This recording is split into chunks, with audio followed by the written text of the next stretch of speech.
While I'm away, I thought I would also tell you a little bit about the sponsor of this show, our first sponsor, Manscaped.com. Very kind of them to do so. They've also engineered the ultimate groin and body trimmer by focusing on intelligent functionality and an incredibly comfortable grooming experience. Their 4th-generation trimmer features a cutting-edge ceramic blade to reduce grooming accidents, thanks to their advanced skin-safe technology. I now feel confident shaving my boys. This upgraded trimmer includes a multi-function on and off switch that can engage a travel lock. It also gives you the ability to turn the 4000K LED spotlight on and off when needed for a more precise shave. The Lawnmower 4.0 even allows you to customize your trim through additional guard lengths through sizes 1 Ladies through and 3. gentlemen, it's about that time. Did I mention wireless charging? I think it's The wireless about charging that system time. uses Here we go. electromagnetic induction. Hello and welcome to the Hawks Nest live stream show. Come on in. Plenty of room around here for you. Yeah, I know it's a Wednesday afternoon. You're looking at 2 more days of work, but we got Seahawks to talk about, so come on in. Got a couple of new leather couches in the back. Wrap around over there, just offside the porch there. Plenty of room for all of you. Hop on in. I appreciate you coming in and watching. Let's talk our Seahawks. Let's talk some of this season. Let's talk especially a little bit about our Arizona Cardinals that we're coming up against this upcoming week. And I will go ahead and lead off the top of that before we dive into a couple of items from the other game that I don't want to quite put to bed yet, but are not the most pressing items of the day as it stands right now. And what I mean by that is it's amazing how when you start a show, you instantly get a call. People just seem to have some tingling in their antenna. The reason I do say this and concentrate on this is that, let's face this, folks, we're coming up against this Arizona team this week, and this is a game that you must really have in all respects. There is, yes, mathematical possibilities that you could still go on a run, get into the playoffs on a undefeated record through the rest of the year, or every team in the NFC falls on their face and you somehow back your way in. Yes, those things are, I guess, possible, but we're already dealing on an infantile amount of hope here as it is. Let's not take a little bit too much of that hopium out there, okay? Let's keep it regulated, as they like to say. When we look at this week, though, this is a week you got to kind of have to give yourself just a tiny bit of room for error as we go through the rest of the year. I talked to you guys about this ad nauseum a bit. People will get caught up on the back end of the schedule, and many of those doomsdayers that are already putting this team 7 feet under. How many feet is it they put them under? 8 feet under? Whatever feet they put a casket under, there's much of the fan base already planting our Seahawks under that bed. I'm not one of them to do that yet. Yeah, I'll arrive there maybe eventually, and maybe I'm holding on for dear life. Maybe I'm like the guy about to fall off the cliff in the movies, and he's just clutching at nothing. He's got no shrub to hold on to, no branch to grab, and he's just clawing as he's sliding off the edge. And you go, okay, 500-foot fall, buddy. Enjoy yourself. Make some peace with it. No, might still be able to pull myself up. I might still be able to, and you're not. Maybe they don't. Maybe they don't. But if they do, it will be on the back of winning this week, on going on a bit of a run. I've maintained before, really it doesn't break down to having to go undefeated through the back end of the schedule. Yeah, you can only really lose one more game. But it's those 3 games in my estimation really that stand out. It's those 3 games, the 2 games against the Cardinals, 1 game against the Rams. To me, that's not only do you have to come away with 2 of those wins, not only are you playing 2 of those games on the road, but you also, as well on the upside, in my estimation, have your bit of room for error in those games. There's no guarantee you're going to beat Detroit, Chicago, or Houston, but I feel pretty good that we can get that done. And obviously, San Francisco beat the doors off of last week, the Rams here on Monday night. We'll talk a little bit about that in a second. But I still don't think that because Shanahan is in McVay's head, like McVay's in Carroll's head, that means that we're not going to play the 49ers well when we next play them, or that isn't one that I put down generally, maybe being way too optimistic as a fan, but to look at them and say that's a win as well. That leaves you with the Washington football team that just lost Chase Young to a torn ACL, their most important defensive player. And granted, they've got a good defense around Chase, but that's a defense that's underperformed this year. That offense is still a little bit stagnant and lacking of talent out there. Again, I know it's a game on the road, but I still stack that up to being a win. So really, you push the whole schedule across. It comes down to getting to these Cardinals and the Rams one way or another. And when you look at the Cardinals this week, we don't know if Kyler Murray's playing or not. That remains a question mark. The ankle's a little dodgy, might play, might not. I would estimate if he does play, he's going to be at less than 100%. So we'll have a competition between two quarterbacks of one at 83.5% and the other one maybe at 87.2%. And we'll see how productive the offenses can correspondingly be around those two quarterbacks if that is the case. If we get Colt McCoy, we can't overlook him, certainly at all. This guy took it to us last year with the Giants team that had not a lot of talent around it on the outside, and last year they were able to kind of move the ball against us a little bit. I do think that when you look at the general keys on this game, it kind of breaks down to a couple of simple things for me on this. I think first and foremost, this Cardinal defense doesn't give you an inch. This is a team in general that does everything pretty good across the board. Maybe not one thing great, but everything very good across the board. And when you look at maybe the little bit of vulnerability that you can find, right? If this is a dragon, the scale that is missing off of its underbelly, it would be that you can get at them in the running game. And certainly this is a place that the Seahawks have kind of struggled in many recent weeks to get anything going, is in the running game. Carroll, of course, did point it out last week. I know it will be brought up in my chat about we should have run the ball more last week. I've got to give Carroll credit in this respect in mentioning in his observation that they needed to run the ball more, that it wasn't so simplistic as we needed to run the ball more like we threw it too much. It was we needed to run the ball more, and they go, well, there was a follow-up question well done by the Seattle media to say, well, that means you need to pass less. He goes, no, it means we need to get more first downs. They need to do more converting to be able to sustain that running game. It's not going to work to run the ball on first down, run this ball on second down, and then have to force yourself to always pass on third and whatever you've got remaining, 3rd and 6, 3rd and 7, and then always hope for the passing game. The cats are at it because we're going live here.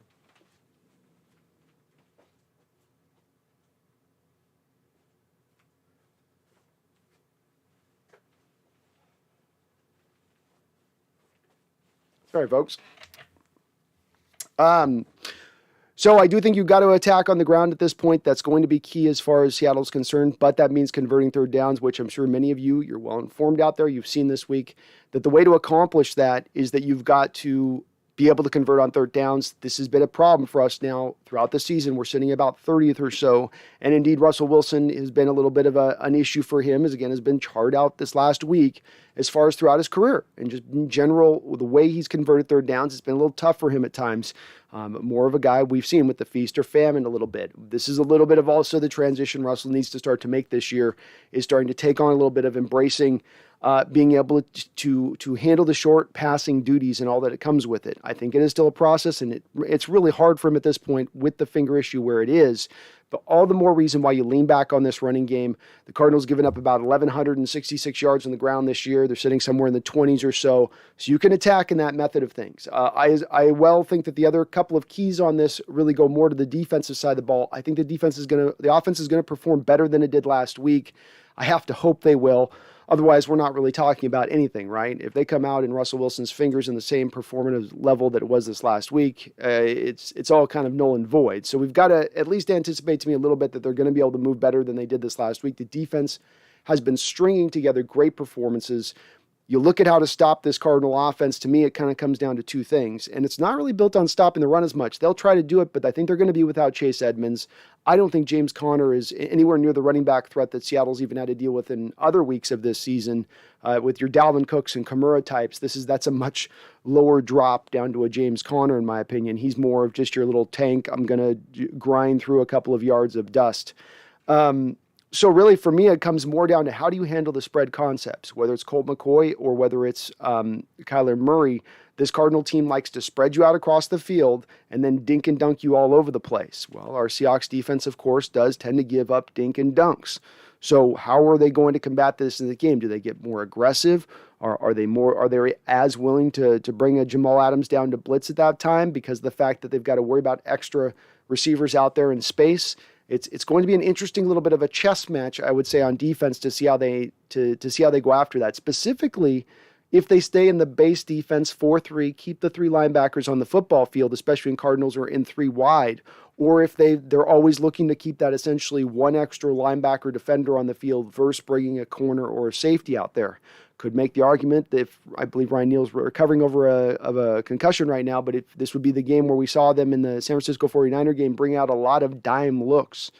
And if you could bring out those kind of dime looks again now for this game, for the spread concepts, that might be a good fit. Boy, it'd be great at this point to still be able to bring back Marquise Blair into the fold on this type of game as well with some of the, Cardinals got a good mix of receivers, but I feel like he'd be a good guy to kind of throw into the secondary in this particular one. I think as well, you've got to get some pass rush from this front 4.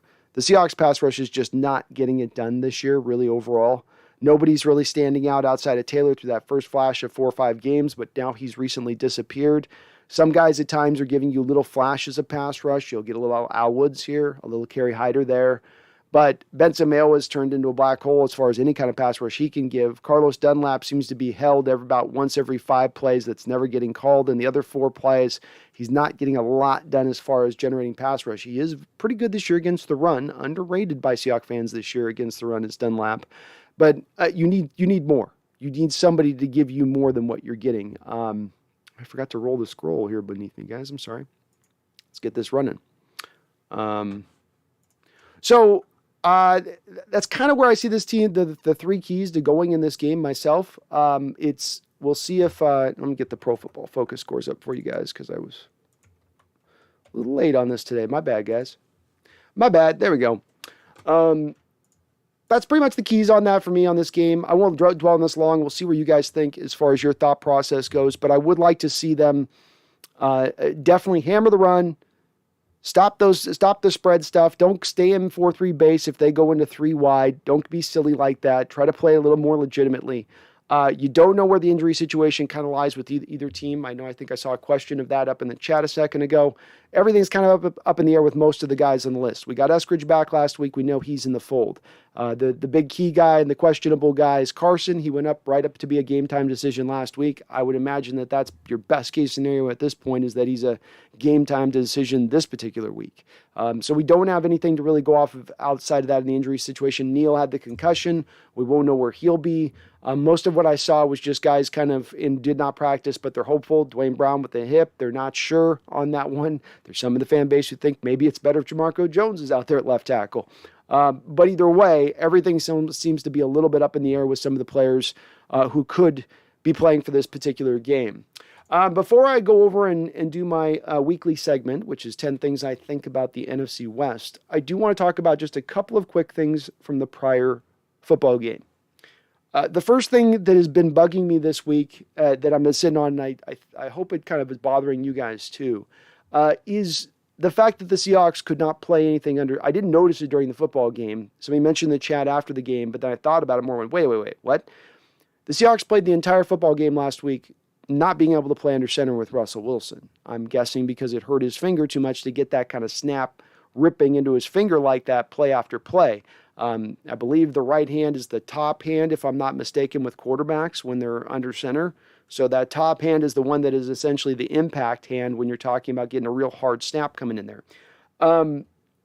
This is my issue now, whereas if I had been coach last week, that would have been enough to push me over the side to saying, Russell, you're going to have to sit. We're going with Geno. And I know that that's maybe not popular with Russell in that moment, but that if we're talking about what's best for the team, that's what's best for the team in that moment. A large part of this offense, if you go back and look at the Rams over recent years and what Waldron is bringing to this offense, is not to play shotgun 90% of the time, not to play shotgun 80% of the time.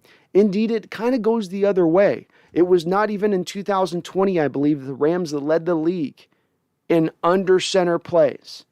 Led the league in under center plays. And you could make the argument that the fly sweep option stuff, the motion-based stuff is way more effective. We see this with the 49ers as well. A lot of what makes their motion-based stuff so effective is the fact that the quarterback is actually under center.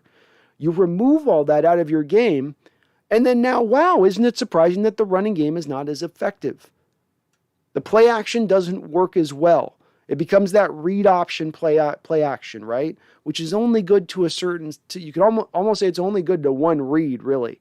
And it really only comes down to how really devastating it can be is built on the back of how good your quarterback is still with mobility, i.e., is he a threat to hold the ball and still take it, to hold that defender, to not allow that defender to be jumping up and knocking down a short pass on a slant or whatever you may be trying to run as far as in the passing game goes. And you don't really have that anymore with Russell Wilson. So now running shotgun all the time like that, like they were, not an effective approach. I don't care if you're in Lambeau Field or you're at home playing the Cardinals or wherever you may be. I got to say, that would have pushed me to the other side of saying, Russell, you're going to have to sit. That's not Russell at 90% at that point. That's Russell at like 70% when you're bringing that in, and how that's going to hinder then the offense against a very good defense on the road in a game that was very close. Whereas if you have your under center stuff with Geno Smith, are you able to put up 2 touchdowns in that game, 3 touchdowns?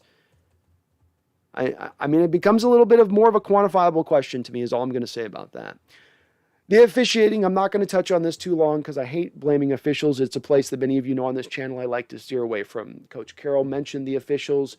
I've got to mention the officials along with that because of that. Let's face it. And many of you guys out there were posting and putting in the chat after the game that the officials in many ways robbed us. And I'd called at the end of the game a little of them being more gray line calls. I still somewhat maintain that, though I admit that having that many go against us, that being one of the things that I think really strikes folks when they start to get a little bit suspicious of the game and what they're watching on the football field, is it's not necessarily just a call or a couple calls, but game-changing calls, game-turning calls, and every one of them always going against the other team. That's the place where it starts to really get people going, wait, hold on here, hold on. And I am hoping we don't see this as more of a trend, because I've seen other fan bases mentioning this particular year. We've seen some very wild games with some wild scores this year. I'm not, again, placing this as what I think right now, but just something to monitor, is that this is the first real year of the NFL with its partnership in what? Gambling. So we're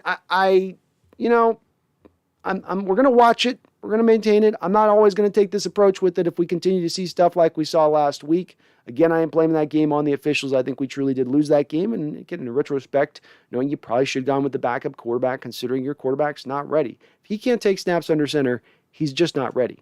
There's no really two ways about it. All right, before we pop over to you guys in the chat, let me do my weekly segment. Hope you guys are getting used to it. I've gotten great feedback on it. And what is that? What is this segment? What is this segment called? 10 things I think about the NFC West. That is right. 10 things I think. And we're going to start with number 10. Number 10. And it's up at the top of me above my head here. If you are wanting to read along my little note, my little notage. Number 10 is the NFC West plays defense. Oh my gosh, this defense, it's the thing that maybe people don't talk about enough with the NFC West. We get talked about as being the toughest division in football, hardest division in football. We end up beating the hell out of each other, so nobody can even get far in the playoffs because everybody's just done by the time they get there. But the thing that I don't think all the teams get enough credit for down the line of this is that there are all four teams in the NFC West that are currently top 16 in the NFL in defense. I think that that's pretty staggering as to how good they do play defense, considering a lot of these teams are known for being offenses, right? McVay with his offense, Shanahan with his complex rushing attack. You know, Arizona with their spread concepts and number one overall quarterback and DeAndre Hopkins. But at the end of the day, defense still kind of rules the day here in the NFC West, which I think it's cool. Number 9, Andrew Whitworth, a graybeard getting it done. I'll tell you, you watch Dwayne Brown startlingly going downhill. You see Jason Peters barely able to push his just broken body up onto the football field weekly for the Chicago Bears, and you really do start to appreciate Andrew Whitworth on another level. The guy's 40 years old, and he's playing top-notch left tackle play. He's playing like sub-all-pro level play. If there wasn't a guy named Trent Williams who existed in this universe, he indeed might be considered one of the best left tackles even this year still playing. The bedrock of that offensive line, fantastic player. The Rams, you could say that is the best free agent signing that they've ever had, I think, in their history. I think they did sign Marshall, so I think it wasn't Marshall Faulk was a trade, so that was not a signing. So we're going to call that the best free agent signing in their history for the play that they've gotten out of that guy over the last few years. And he's been fantastic to watch and amazing. 40 years old, playing left tackle and playing at a high level. Like, not just he's top 5. Like, he's in the conversation as one of the best.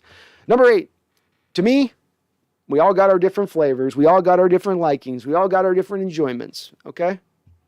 Call me what I am, but for my money, George Kittle is still the best tight end in the game. Yeah, he's not the most durable. I'll give you that. He gets a little bit injured. I'll give you some of that. Okay.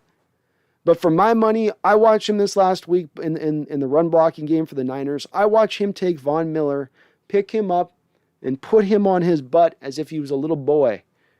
And I see this stuff with him week in and week out. Then you see how well he runs routes, how good his hands are, how competitive he is on catches. Look, Kelsey's going to give you maybe more flash and dash. So other people have their other preferences out there. But for me, for the complete tight end, for the guy who I think at the end of the day basically could match Kelsey, if he can stay healthy, matches Kelsey step for step. If you look at their yards per game, him without having a guy like Mahomes throwing him the football, him without having a Tyreek Hill on the outside as a threat, him being basically above Deebo Samuel, the only threat on that 49ers team you have to deal with. For me, I still consider him the best tight end in the game, bar none. Number 7. Why Shanahan succeeds against McVay. It's going to be a question I got in the chat, so this is why I raised this as one of my 7 NFC West points. We beat 49ers. 49ers beat Rams. Rams beat Seahawks. And we're going to get to that because that's one of my next points on this. But Shanahan wins against McVay because of the fact that McVay's defense, and I did a little bit of studying on Staley's defense this past year as people were asking me about potential new defenses we could go to. And what the Staley defense essentially does on average, again, these are just in general, every defense does a multitude of things, right? So I always like to qualify that. But what the Staley defense, the Rams defense, the Charger defense, what it's doing conceptually outside of the split safety looks where they could be doing different things on either side of the field. It's not just a cover 2 shell coverage, right, where they're both in their little zone coverage, or both are running like a man, or one zone, it's zone over here, man over here, or you're going to ask this guy to maybe come down and blitz, and then this guy to take something away in the flat. They'll do a variety of things in the secondary level, but then in the front 4, what they'll do is they will have their defensive linemen, the defensive ends especially, line up on the inside shoulder of the tackles, which is a very unusual approach to tackles. Now, this sometimes you could make the argument can hinder them in the running game because they're naturally giving up inside leverage, right? If I have a tackle here, and normally, I'm going to try to get this at the camera. Normally, I'm going to have, so here's my tackle, and this is my defensive end, and he's lined up over that tackle. Normally, I'm going to have him, if let's just say it's a right tackle here, and this guy's a left defensive end, he's on the outside shoulder of that tackle. Or maybe he'll play this technique, four technique or whatever. He's right across from him at that point. Well, now you got him shaded in, I think they call it 3-eye or something like that technique, where now he's on the inside shoulder. And so what this does, obviously, is this creates natural leverage if I come down here to the outside. And so what it allows them to do as far as it helps out their pass rush, essentially. It really opens things up on that. But what it does is it does allow that natural outside zone to open up. And what is the bread and butter to me of the 49ers offense? In the running game, really, it's multidimensional. It does a lot of different things, but it loves to attack with the outside zone run. So essentially the Rams open up in their schematics defensively to the things that the Rams attack at their best offensively. And let's face it, that's by far the thing the Rams do above all else is run the ball well. And so if you allow Jimmy Garoppolo to work in and be a little bit efficient within that, you can beat the Rams. Just a little bit of an item in that, and how you push that forward, by the way, to our Seahawks is embracing the outside run, which we don't do well with, and embracing the short passing attack, which we don't do well with. So here we go to my next point, which is point 6. 49ers own the Rams, Hawks own the 49ers, Rams own the Seahawks, and the Cardinals just like to watch. Okay?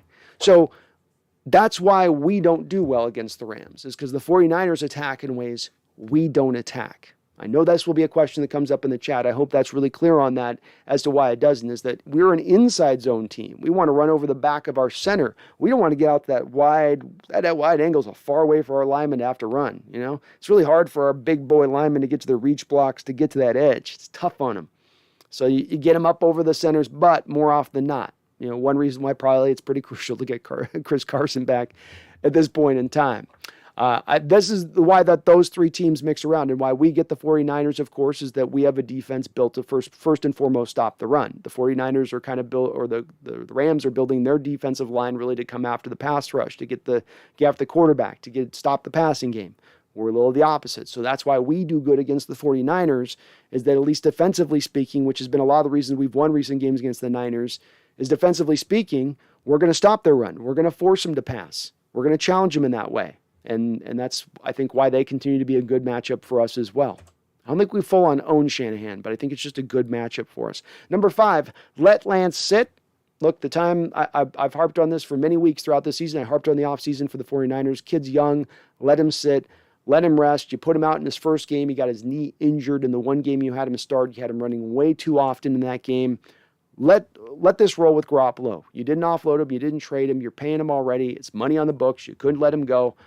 Let him go and see what you can do with this team right now. They're actually coming along playing better. Their defense is playing better. The running game's coming along there. I say if you're the 49ers at this point, ride with Garoppolo and let it go. Let it go and let it be what it is. Let the kid develop. Protect him against injury. Approach it again next year. Here's a Seahawk one for you guys. Jordan Brooks is coming along for the Seattle Seahawks. Go look at top 10 tackles in the NFL. Yeah, Brandon, you say, I already know Bobby Wagner's number 1 or number 2. No, Jordan Brooks sits, I believe, 8th or 9th right now in total tackles in the NFL. Quietly, 8th or 9th in total tackles in the NFL. And then the thing that I've absolutely crucified the kid for, which is, of course, his coverage abilities, which, frankly, have at times continued to be gotten after this year. Still not the strength of his game, but it is improving. He had a play a couple weeks ago where he jumps up, I think, in the Rams game, high points a ball, knocks it down. There's a wide open tight end, I believe, in the back of the end zone. This last week, he carries a tight end again up the field on a crossing route. And the crossing route, of course, has been the devastating route for the Seattle Seahawks because it works off of the flood concepts in offenses, right? We've talked about this a lot. Our defense loves to run zone. So what you do against a zone team is you run one player into a player zone. You run this first player. He's going to pick up that guy in his zone, as he rightfully should. And then he's going to keep riding with that player out of his zone. Then you run a second player into now the emptied zone. Bang, you got an easy completion. That's a flood concept. So Seattle's had a hard time with kind of neutralizing those. And what you're seeing with that particular play there looked like man coverage, which is Jordan Brooks is not good in zone, but he actually is really good in man. He's running in the crosser, running step for step, flips his hips, keeps the tight end in his back pocket, makes a play on the ball, makes it basically impossible for a completion. It's starting to come along a little bit in his coverage game. He's coming along as a player. Always knew he could tackle. Always knew he could hit. He can lay some. He hasn't shown up yet. You're going to see him lay some real strong hits here at some point. That's going to get you up out of your chair before the season's over with. But it's fun to watch a player develop and start to really set in and get comfortable with what he's doing out there, especially when you have to acknowledge, again, he's going to be at his best eventually moving over to the middle linebacker position.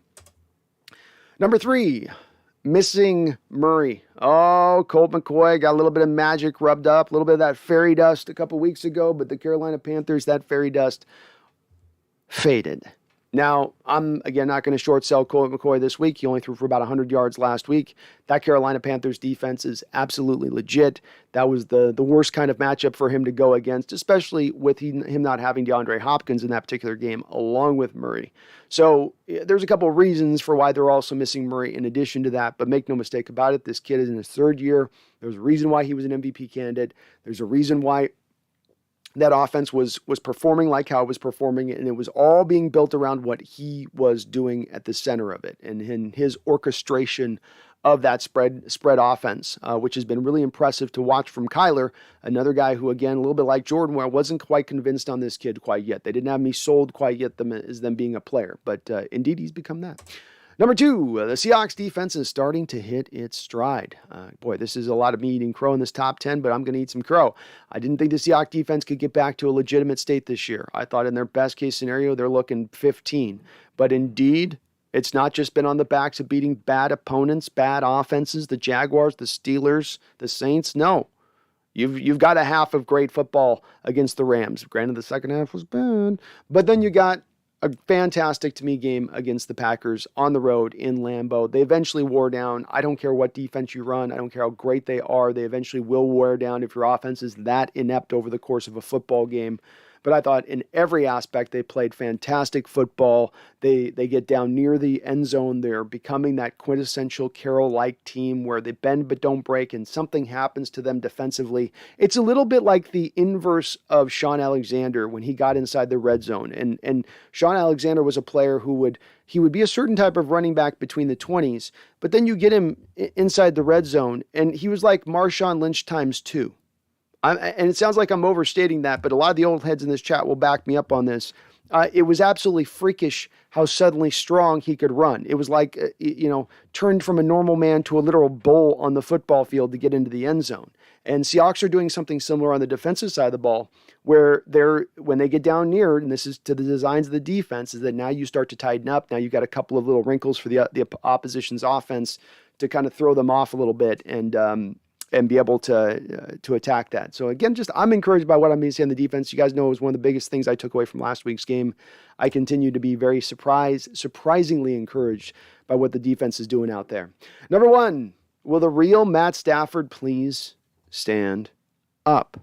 Boy, the last 2 weeks, the Stafford train. Come on, ride the train. Choo-choo, ride it. It's hitting a little break in the track. We're not fully off the track at this point, but we're only riding on one track, and the train's kind of bobbing around like this, isn't it? But now the Titans have got a good defense, right? Wilson kind of tore them up a little bit, so they're okay. And Kyler Murray kind of tore them up a little bit. Okay. I'm just saying, 49er defense, they're all right. Secondary's not that great, but yet still Stafford struggles. What is the reason on this? Obviously, Robert Woods going down to a torn ACL. Can't undersell that fact. Robert Woods was outside of Cooper Kupp and maybe every bit as much as Cooper Kupp. He's not going to put statistically up the same stats as Kupp, but you could say the run blocking game, what he does in the fly sweep game, especially run blocking. You can make the argument Robert Woods is one of the better run blockers / just one of the better blockers out there in the NFL. And to lose him for the season, even adding OBJ, that's not an equivalent for them in that offense as far as what OBJ can provide. It's just he's got a different skill set, different type of player. We'll see where they go with this. If that continues to hurt Stafford, not having Robert Woods, we'll see if Stafford's now trending down. I do think he's got a couple of injuries he's fighting through. He had a finger thing in that Seahawks game that nobody really talked about as much because he kind of just fought through it, but you could see it hampered him in that Seahawks game. At the end of the Titans game, he had a rolled ankle. I wonder if there's a couple of injuries with Matt that are kind of starting to mount up a little bit and hurt him his performance a bit. I do appreciate you guys watching the show today. Please do, if you like what you're listening to, hit that like button for me. I do really appreciate it. We're on the road here to 10,000 subscribers. Actually, on the road right now at 6,000. Let's call it that for right now. Let's just shoot for 6. So please do subscribe if you're not already subscribed. Hit that notification bell so you get the notes. But either way, regardless, I do appreciate you watching. I thank you very much, and thank you again to the sponsor of the show, Manscaped.com. You are awesome as well. Maxwell Stern, first. You are first, Maxwell. Nick, 11-6. I love the comment. Nick's got us going undefeated, and I love that about you, and I dig that about you, Nick. Seahawks Gaming, do you know who's out for the Cardinals game against the Seahawks? I do not at this point. I do not. I'm sorry, my guy, but we will hopefully find out soon. I think they're going to be holding off on a lot of their determinations on that to probably just right before the game. Again, there's not a lot of guys out that are, unless we're going to get some surprises. But again, we don't know. All the reason why we don't know. Costa Rica sports fan. We probably going 9-8. That might slide us in the playoffs. I think we got to get to 10 to get yourself in for sure. But 9 might be enough. Sector 7. This game strikes me as a 10-7 or a 6-3. I think we put up more points than that. I think we get more points up. Maybe it's just blind optimism for me. I don't think we put up the same performance as well as I think a little bit. We got to acknowledge. I think the conditions affect both quarterbacks last week. I don't think anybody was just getting free and clear and just throwing the ball free and easy in those kind of blustery conditions.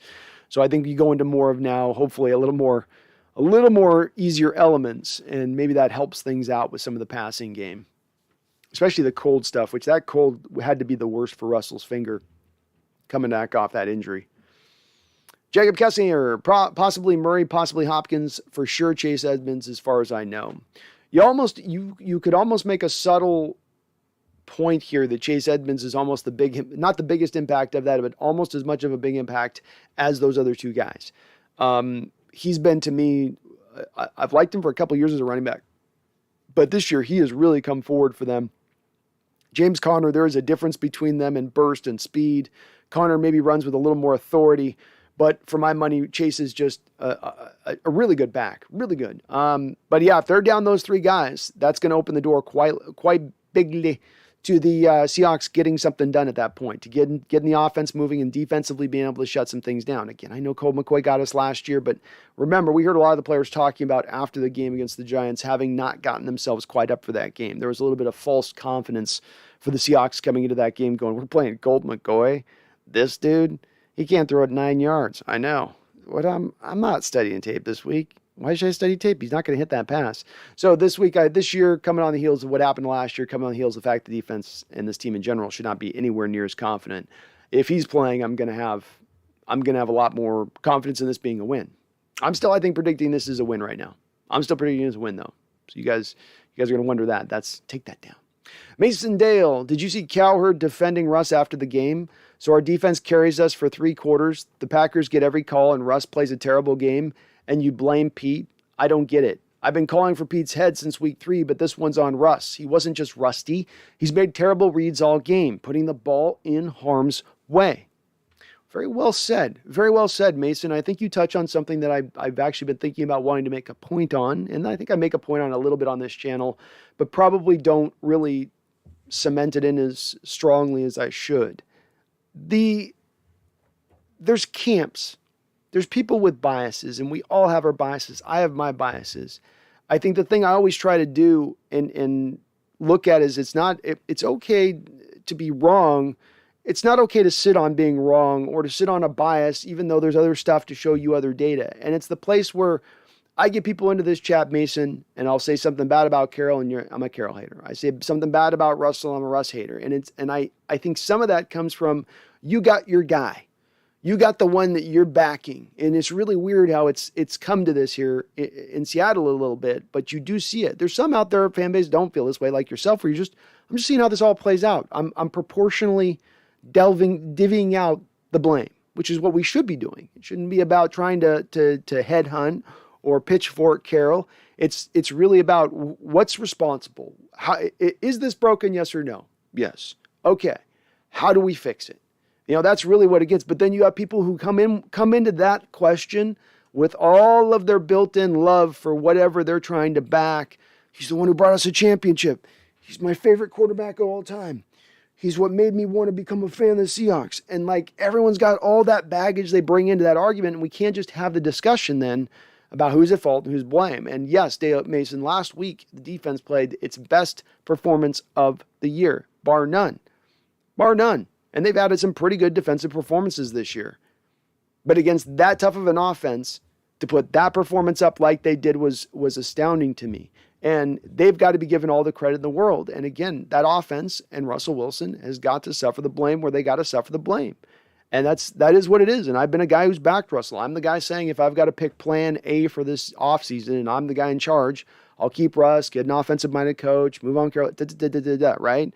So I've been one of his backers, but this is that nuanced place that you can't seem to land in, Mason. You have to be in this black or white approach to everything. And if you try to start to color in the gray, not gray, but if you start to try to expand out and to get a little more detailed centric into how you're looking at something that's going on here, it's where people will just sort of check out a little bit in the process and go, no, I want it simple. Make it easy. Who's bad guy? Who bad guy? It's not just who's bad guys. Well, why isn't it working? And how do we fix it? Jacob Wilson also had a very few snaps under center. Most, if not all, snaps were in shotgun, which severely limits the running game and play action. And we all know how play action is where Russ tears shit up. Agreed, Jacob, but I don't think he's under center because of the fact that it hurts his finger. That's my feeling on that. But I agree with everything you said. No doubt about it. Anderson, seeing news about Lincoln Riley potentially taking the job at LSU. Probably have to chop him off the new head coaching list. It's interesting to see him choose LSU over USC. You could make the argument the pathway to success could be really created going through USC. as opposed to LSU and all the competition, especially with Alabama. You're directly competing with Bama and a variety of other schools to get folks there. But interesting, Anderson. Okay, it makes sense. Lincoln will eventually, I'm sure, get to the pros one way or another.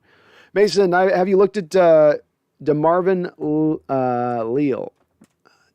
I have not looked at him, but I did have a couple guys I looked at this last week that you guys mentioned, Mason. And I am adding DeMarvin Leal. I think that's the left tackle or Texas MVP. Oh, he's pass rusher.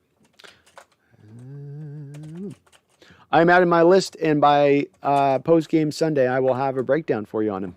So I have a couple of guys I did this week. So that's how I'm going to be kind of doing this prospect. If you guys have any guys you want me to check out and do some film breakdowns, I'm going to be starting to do all those breakdowns over for the other channels. So I'm putting together my Daniel Fa'alele tape right now for my other channel. So we will be doing some other breakdowns if you guys got some guys you want me to check out. But I'll give him a look-see there, Mason. Ethan, I thought with Russell's injury, he wouldn't throw deep so much, but he just wanted it all game. He just needed those deep passes. No, Russ. Bad Russ. Embrace those easy throws, please. It's the key part of what I've said to him there's so many keys to it, not just for Russell Wilson's development and him to tap into a well of untapped potential that he has not yet gotten into. He's like a guy who's had his farmlands already, they've pulled out the natural gas, and they've gotten the iron ore deposits, and they found a little gold, and he's got this big reservoir of oil sitting on the back of his property, but he's just not yet found a way to tap into it. But the second he taps into it, that oil is going to be readily available for the guy. Okay? And I think it's built within his ability. It is wholly on him to embrace that part of it. I do not tend to believe that it's a matter of he's short, so therefore he can't throw short passes. Kyler Murray's running a spread concept formation with a lot of spread stuff with the Cardinals. He's doing a lot of short passing in every game I've watched of theirs this season. I think I've watched the Titans game, the Vikings game. I watched like all their games, the Rams game. They're doing spread stuff, and it's short passes. So if Kyler Murray, who's probably darn near an inch smaller than Russell Wilson, can pull it off, why can't Russ? And it really, to me, doesn't come down to inability with his arm. It's more of a willingness to really lock in and embrace those throws and all that you have to kind of do to be successful in the short passing game, because it's a completely different kind of skill set than the one you need to be throwing deep. Young ones, go Cardinals. Not this one, young ones. I usually will give you a go Cards on that, but not this week. Sorry, you got to take an L this week. We need it. You don't need the win. You guys are doing fine. You don't even need this game. Just take it off, rest your people up, worry about the back end of the schedule. Use it as a de facto bye, really, if you think about it. Anderson, what do you think it is about Russ just not taking the easy completions? He's been our quarterback for a decade. I would imagine he would have learned it by now. Is it a lack of offensive leadership by the coach?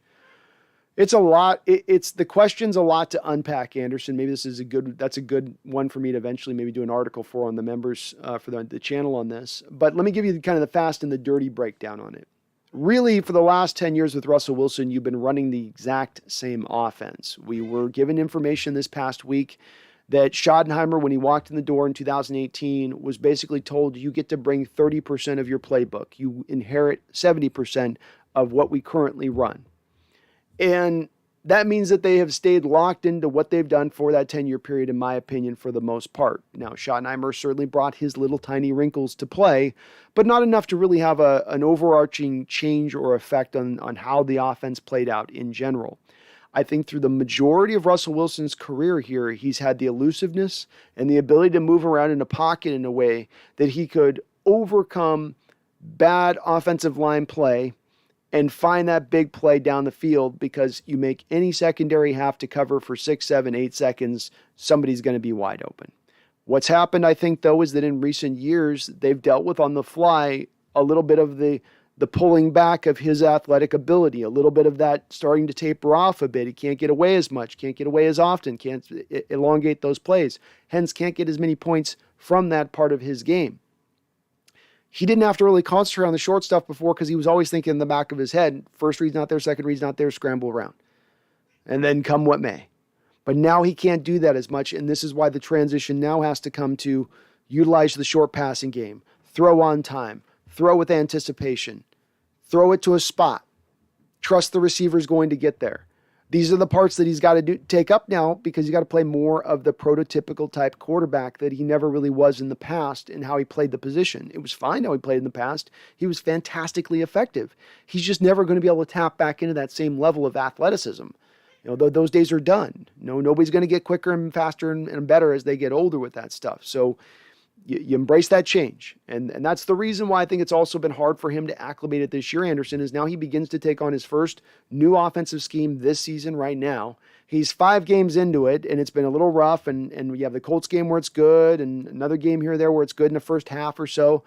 But then he gets injured, and now you got to feel like he's injured, he's hurting, he's going to fall even more back into old habits, fall even more back into trying to hit the home run ball, rather than continue on to that developmental path that really would take him this whole year to stay locked in and continue to just trust your development in this, trust your ability to eventually master this, and mastering the multiple reads, the pre-snap stuff. It's a load of things that come with it in being successful in the short and intermediate passing game. But that's why you can't just flip it like a light switch. It's got to be him actually fully embracing it, which I think he's kind of trying to do, but it's just he's trying to win at the same time, and it's a load balance issue. Rodney Preshno, hey Brandon, I'm not sure if Waldron is the answer for us. To me, this offense is worse than years past. Thoughts? I really cannot blame much of any of this on Waldron, Rodney. I've mentioned this a few times. Go back 2 weeks ago, the Jaguar game, Pete Carroll's mic'd up. Offensive coordinator Waldron comes over to Pete and he's like, what do you want here, Pete? I could go pass, pass, run, or run, run, pass. And I'm obviously not exactly speaking word for word, but that's the gist of it, Rodney. And Coach Carroll answers him, I like touchdowns. And Carroll's obviously trying to provide a little levity and be funny there, but why is our offensive coordinator coming to our head coach to ask him about the play calls? Isn't that a defensive-minded head coach? When did Carroll call plays? Can somebody enlighten me? Where was he the offensive coordinator at in his history? When did he coach positions on offense? Tight ends, receivers? Anybody's got anything for me on that? Anything? No? So what the hell is he doing having any kind of a say or opinion on the offensive side of the ball? I don't care if he's been in this sport for 50 years or not. I don't. It's not his expertise. It's not where he should be. We've seen over and over when he has put himself into the offense, it's always brought negative returns in the past. So why would it be different now with a new offensive coordinator? That to me is where I come down, is it makes it impossible once again, Rodney, to be able to really properly evaluate the job Waldron is doing, because he is being so hindered in doing the job by not being given the responsibility that every offensive coordinator in this NFL is being given in this day and age to run the show as they see fit. Every coach is going to have some say. I'm not saying no coach every once in a while won't be in the air and say, hey, okay, we need to lock more in on running the ball here a bit more. He pushes the button on the headset and says, okay, yeah, Bill, I get you like your passing game right now, but we're getting a little pass happy. Can we just dial that in on? All right, cool, thanks. There's some of that goes on, but I'm telling you, this play in and play out, he's in on everything. Head right in over Waldron's shoulder, just like a damn bird, dude. Just like a bird. We'll play a call now, Shane. Run, pass. Pass, run. Touchdown, Shane. I like touchdowns. Can you get us some touchdowns, Shane? We like touchdowns. It makes it impossible for me, Rodney. It really does. The question with Waldron can really come down to, is he the answer? Is he the answer with Russell Wilson? Can Wilson fit with his offense? That's really the question, Rodney, and that's one we can't answer yet, really until the end of the year, because of Russell Wilson's injury, because he's still fighting through it. I don't know if we'll have even a certain answer by the end of the year, even, to be honest with you, because we still will know that Russell's going to be hurt through all this year, and he's going to be just trying to win.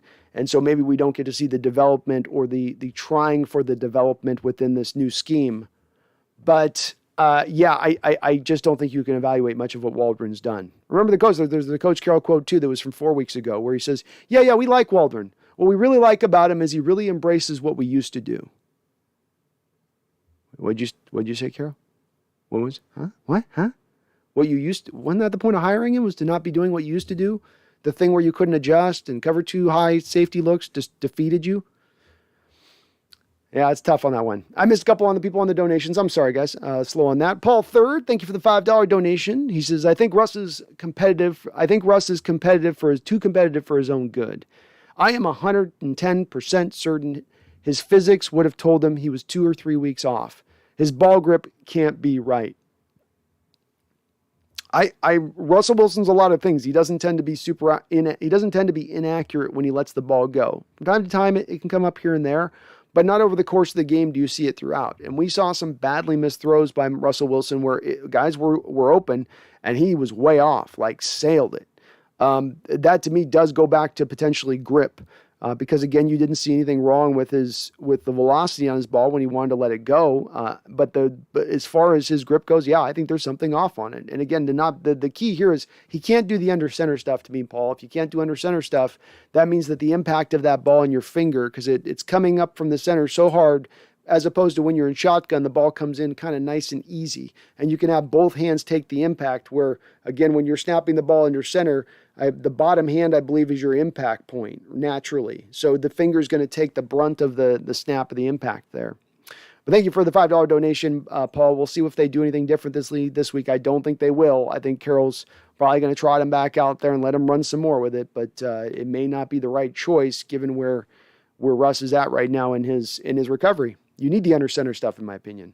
Randall McDaniel, thank you for the $20 donation. I really do appreciate it. You know that, my guy. Thank you so much.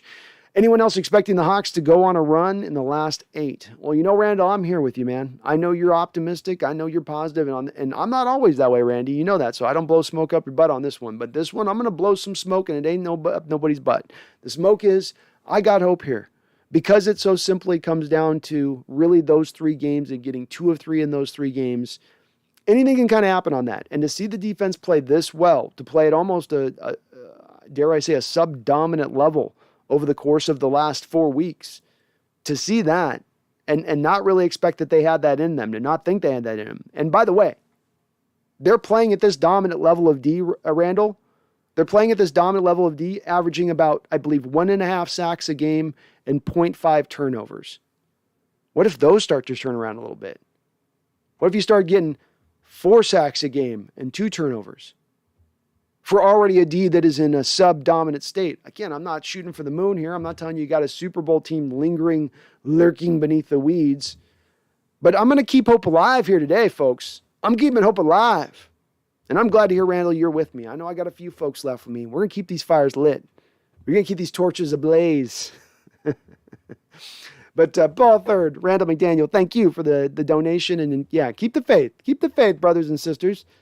Don't be out yet. Don't be out until that big fat lady's singing out there on the stage. You're awesome, by the way, Randall. I do appreciate you. Ryan Ostison, hello. Absolute must-win game this weekend. Do you think we can get it done? I think we can get it done. I'm predicting a win. And guys, look, I predicted a loss last week. I'm going to keep it real with you guys. You know, that's the one thing I might not do a lot of things right, but keeping it real and being honest with you is going to be one of them. I think we win this week. I can't say it's going to be a blowout, but I think we win this week. I think that defense keeps stacking another good performance up.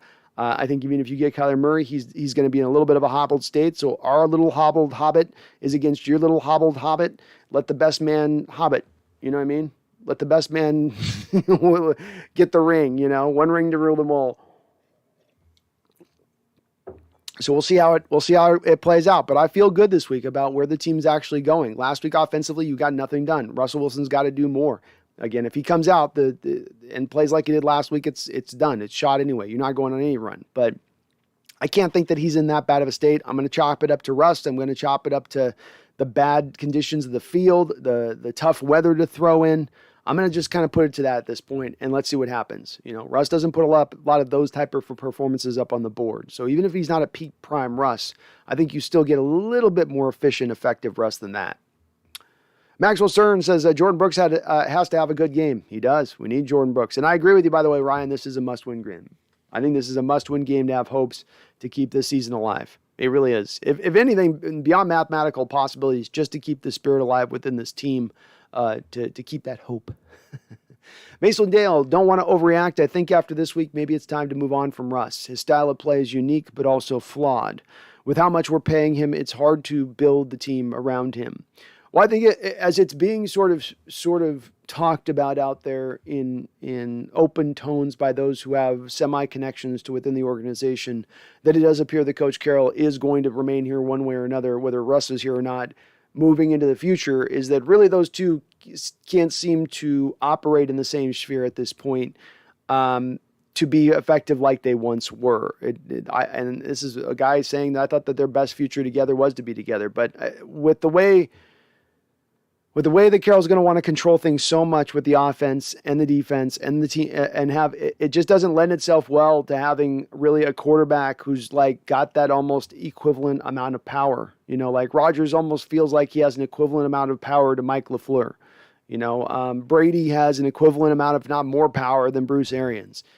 I just don't get the impression with Coach Carroll he will let that kind of power slip from his grip, and that's, at the end of the day, really the thing Wilson wants. And from that power, he gets his offensive line. From that power, he gets a stacked skill position out there. That one bears out to the other, so to speak. And I just don't know that Carroll's going to let Russ have that control. And then we'll see how Russ does when he does go then to a team that does give him that. If he is limited in that way you talk about Mason, because I believe he might just be limited and unable to run, the short passing attack, that he's got to have something built to be just to hit it down the field, where he needs a dominant run game that can bring a safety up into the box, and then he's going to hit single high safeties over the top all day. Maybe that's what Russ has got to be in a little bit. We'll see where he goes after this if he does. But the story will play out this year. We'll learn one way or another where it's going soon. Paul Third, sorry, Brando. Hawks don't have the pieces to exploit the weaknesses in the Cards and Rams. Best case scenario, they win 5 of the last 8. Well, no reason to apologize, Paul. It's a perspective I think many people probably have at this point when they're looking at this team, and one that, if you're looking at what this team's put out as far as performance, wins and losses this year, that fits the type where they've been so far. So it would more fit the type them not going on the run than to go on the run. I've got to acknowledge that. A little bit of this is just based on you've got Russ Pimmy coming back. You have a defense right now potentially playing at the best level it's played at in the last 2 years. You still have a pretty good special teams unit. You are not you're not devastated by injuries. When you're looking, Paul, at the strength of schedule as we go forward, I know that you mentioned the Cards and the Rams, but Seattle has essentially the top 3 easiest schedule remaining on the board. There are some factors here that give some optimism with it. But again, I understand completely and acknowledge those folks who don't feel it's got some potential or possibility going that way. I admit it, because it does come down to the Cards and the Rams, and they have been significantly better teams this year than us. Anderson, the Cardinals, for all of the names they have on their front 7, aren't stopping the run at all, whereas they're playing the pass very effectively this season. It would be nice to have Carson. Yeah, Anderson, it would be nice to have Carson in this game, especially. I think you can get him in the middle of that defense quite well. They're not strong there specifically. But that's the place we got to hit this week. If we're going to win this game, we're going to have to run for over 100 yards.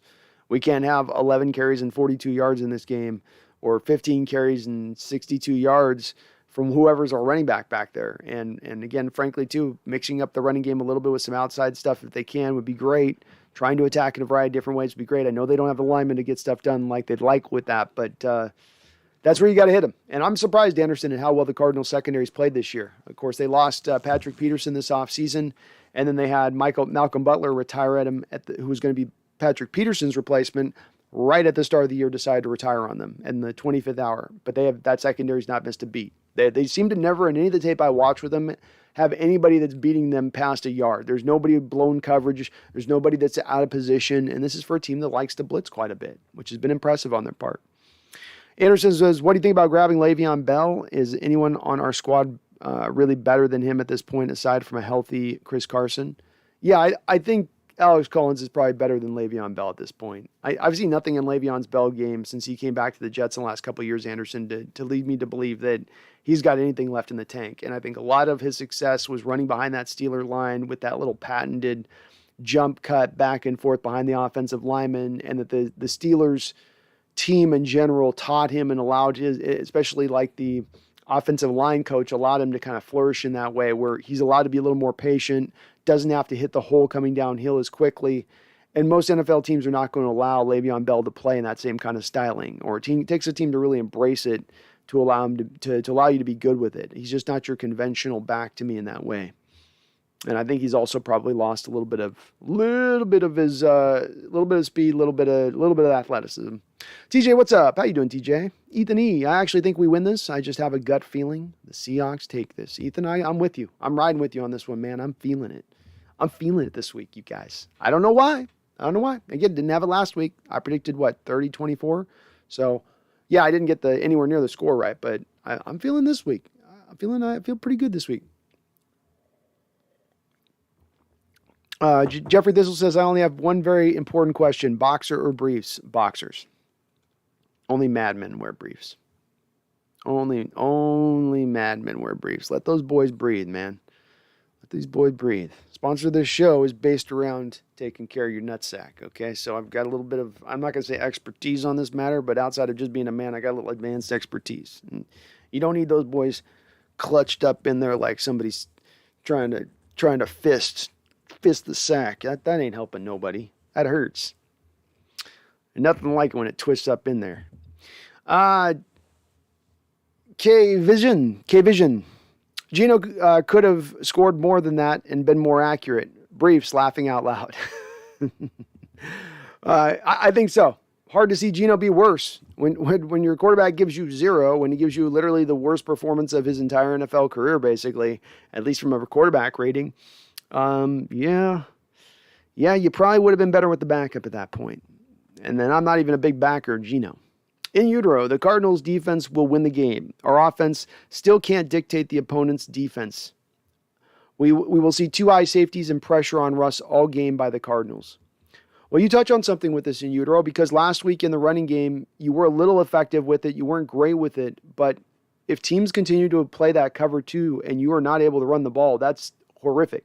You should be able to attack without that extra safety in the box. It's a 7-man front you're dealing with at that point. Hat on a hat.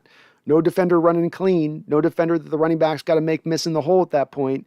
Everybody does their job and blocks it up right. You should have a good play, and then at that point force the secondary in. But that's the cover 2 shell that has been the kryptonite of Russell Wilson now, going back to like week 7 of last year, that teams continually go back into to stop him on those deep throws. You can offset it either with short passes or you can offset it with the running game. And since they don't seem to embrace really wanting to do much with a short passing attack, then let's do some running. Let's run the ball. It should be there. Alonzo Morris says, I loved Sean Alexander. I agree with you. Well, I love it. Thank you, Alonzo. Yeah, it was crazy to watch Sean. There's nothing like it. I've never seen any running back like it in the history of watching football. Never. Sean was absolutely unique in this aspect. Running backs always usually run the same throughout wherever they get the ball in the football field. If they're hard runners at the 1 yard line, they'll be hard runners at the 24-yard line on their side of the football field. But with Sean, he was looking for the big play between the 20s. But when he got inside that 20, I mean, he went from Bruce Banner to the Hulk. And you're just like, geez, if he ran like that 24/7, he would be the new Jim Brown. You know, the guy's already effective running weird between the 20s. Now, if he just did that all the time, but Sean had some self-preservation inside him as well. Smell you later says, F yeah. How you doing? Smell you later. Berg Show, you said the other day that no franchise quarterback has ever been traded in their prime. I did not say franchise quarterback. I called you on this during the show at the time, Bergs. Maybe you probably popped out of the show at the time. I did not say franchise quarterback. So that's the price. What about Stafford? He was traded for Goff. So I guess let's unpack this again a little bit on this, because I'm very specific on my wording for a reason on this, Berg Show. Very specific. It matters.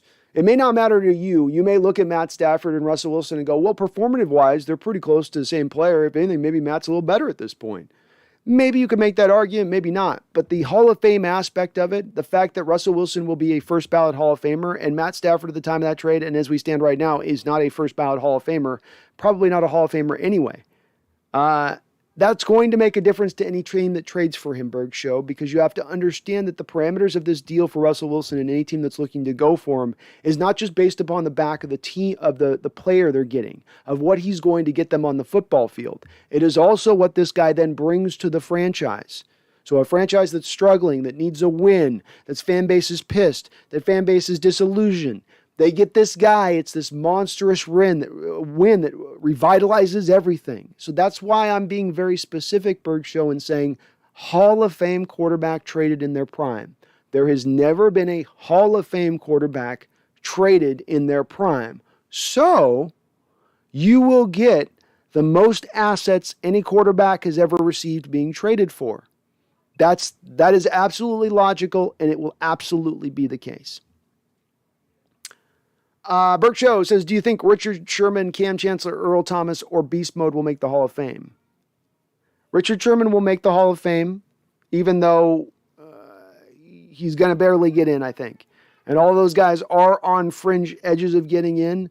But I tend to think that the only way Beast Mode gets in is on the Veterans Committee, that the Hall of Fame writers will pick a grudge against Beast Mode for his lack of talking to the press during his career. I know they shouldn't hold that against them, but they will hold that against him. And that will make it so that he'll have to probably wait a good deal of time, being, again, another guy on the fringe edge. I think Beast Mode should get in. I think Sherman should get in. I don't think personally that Chancellor and Thomas have quite enough to get in myself.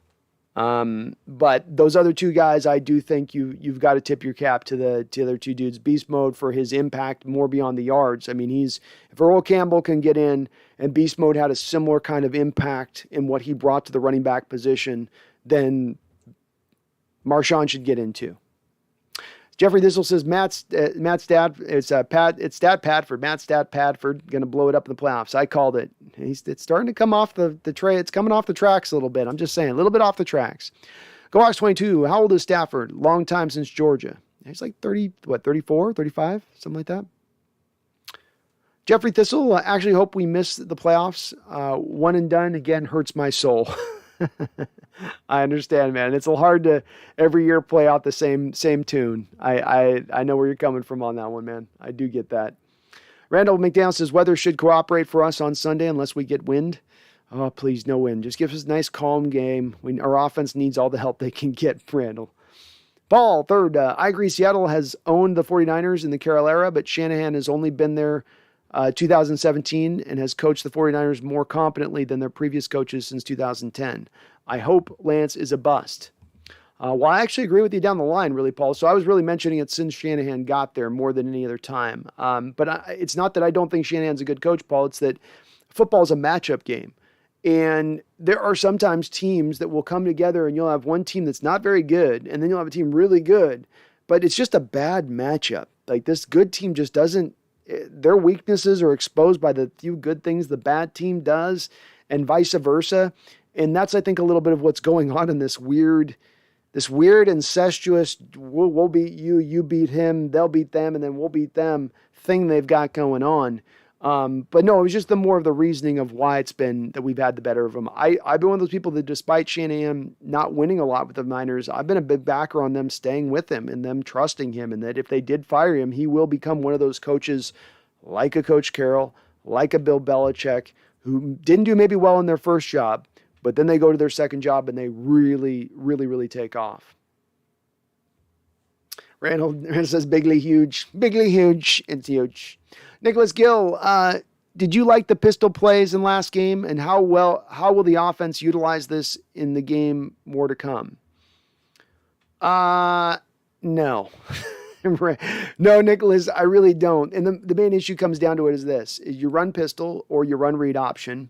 Whatever way you want to run it, you've got to have a quarterback as a threat to make the defense, make a variety of the things more effective in the defense with that. To hold the defensive end, for instance, from the slant route coming over here, to keep the linebackers in the gap for the running game, just to make it all work and go. And I don't think that any teams in the NFL at this point in time look at Russell Wilson and believe that he's truly a threat to keep it in the read option game. I don't think that they have for about 4 years.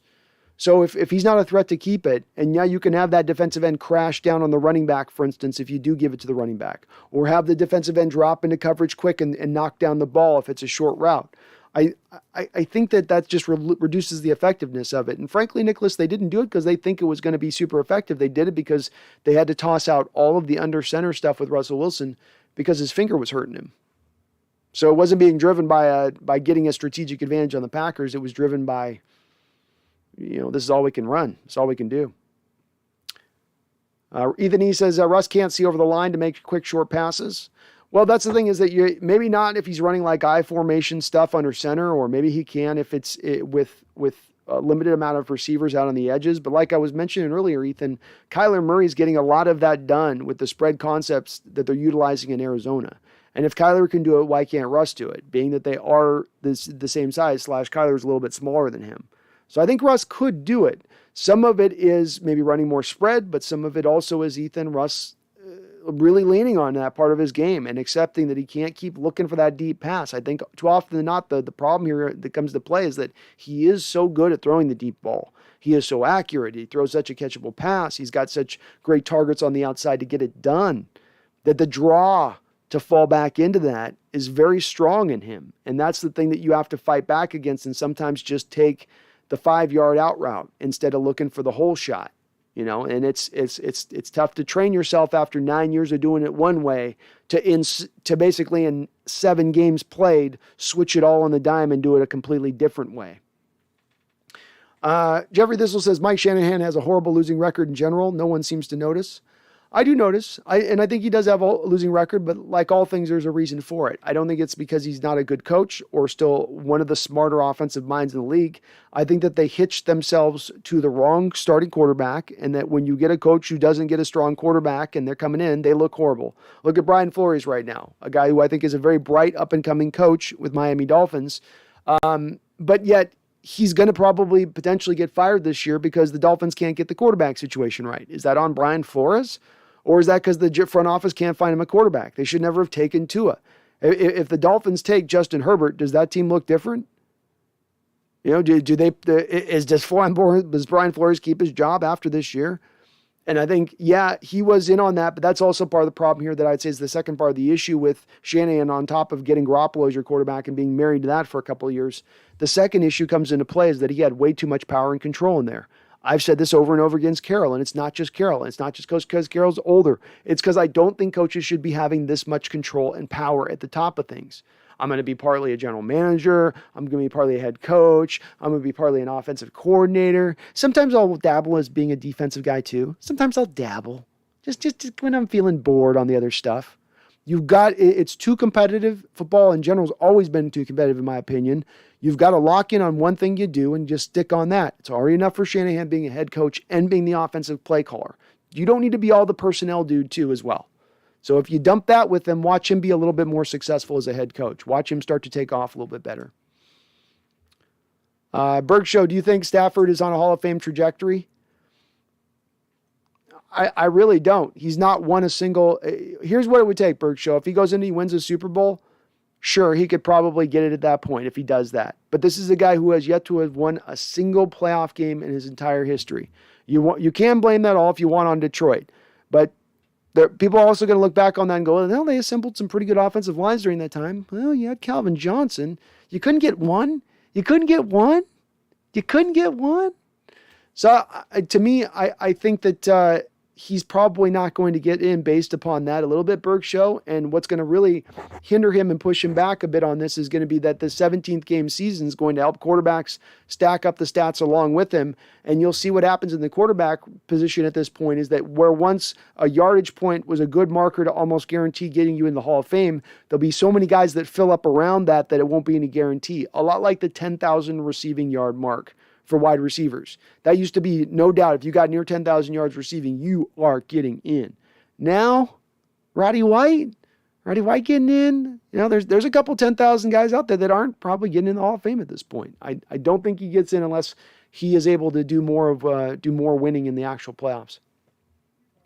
Randall says, do we know if Chris Carson's playing? We do not know if Chris Carson's playing. It's a complete question mark at this point, Randall.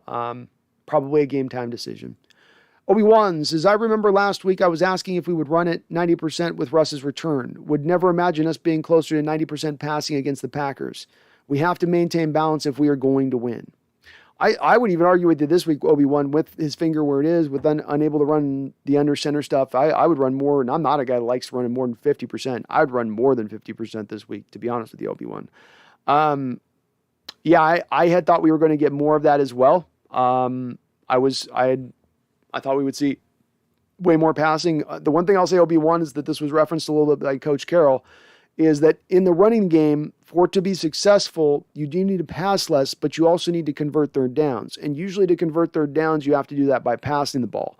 And that's something that Seattle's been one of the worst in the league at in the NFL this year.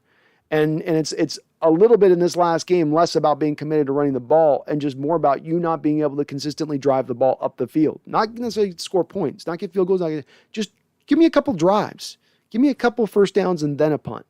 But there's too many 3 and outs, too many quick in and out possessions that I think end up being a little bit of the cause of that. Could they run a little bit more still around that? Maybe a little bit more. And I agree with you. I want to see them run a lot this week. But I think they've got to do more converting of third down. You can't be 30th in the NFL in third down conversion and hope to be anywhere near effective as an offense, in my opinion. You can be middle of the road, but not 30th. Go Hawks 2022. I'm biased. Also, I hate New England and Pittsburgh. Nothing wrong with that. That's healthy, Go Hawks 22. We call that making you a healthy human being, is what that is. Megan Roger with a $2 donation. Greetings. Sorry I'm late. Hey, better late than never, Megan. And thank you for coming in strong, coming in through the door, dropping dollars on the floor. Hope you don't expect me to dance to it. Megan with another $5 donation as well says, settle a disagreement for me, B. Is Paul Allen the father of the 12s? If not, who is? The father of the 12s would technically be John Nordstrom. If we're going to have to specifically go to the name of the guy that signed off on it. I don't know that it was originally his idea. Probably a public relations person within the offices during the 80s. But I do believe it was, maybe the chat can correct me on this, but it was in the 80s regardless, whether it was there, but it was decided at that time to do it around in there. And it would have been Nordstrom, of course, being Megan of Nordstrom fame. I don't know if you guys have a Nordstrom's in Australia, but they're always one of those shops you have in the malls here. And he was one of the original owners of our Seahawks. So he had the connections to the local connections and that and whatnot. And again, and the second best owner in Seahawks history, Mr. Nordstrom's. So yeah, not the father of the 12s, but certainly Paul Allen carried on the tradition, Megan. He certainly embraced it with the new stadium and all they did. And even in their uniform design, which I think has certain, like 12 something in it, or it's buried in there somewhere somehow, I think. So thank you, Megan, though, for starting out the chat so good. Charles Wright with a $5 donation says, Okua Tangen Wan Brandon and Okua Tangen Wan and fellow Okua Tangen Win Brandon and fellow travelers. Well, I guess that's a phrase of hello and hope you are well. And I will say to you, namaste. Namaste, Charles. But thank you for the $5 donation. If that's a player I'm supposed to be looking up, let me know too. Is Kwan Tangenwan? Is that a left tackle out of Columbus that I need to be taking a look at? Let me know, Charles, on that one. Oh goodness. Charles and Megan, you're awesome. Along with Randall, I really appreciate it. And don't leave Paul third off there. Don't leave Paul off.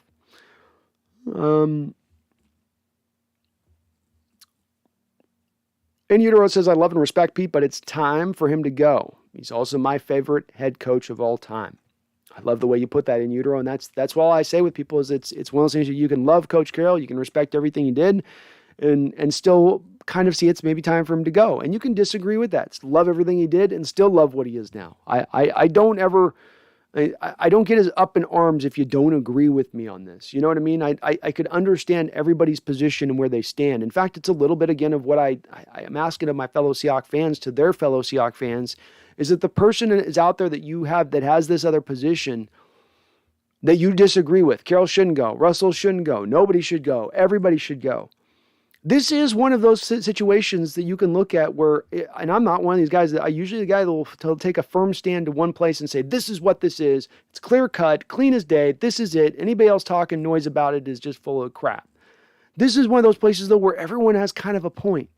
Everyone kind of has a leg to stand on in all of their wide variety of opinions on this. In the 4 basic separate opinions there are. Keep Russ, move on from Pete. Move on from Russ, keep Pete. Move on from both, keep both. Those are your four angles, right? And the fan base is all split down all over the place on who thinks what and how they all divvy up. But you can think multiple things. Everyone who's got their stance on what they think has an intelligent leg to stand on is what I'm saying. They have a point. Nobody here is crazy or out of their mind or whatever words people want to use to try to be derogatory towards people that they don't disagree with and their ability to straw man them in an argument. Whatever they stand on, it doesn't matter. Everyone's got a leg to stand on, in my opinion, with this. Because there's a lot at play to make you right on this. There's a lot of play to say, well, Russ can't adapt to the new offense. Coach Carroll's outdated. Both need to go. Well, Coach Carroll has been the most successful head coach for you of all time. Defense is starting to turn around. It's a matter of getting this offense right, which is really about just putting resources into it. Put resources into it. Keep Russell Wilson. Put the team all back together the same way. Go. Oh, well, Coach Carroll's seen his day. Russell's seen his day. Turn it all over. Get somebody in here new completely. Let's go. You can make an argument for all those. You can't always do this in every situation, but with this situation, having 10 years of data and having so much ups and downs to this, so many things that are wildly different from one thing to the next, it's going to drive different opinions in different places, I guess is what I'm saying with it. And I'm cool with it. I embrace it. I, for one, embrace the wide variety of opinions. Randall McDaniel says biggest disappointment in 21. Dwayne Brown or Dunlap. Randall, it'd be Dunlap for me because with Dwayne Brown, yeah, his play has fallen off in basically a little bit of the same way from what Dunlap's play fell off in the back half of those games last year. But with Dwayne Brown, Father Time always comes calling at some point, and when he comes, the fall is going to be quick and harsh and staggering. And I don't think that same thing hit Dunlap, who's about 4 years younger than Dwayne Brown. I don't think he's at that same stage, especially understanding that whereas left tackles can't tend to play into their 30s very much, defensive ends can tend to play pretty late in their careers, right? Especially those bigger guys. Those 6'5", 6'6" guys can. DeMarcus Ware lasted a long time. Julius Peppers was the guy that lasted a lot deep into his 30s, right? So he's been, to me, more of the surprising one in not having any pass rush from him. That's been more of the one we went, why is that not shown up? Why? And they put him in position. They got him at left defensive end. He's not taking on the best tackles against the opposition. He's not really getting chipped. He is getting held. I'll acknowledge that. Like, Dunlap can't buy a holding call for his life. He can't. I don't know why, but officials just don't like calling holding calls on him, like, ever. But it is what it is with that. It is what it is with that. In utero, Stafford was on a mediocre team in Detroit. He's the king of garbage time stats. No, hey, you don't get Stat Padford as a nickname where someone's literally taken your name and found a way to fit in creatively how you take advantage of getting your stats beefed up. That takes a lot of those type of games for that to be sitting in the imagination of someone to eventually spit out Stat Padford. You know what I mean?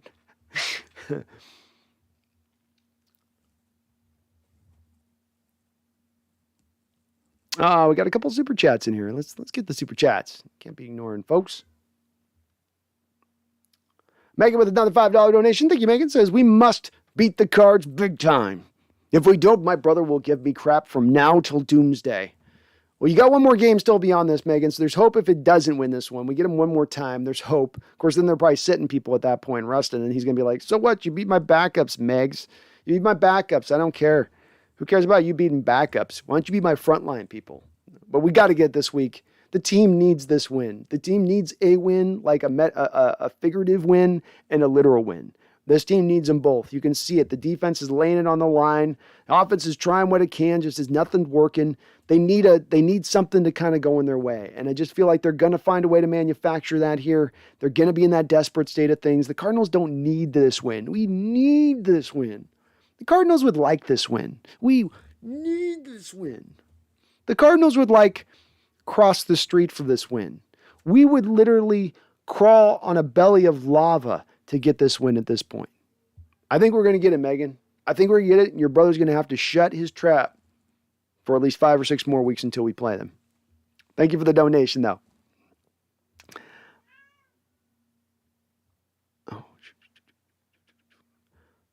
Charles Riley with a $5 donation says, what's up?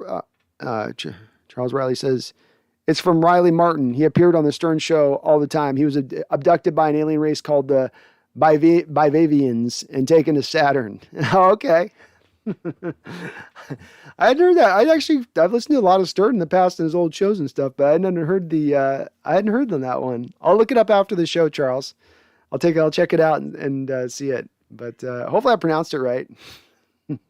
I'm glad that's not a left tackle. I eventually have to do a video breakdown and pronounce that all the time. I'll say that. But thank you for the $5 donation, my man. You're awesome. I appreciate you. Man, I can't get this thing to work today. Megan with a $10 donation. My goodness, Megan, thank you so much. Says, you know how much I adore Coach Carroll, but as I've only been a fan since 2010, I'm willing to hear every side of the story. But nothing will change my mind about what I think of Coach Carroll. Nothing should ever change in his legacy. It's what I hope this doesn't go to a point of it failing to the dead end of things, to where it's basically had every last bit of juice squeezed out of the fruit, and there's nothing but the rind left and dropped on the floor as Coach Carroll then departs. I don't want to see it go down that trek of things, which to a partial degree, it's sort of heading a little bit down that trek at times.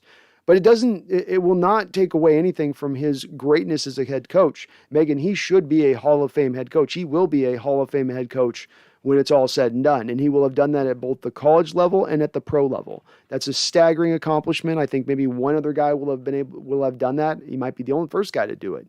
To get that done is no just small thing to do. And look, he did it here in Seattle, not on the back of somebody else building the roster, not on the back of super smart coordinators who were, making him look good at every turn. He was doing it as a guy with the full control, with I'm going to implement my way and my system and my philosophy and my players, and I'm going to do it all how I want to do it. And he got the greatest successes from that you can get. He took you to the Super Bowl in 2 back-to-back years. He gave you consistent success for 10 years. He won more games than he lost. That part can't be undersold about him, Megan, and I wouldn't undersell that about Coach Carroll. It's like I say, I can do all that appreciation on that side of things while also wondering with a bit of the side, while also kind of side-eyeing. I'm walking with Carroll right now like he's my girl, Megan, right? I got my arm, but I'm kind of side-eyeing a little. I am side-eyeing, okay? I'm not wayward yet. Just a little side eye. I'm just looking.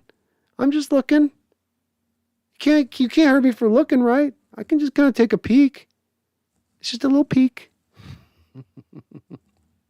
Paul there with a $5 donation. Thank you, Paul, Megan, Charles. You guys are all awesome. I appreciate you guys and girls. Paul, what do you think of Chris Carson moving into the general manager role full time and hiring new coaching staff or some other administration role? CC? Who's CC, Paul? Can you put that in the chat? You can put that in the chat if you want, or some other administration role. CC. Chris Carson? In the general manager role full-time and hiring new coaching staff? Coach Carroll. Sorry, Paul. Jeez. See, I see CC as Chris Carson so often, Paul, so I'm like stuck with Chris Carson. Where I would think that he would be it would be an administration role. I've related it, Paul, to Bill Walsh. When Bill Walsh was finished up as a coach there with the Niners, he moved into more of an advisory. I can't say the word, Paul. You know what I mean, though. It's into that capacity where he's basically, in conjunction with Schneider, they're working together. He's there as another mind for Schneider to work off of. He's guiding things along. He's got that more of it really is a figurehead, but it's also a sort of a guy that's just there to be leaned on as a resource and can be very valuable for organizations. I think it was valuable for the Niners because even once Walsh left, they were able to still be consistently pretty good in the win-loss column. And that was despite the fact they couldn't work the cap like they did in the early 90s. When they were great at that time, that stuff was starting to get kind of pulled out, and they were having to just go back to drafting well and playing well. So he was awesome like that. I think Coach Carroll could be awesome like that, and still gives him a role where you're not done, your career's over with. You're still a part of the organization. You still have a capacity here. When we win the Super Bowl, you still go get a ring. I don't need to kick him to the curb at that point necessarily. Just advisory. He's going to consult. Thank you, though, for all the donations. I appreciate you guys so much. Ethan E., we need DK in the short passing game. His run after the catch is so good, he doesn't need a deep ball to score a big touchdown. Well said, Ethan. Well said, and I agree, man. I definitely agree. He's shown an ability that surprised me, frankly. His after-the-catch ability has been really good and has gotten better, it seems like, over the last couple of years. I sure would like 8 to 12 targets a game is that magical number, Ethan, that I'd lock into wishing the team would kind of get into with him. Let's get him 8 to 12 touches a game. Let's let him roll with that. Let's see how it goes. Let's see what we can get from that. I think you're going to get some good production from this kid if you can find him a way to work him the ball in that fashion. Jeffrey Thistle says, just snap it to DK if Russ won't throw it to him. I tried to tell everyone Everett was going to be a glorified blocker, laughing out loud. Got this great yak tight end that never gets the ball. And Ethan says 5 catches, and Jeffrey says, first time all year. Yeah, Jeffrey, they definitely have been hesitant to find a way to work the tight ends this season, which has been frustrating to say the least. And every time that they go to the tight ends, I think that they're the most efficient between running backs, tight ends, and receivers. I think the most efficient as far as targets to catches go are our tight ends. They've been sure-handed. He's been every bit as advertised as a yak guy when he's gotten the chances to be that. I really have loved what we've gotten to see out of Everett. And hopefully with that 5 catches last week, Jeffrey, we can start to see them utilize that a little bit more going forward. Randall says DK dropped 2 slants last game, including a key drop late. Everyone pressing to make a play, not in the flow of the game. In hindsight, Lambeau was a tough draw for Russ's first game back. Yeah, it was going to be a hard game for him to win if he's 100% healthy, Randall, much less going with what he's going with. I really only put 1 drop on him, Randall, and if you go back and watch the game, even Russell takes responsibility. A guy's not really always quick to take the responsibility, right? It's a slant route, and on those plays, the quarterback's going to be throwing the ball with a tremendous amount of velocity. A lot of plays, quarterbacks will be throwing layered throws with 60, 70, 80% of their actual throwing power. I would argue that on a slant route, you're probably getting somewhere in the neighborhood of about 90 to 93% of what Russell can really throw it, because he's got to throw it in such a tight window, right, to complete the ball. He puts it on the back of DK rather than in front of him where his momentum's going. It's a really hard catch for a receiver to adjust back on.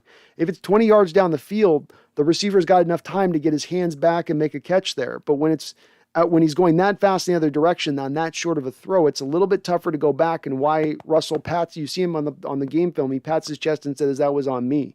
He's got to put that ball out in front of DK on that throw. It's got to be a very precise throw, and it should be, because it's a shorter throw, a little more easier to be precise on it. But the other drop was legitimate, Randall, 100%. He did drop the other one. And people are pressing, Randall. I'll agree with you there. There's times you can see definitely some people at times trying to go just find a way. Russell with the deep ball, when he shouldn't be throwing it, and nothing's open there, he's letting it rip, just trying to get something. Anderson, I believe Russ can absolutely learn and adapt to a shorter, quicker passing game. His arm talent and leadership could keep him as our quarterback for another 10 years if he wanted. Just needs to commit to it. Well said. Couldn't put it better myself. That's where I sit with it as well. Just has to commit to it. I think Russell has it in his game. I don't think that it's missing. I don't think that you've hammered it on him. I don't think the coaching staff has embedded it as much in his brain as you starting to do this year. And because it's been so long, those old habits have become so ingrained, and that just makes it that much harder to unlearn those habits. That means it's going to take a little bit more to get the transition to take place. But I do still have some faith that the transition can take place. It just does, again, to your point on this, it just takes some commitment. In Utero says, Pete Carroll is now the man behind the curtain. He is In Utero, the man behind the curtain. Ethan Tech World, how about that Trey Brown last week? Oh, baby, he's going to be good. Oh, he's looking great. I'm loving what I'm seeing out of Trey Brown. Kid is an absolute playmaker at the position. He's looked better than even what his college tape showed. On his college tape, it was a lot of handsiness. Now, he showed some real good twitchiness, ability to really stick with the receivers. But the technique that he's already using to stay on top, for instance, is just, it's almost like not taught technique. It's just natural feel for the game and how to play the cornerback position. And when he jumped that route that last week on the play, I'm sure you guys have seen, there's a couple of shots you can see on it of where he's at before when that ball is thrown to how much ground he covers in about 4 or 5 yards in a split second to come up and make that breakup was just astounding. We might have ourselves on our hand a future kid who could push into, dare I say, Pro Bowl level status. But man, this has been the most impressive we've seen of a young kid at the corner position since Richard Sherman. I mean, that's as long as we've seen since then. It's been a long time, so it's really is standing out. B. Ross says, if you had to decide the league MVP now, who would it be? 2 or 3 weeks ago, I would have had Stafford or Murray, but they both seem out. Maybe this year a non-quarterback gets it, Kupp or Debo. Nah, nobody's going to give it to a receiver. I don't think would be my impression on that. They would be just too hesitant to do that. I know what I want to say. I'm just thinking about this top of my head. It's probably at this point going to be probably Lamar or Brady. I'd go 1-2 like that. That's probably your 1-2 as it stands right now. You know, if Kupp and Debo can truly keep generated their production where they're both pushing nearly 2,000 yards receiving and Debo's got like 300 yards, 400 yards rushing, and they're both stacking 20 touchdowns, they may be in it. But then again, B. Russ, both of them will take votes away from each other at that point, won't they? Both play in the same division, both putting up very similar production. It's going to be hard for either of them to win out from the other, whereas I think one of these quarterbacks will eventually separate themselves from the other. And it looks kind of to me like Lamar at this point with how he's coming along and his ability to throw. Nicholas Gill says, birds don't chew gum. That's true. That is true. It would well said. In utero, we need Russ to be coached so the things he's amazing at are at the forefront of the offense. Lamar Jackson would be MVP right now, so in utero agrees with me. And yeah, I think we do have to coach so the things he's amazing at are at the forefront of the offense. I think so in utero, but that's a little bit of the issue though too, is that you have been a little bit coaching things, or at least Russ has leaned into the things that he's amazing at. He's got the best deep ball in football, so he's always looking to try to throw the deep ball, which has led him away from the things he doesn't do well, which is the short and the intermediate game, but that's the part of the game he's got to start picking up a bit. So I think that they've got to kind of coach him away necessarily from what he does amazing and get him to work on the deficiencies of his game. And they're not, he's got more pluses and he's a far better quarterback at the things he does across the board than he is bad, but the bad things he's not good at, if he improves, he taps into that untapped oil in his backyard I was talking about. That big well that's as deep as you can imagine. We're talking 500 barrels a day, baby. You know, just pumping out black gold. Random McDaniel, we need to get someone touches at running back beside Collins. Let's see what Dallas can do with 8 to 10 touches. Not a fan of Collins.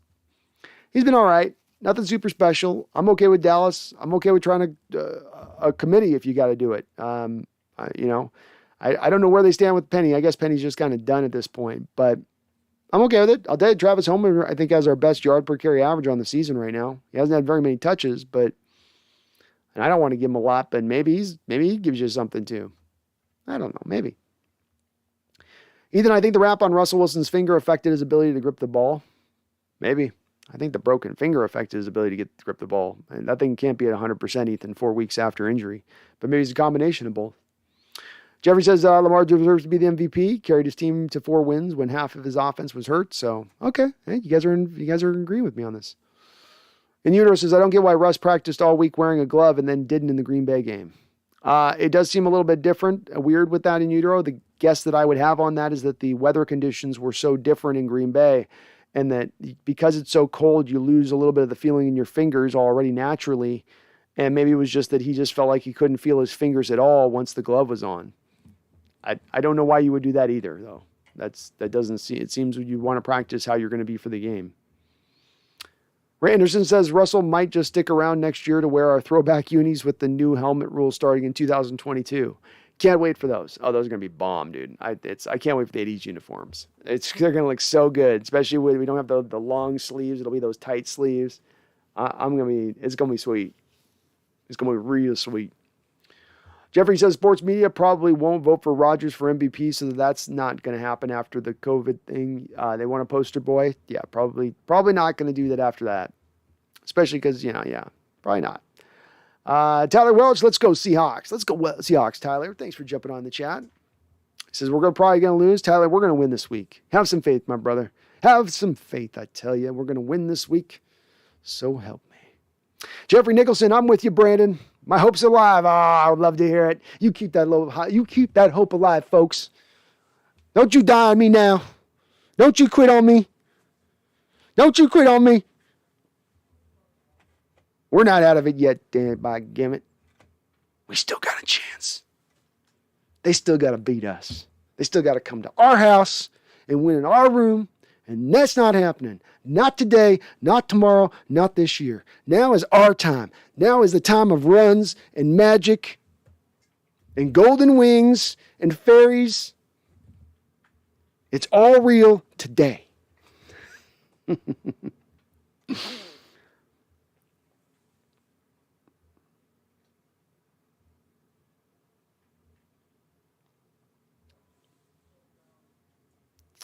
Ethan E., I think Jamal Adams started using the jug machine. Hey, man, my guy high pointed that ball.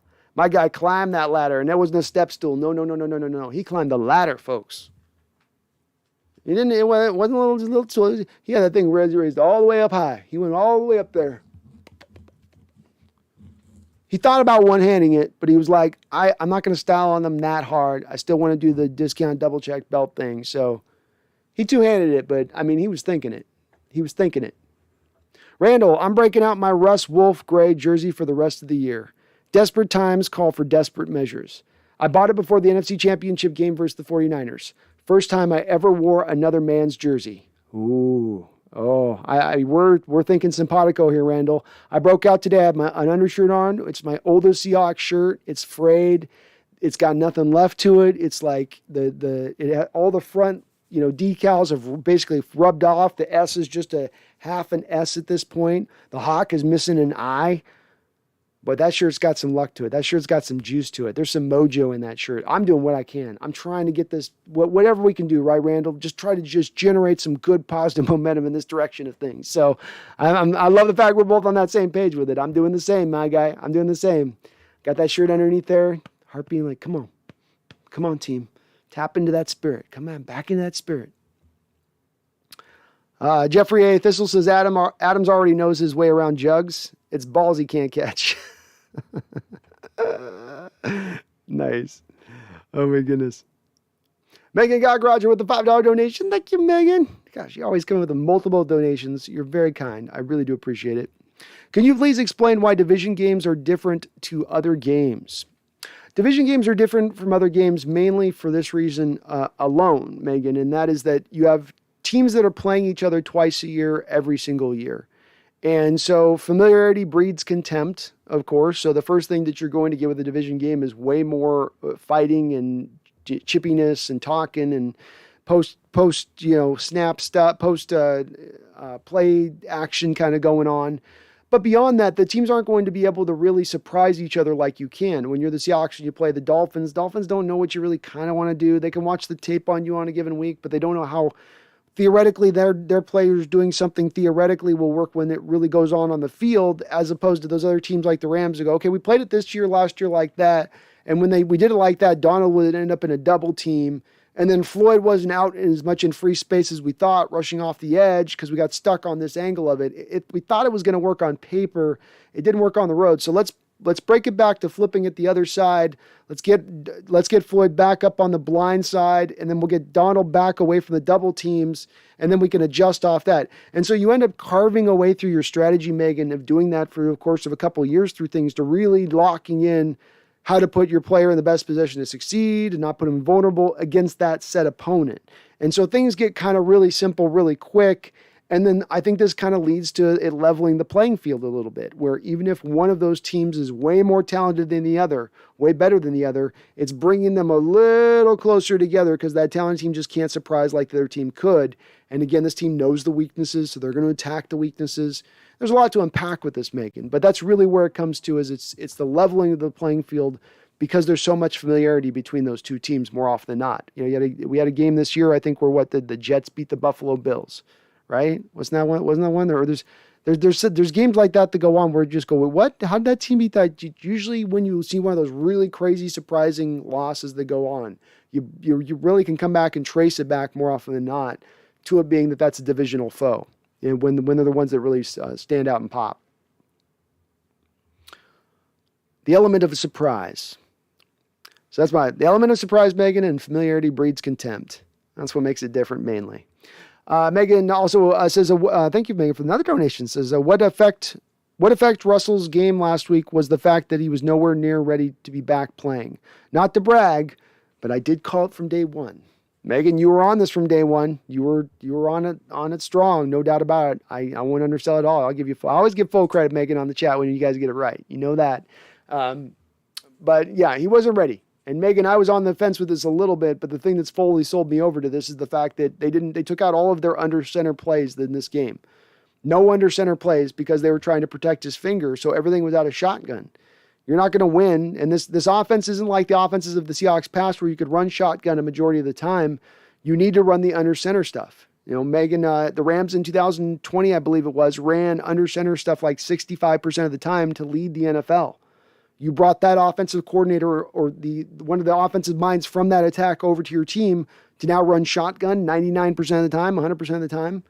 It's not going to work, not with the way that you need the scheme to work. So, yeah, I'm not in favor of it. Should have been Geno last week, Megan, and frankly, probably should be Geno again this week if he can still continue to not be able to run the under center stuff. And the reason he can't make an under center stuff be run because you snap and you catch the snap like this. It's his right finger that's the bad finger.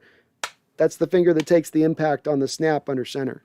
So, I'm with you. I'm still with you on this. I think I was with your skepticism before. Now I'm really with your skepticism on this.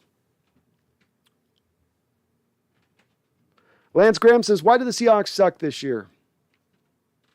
The Seahawks suck this year because they did not utilize all the assets they could to team build this year properly. Instead, they got cute with it. They tried to do just enough to be a competitive team. They should have gone over the top of that. They undersold themselves, and they thought more of themselves than what they really were. I was a little bit guilty of that in my preseason predictions of them. But I also never thought that they would be sitting on, for instance, $13 million of cap space at this point in time this year. I also really, at the time, this offseason and understanding this existed, didn't think they would fail to convert Russell Wilson's base to bonus, also freeing up an additional $10 million. We could have $23 million more of player added to this football team, but this team said, nah, we're good. We've done well enough. That team's in good. It's good enough. Trey Flowers at corner, fine. It'll be fine. Gabe Jackson, right guard, it'll be fine. It wasn't fine. That'd be the main thing I trace it to. Inudro says, I will eat crow if I'm wrong, but I believe the Cards defense will own us. Well, we've had some bad offensive performances against this Cards defense in recent years. Even going back to last year, I think you had one really bad one where Russell did pretty good about attacking with the short passing game, and he was able to move the ball a little bit in that game, though I think it was the first game they were able to hit some deep shots, and then the second one was all about, I think, short passing. But we've had some tough goes with it, and that defensive coordinator that they've got there knows how to play Russ, knows how to go after him, knows how to make him uncomfortable, and the specific ways to make him uncomfortable, especially with the stack fronts. Defensively, putting up a lot of guys on the line of scrimmage and just giving Russ a lot of people to look at, and essentially then dropping off guys, and he never knows who's coming and who isn't coming, and it can give Russ some troubles, or that's been the way the Cardinals have given him troubles, like last year where they got Jeffrey Simmons to do that. Jeffrey then drops back fast into his coverage on the play, and then makes an interception on Russ on a really great play by him, but that's part of the confusingness the confusion that they're able to bring to play against him. Drunk Squidward says, hopefully Chris Carson can come back healthy. Yeah, I'm hoping so as well. I am hoping out. I'm hoping out as well with that. I wish I could give you some information on this, Drunk, but it's all still up in the air right now. So it's going to be a game time decision like it was last week. Anderson says, if Kyler can run the offense he does down there in Arizona, we know damn well Russell could do it up here. Kyler leading the league with 72% completion percentage. Would need another wide receiver threat to run a spread, though. Bingo, Anderson, bingo. And yeah, he's running the 70, and he's not doing like he was last year, by the way, folks, because there'll be some people who think, and they might tell me in the chat, well, Kyler's probably doing that run thing where he's got more mobility and speed than Russ. He's a legit 4-3-3 type guy, and he's just running around defenses back there and then running for yards. And so he's doing a lot of Lamar Jackson stuff to make it work. But he's not. If you look at it, he's got like 120 yards rushing this year, Kyler Murray. He has dialed back the amount he's trying to run the football. He's just completing passes and operating within the context of the offense, reading what the defense is giving him. They're certainly manufacturing some touches to guys like Rondale Moore, but he's also just kind of spreading the ball around, peppering the ball around. And right, that's always been a little bit of natural nature to Russell Wilson's game, is the ability to just kind of naturally spread the ball around. He wants to do that. This would be an offense that would fit him a little bit with that. But when going to spread, of course, the one thing you tend to do historically speaking when you go to spread is you do tend to hamstring your runner, your running game. A couple less guys as far as blockers at the line of scrimmage.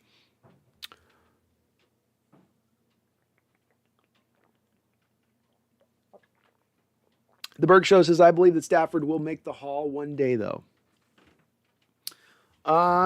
He might. I mean, the tough part about this is that he's going to be able to statistically put up a lot of yards, Berg Show. But, I mean, when you take out the yards, take out the touchdown passes, when you look at how many Pro Bowls did he have, how many All-Pros did he have, how many playoff wins did he have, he's not going to have any of that he's going to be able to bring to stage. And again, like I was saying before, you're going to have a lot of quarterbacks who are going to end up putting a lot of yards that are going to be kind of around the neighborhood of him. And those guys are definitely not going to get in. Then it comes down to, well, okay, is Kirk Cousins then a Hall of Famer if he puts up another 7 years of the production he's putting up the last 2 or 3 years? You letting that in? Is that what you're letting in the Hall of Fame now? But let's go beyond that, Berg Show, because I know that let's go back to the original reference on what I said. Because again, it's about, to me, specifics on this one. It's about specifics because our original, your and my debate on this originally kind of breaks out of whether or not, if I'm not mistaken, if I'm remembering this correctly, and please correct me, Berg Show, if I'm wrong, but our debate on this is whether or not Russell Wilson could fetch 3 first-round picks, maybe plus, that you were thinking there's no way he could get 3 first-round picks. And my whole point on that was that no Hall of Fame quarterback in their prime has ever been traded in NFL history. And so baked a little bit in me saying that, Berg Show, is not saying a Hall of Fame quarterback who will eventually be voted to the Hall of Fame, but was not really considered a Hall of Famer when they were traded. You see what I'm saying? It's a player who is a first ballot right now. If he retires tomorrow, he's going to the Hall of Fame player on the market and available for trade. No player in the history of NFL has ever been made available in such a way. Would that player, being that that's the circumstance, fetch more than, let's say, a guy like Stafford last year who got 2 first-round picks? Yeah, probably would. Probably would. And again, I think my point stands on it, Bergs, in that you've not been able to find an example. I know you've been searching your brain on it. You haven't been able to find a counter for me on that comes close past Stafford, and even him, again, nobody out there, even you would say at this point, at the point of the time he was traded to the Rams, was he a Hall of Famer. If he retired last offseason, he wasn't going to the Hall of Fame. He can still get there. He's got room to work. Guys can play till they're 49 years old now at quarterback. So, anything can happen with that, but not quite yet. Aiden Simmons, would you take Jalen Hurts and Miles Sanders or 2 firsts for Russ? Miles Sanders is on the point, is getting close to the place where you're going to have to pay him or let him go in free agency. He doesn't add a lot to me as far as trade value goes. Jalen Hurts doesn't do much for me as a quarterback either. He was way overdrafted in the second round. Probably should have been more of a 4th, 5th round flyer type guy. He doesn't do anything for me either. So I need 3 first round picks. If we're talking about 8 and 2 first round picks that are top 10 from the Eagles this year, and then those assets, I would take those, but I'd probably want an additional 2nd rounder or 3rd rounder on top of it. I need some other kickers. I need a couple cherries on top of that sundae. You know what I mean? You got my ice cream on there, but I don't got enough toppings on that, Aiden. I don't got enough toppings. Keldon says, from a 49ers fan, if Kyle Shanahan had Russell Wilson, he would have had a Super Bowl win. If McVay had him, he would too. If Bruce Arians had Russell in Arizona, he may have a Super Bowl win. Very well said, Keldon. Welcome on in. And this is a little bit, Keldon, you unpack for me a little bit of why we have those 4, it's like a 4-corner of division in the Seahawks fan base, where there's all these people that don't just lie exactly in one or the other. They can kind of oscillate between different sections, but there's the fan base that says we should this offseason keep both Coach Carroll and both Russell Wilson, and we have some fans who say let Coach Carroll go and keep Wilson, or let Wilson and keep Carroll, or blow the whole thing up. You have these 4 different places, Keldon, that these people operate out of. All of us do, kind of to a degree. And the thing that I come down to is that if at the front of the head for me is keeping Wilson and building the offense around him, because I can't say we've never done it before. And if we move on from him, I think we could be in retrospect saying, man, if we had just given him an upper level offensive line, if we just given him a modernized offense, fully running with everything with it, not having Coach Carroll sitting there going, keep it safe. Don't get too risky. Don't throw it too much. Don't be doing this too much. Don't do that. Do it my way. Do it this way. Do it our old way. If he truly had that, I think there's a level of success there. I think there's an untapped level of success there. And I do think Keldon, a little bit of this last couple of years, has been a wasting of Russell Wilson's prime. As evidenced, Keldon, by the fact that Carroll had a quote a couple weeks ago where he said, I've been here for a very long time. I probably wouldn't have been if not for Russell Wilson. And that was absolutely acknowledging Wilson's effect on this football team over the last, specifically 4 and 5 years, not just through the time of winning the Super Bowls, but for the last 4 and 5 years, in my opinion. Well said, though, Keldon.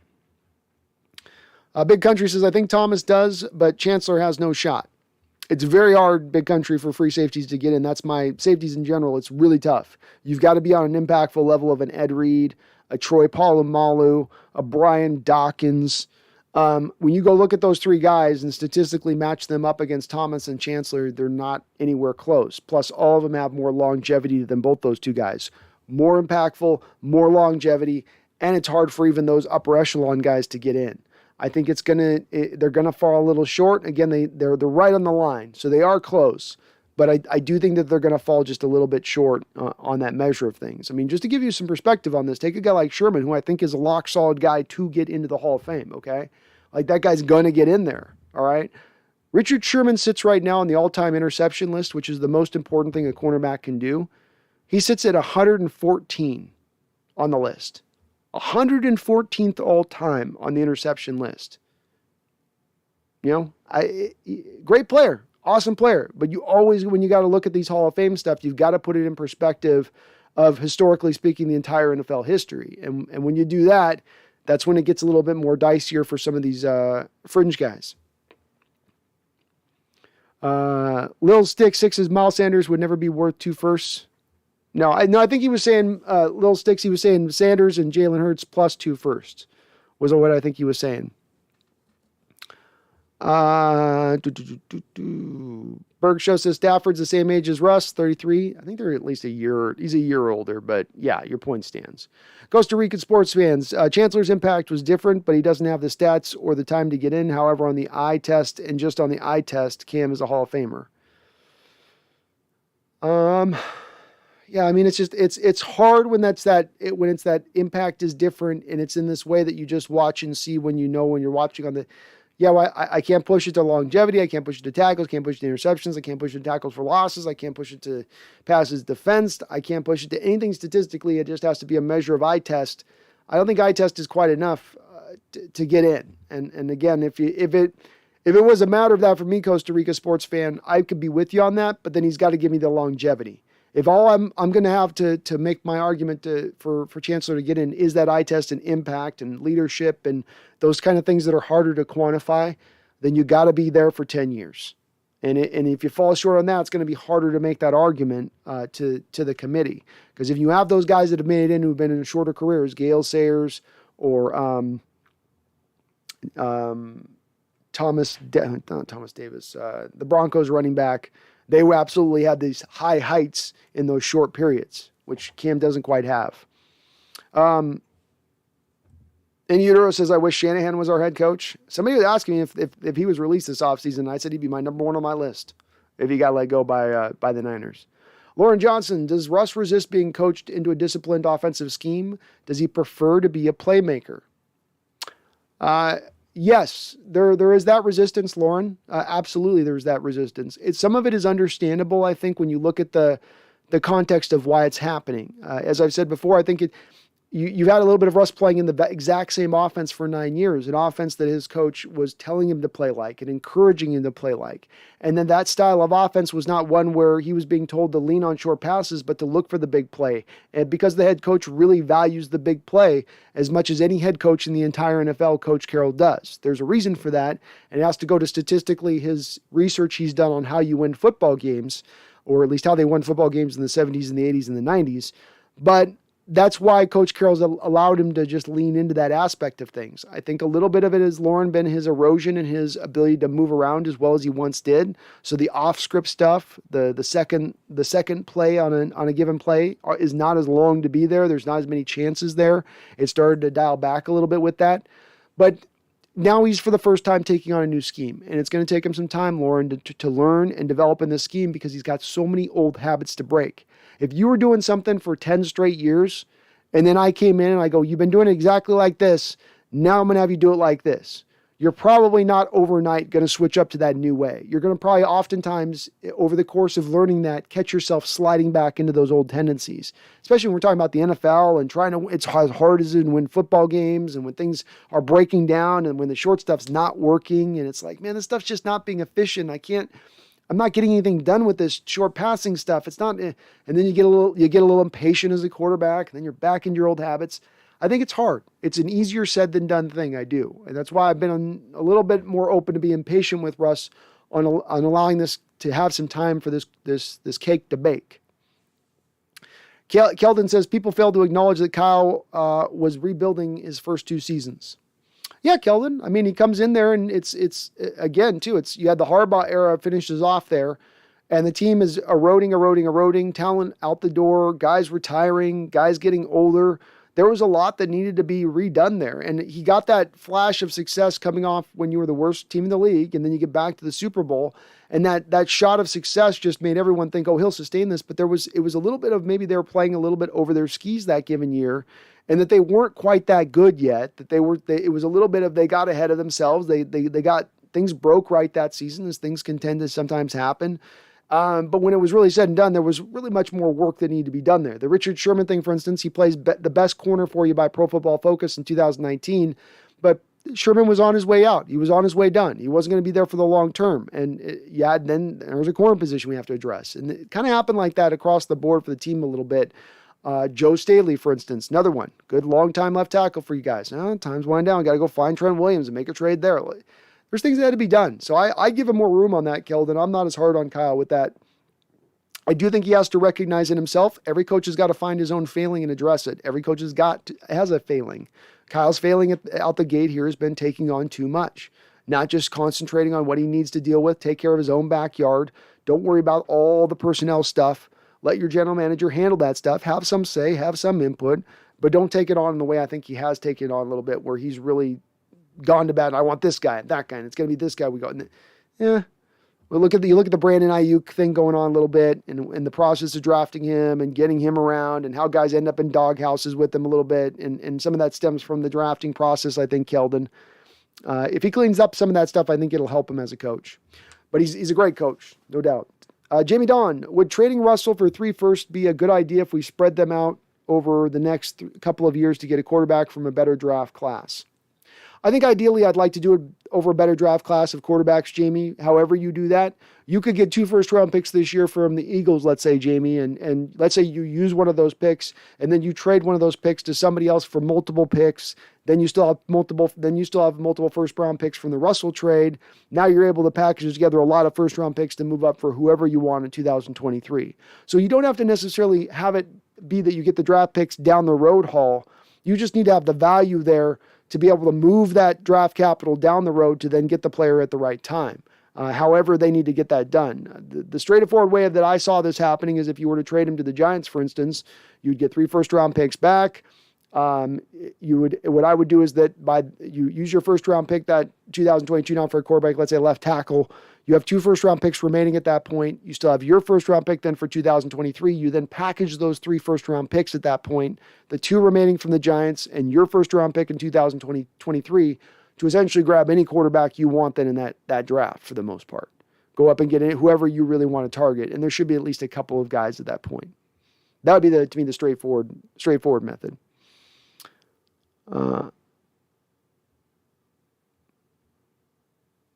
Megan, another $5 donation. Thank you, Megan. I do appreciate you, madame. Thank you so much. Says, down to my last packet of bubble yum today. Just got 2 new boxes. All is well in my world. Nice. How's the gum pile, though? Do you have a spittoon of gum pile? You just spit it into the gum pile spittoon and then grab out the next. I love my Bubble Yum, Megan, but my goodness, that stuff loses its flavor so fast. So fast. But it is tasty. For those first 30 chews, boy, is it good. Boy, is it good. All right, bear with me 1 second, folks. I'm going to just go get some more coffee. I'm going to be right back here in 60 seconds. Of course, I'm just running a quick ad here with my thanks to our sponsor at manscaped.com. So please just hang out here with the ad on this. I want to thank them again. Please do use the code at Manscaped, which is NEST. Get 20% off, free shipping, all that. And I will be back in literally about 90 seconds or so. So while I'm away, I thought I would also tell you a little bit about the sponsor of this show, our first sponsor, manscaped.com. Very kind of them to do so. They've also engineered the ultimate groin and body trimmer by focusing on intelligent functionality and an incredibly comfortable grooming experience. Their 4th generation trimmer features a cutting-edge ceramic blade to reduce grooming accidents, thanks to their advanced skin-safe technology. I now feel confident shaving my boys. This upgraded trimmer includes a multi-function on and off switch that can engage a travel lock. It also gives you the ability to turn the 4000K LED spotlight on and off when needed for a more precise shave. The Lawnmower 4.0 even allows you to customize your trim through additional guard lengths through sizes 1 through 4. Did I mention wireless charging? The wireless charging system uses electromagnetic induction, which can help battery length last longer. Men, if you've been shaving with the same nut trimmer on your face, you've been doing it wrong. No person wants to end up with pubes in their mouth. It's time to get your own ball, hair, and body trimmer with Manscaped to make me time the best time and enhance your confidence with some nice, smooth boys. Get 20% off and free shipping with the code NEST, N-E-S-T, at manscaped.com. 20% off, free worldwide shipping with my code NEST. Help yourself, help your boys, help the show. It's appreciated very much, and thank you to Manscaped for sponsoring the show. Good morning, Vietnam. All right, thank you for waiting for me on that, folks. I'll refilling the old coffee-ola, little coffee-ola on it. If you do like what you're listening to, by the way, please do hit that like button for me. It does help me out on the algorithm, helps me show up on other Seahawks YouTube fandom channels and stuff when they're looking for good content. I do appreciate it.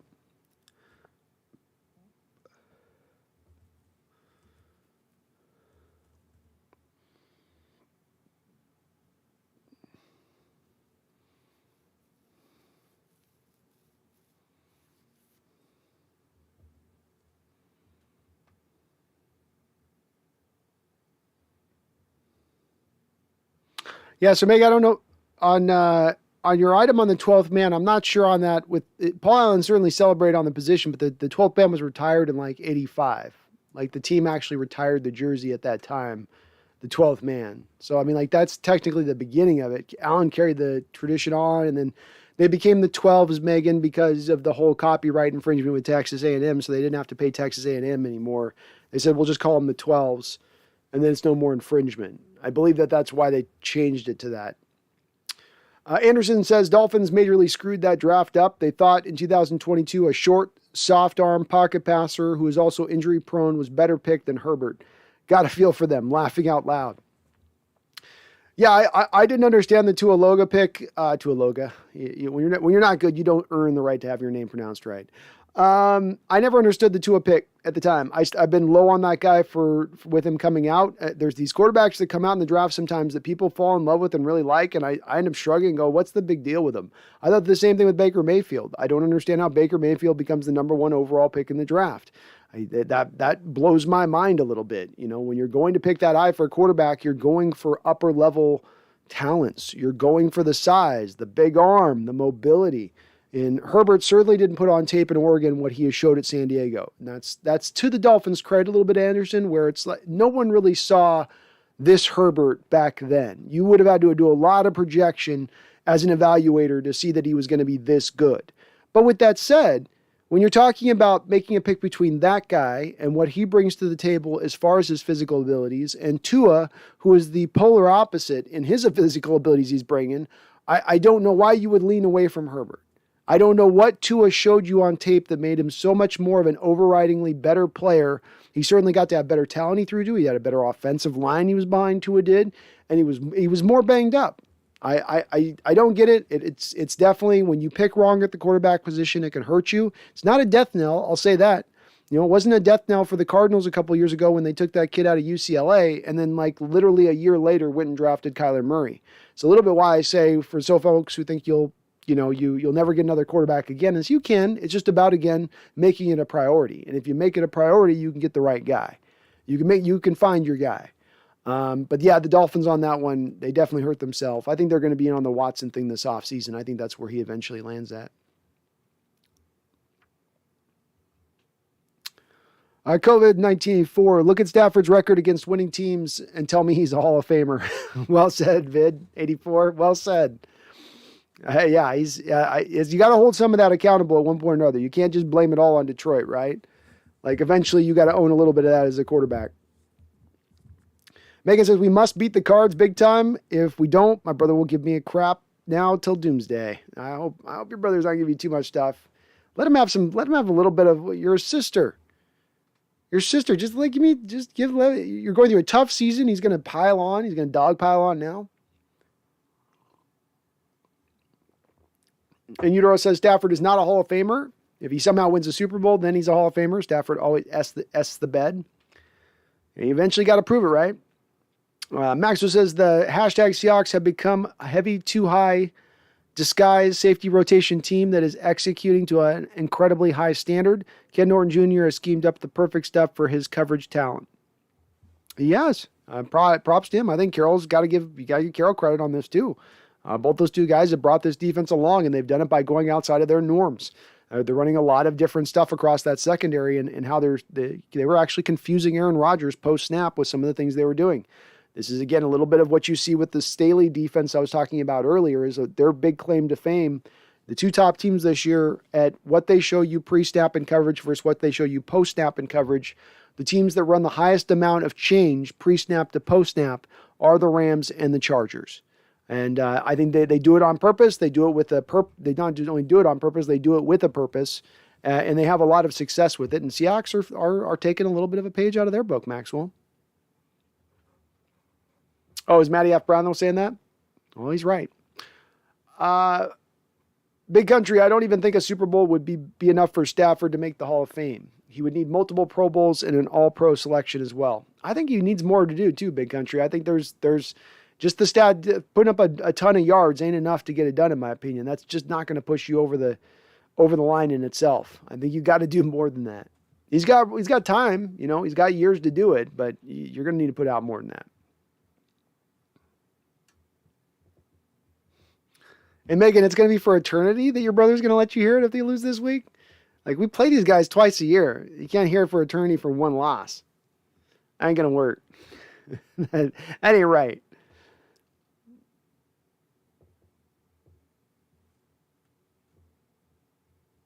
I got to check out this Riley Martin guy then. I hadn't heard of him. I can't believe I haven't heard of him. I know a lot of the old Stern clips, so I'd never heard of him before. Jeff Evans, I hear they were avoiding direct handoffs as well last week to protect that finger. Should be better this week, right? Right? Laughing out loud. Yeah, Jeff, it just seems silly, doesn't it? There's sometimes the decision-making on this team with stuff where you go, this seems silly. Your offense is already not doing great this year, and then you're going to rip out whole pages of your playbook because you're going to protect your quarterback's finger, as opposed to putting in a healthy quarterback that could give you 100% of your playbook, who might not be great, but he can at least functionally put your offense forward. We saw that against the Jaguars. I'm not expecting him to put 30 points up on anybody, but at least he can put a couple touchdowns on the board over the course of a game. He is got that in him at least. But yeah, I mean, if you're to the point I'm tearing out pages of my playbook to put you in the football game, you sure as hell better be out there scrambling for another 60-70 yards on the ground. You better be making some hole shot throws. You better be doing something to counterbalance it at that point, because that's kind of putting us uphill from the start of the game, isn't it? That's kind of like taking one of your feet away at the start of the game, isn't it? GoHawks 2022 says, never thought the Hawks could be 2-7. Never. Benelli says, but we're 3-6. Yeah, I never thought we'd be at this stage either. This has shocked me, and This has been a tough one to take a look at as far as the season goes. I've been encouraged by you folks out there and the attitude and positivity and everybody just kind of still keeping their eye on the ball, keeping hope alive. But it's been tough. It's been a tough year so far. Frank Buckner, the offensive line needs to be more consistent. There were plays where Russell had all day, and there were ones with no time. They've invested so much with the line, they should be better. I don't know if I would say that they've invested a lot with the line, Frank. You've got a 36-year-old left tackle you're trotting out over there who's been playing good up until this year, but again, there's only 3 left tackles in this sport that are playing past the age of 30, and only one of them this year is playing good. You have in Damian Lewis a guy who played good at right guard, but then you move him off right guard to left guard. So now you've taken what was the best part of his game, which was run blocking, and sort of minimized it a little bit over the left guard position, and took the worst part of his game, which is pass protection, and put a spotlight on it. Ethan Posick is not a big investment in the center position. You put a second rounder on him, but he's never played up to second round talent, as evidenced by the fact that nobody was willing to pay him on the open market this offseason with any multi-year deal. Gabe Jackson's 33 years old. Skills have been diminishing for a while, and though you did give up, I think, a fifth round pick in a trade, and you're paying him some money, he's a guy that's basically an average guard. Is basically the best play that you're getting out of at this point. And I would argue that Brandon Shell's basically about the same thing. You didn't give Brandon Shell a big amount of money. It was like a 2-year, $8 million deal. You're spending $4 million on your right tackle. That's not a big investment. So I would argue, Frank, they should have gone way more than they did go with their investment. They should have kept their right guard where he was. Probably should have gone out there and tried to sign Joe Thuney. Probably should have selected Creed Humphrey in the draft. Probably should go look at right tackle somewhere, some help from there. But they need to do more, in my opinion. In utero, I don't understand how fans can feel like we beat the Cardinals. I don't understand how fans can feel like we will beat the Cardinals based on what? I don't know if I'm saying I'm not like laying a Joe Namath guarantee down here in utero, but again, as I was speaking about to Megan a second ago, division games tend to be equalized. It's not necessarily what your records are coming into that game. Did anybody think the 49ers were going to blow the doors off the Rams on Monday night? Did anybody really see that coming? Division games just do this. They cause a level of the playing field to level off. It's hard for one team to just blow somebody out. You're not going to confuse us with your scheme and your spread concepts. We're going to have a plan for how to deal with it. We tend to play very close games with the Cardinals, regardless of whether it goes kind of 50-50 back and forth and who wins and who loses over the last couple of years. They do tend to be very close games. So I think when you throw all that together, there is a good chance we can win it. And the thing that really gets me in utero is that desperate teams are tougher teams to play. When you have one team that is playing for something, playing for the life of their season, playing to survive, and you have another team that's sitting on the top of the division and is comfy and cozy, you're not going to necessarily get the same level of urgency in play from those two teams. And that can be enough in itself to push you back over the top. Some of this is me projecting, admittedly, but that's what you guys pay me to do. That's what you guys pay me the big bucks to do. Jeffrey, hunger, the Seahawks are hungry, and you must be young and not know the true meaning of any given Sunday. That's right, Jeff. That's right, Jeffrey. Well said. In utero is not convinced. He says, I'm almost 40. I understand any given Sunday, but it ain't happening versus the Cardinals. Jeffrey says, laugh out, you must be a Seahawks fan. Utero's been here for a long time. He's old school in here, Jeffrey. I get where he's coming from, man. I understand not thinking, look, the Cardinals are a division leading team. We're the division bottom team. To say it seems incredible to think that the bottom team is going to beat the division team, or to predict that. It's understandable to take that stance. That's not crazy. I think we got a chance, though. I think we're going to give them a game. Jeffrey says, at the end of the day, I never met anyone who'd walk away from $12 million a year. Why I find it hard to believe Pete walks. It's as good as reason as any, Jeffrey, to believe that he wouldn't from that standpoint. I already didn't think that he had necessarily in him to want to walk just by his mentality of things, just by the positivity of which he looks at things. I've related it to believing that he's the equivalent of the player that tells you you're going to have to rip the jersey off of me to get me off the field. You're going to have to tear the jersey off my back. I think Carroll's a little bit of the coaching equivalent of that. Mike P says, did you see Will Rogers yet? I did watch Will Rogers. Yes, Mike. 6 touchdowns to beat Auburn last week. Only a sophomore. Yeah, he's got something. I'm just going back on my notes here. So here are my first opening notes that I've got written down for him, Mike. And admittedly, I haven't done like game after game looks, but I wanted to get the first view on him for you.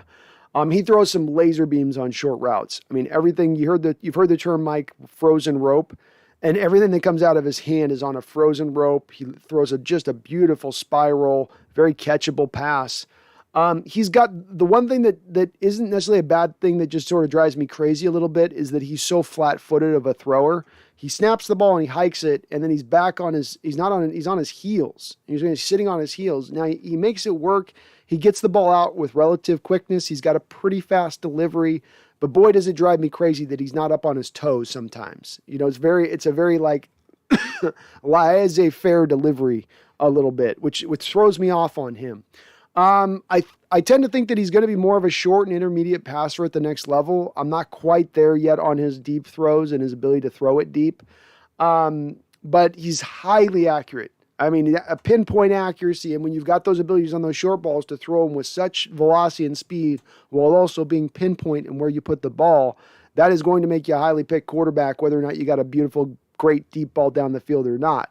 You can think of it like almost think of it like a Mac Jones with an upgraded arm, but not quite the processing power in his brain. It's a little bit like that to a degree. He's very casual out there. He's got just kind of this general, like, nothing's going to waver him. He's very unflappable. It's almost like he's back in high school throwing the ball around the football field a bit. I like that moxie to him. I like the ability he doesn't play scared. He's going to let it rip. That's pretty cool to see. So that's the thing that stood out to me as much as anything. The 3 words I said: unflustered, unworried, unhurried, are the last 3 notes that I have for Will. So just that part stands out to me for a guy that young sophomore. You'd think the thing would he'd be in over his head a little bit. He'd be swimming a little bit, but instead he's not only excelling, he's excelling with a sense of, I got this. I love his confidence though. I love his swag. I love his confidence to him, man. A great suggestion for me to take a look at as well. And I'd be open to looking at him again here. And I still got Caleb Williams as sort of my early riding guy. That's my guy that just kind of, I got a glint in my eye for Caleb for 2023. But I might get sold on Will Rogers, Mike. You might bring me over to the Will Rogers train when it's all said and done.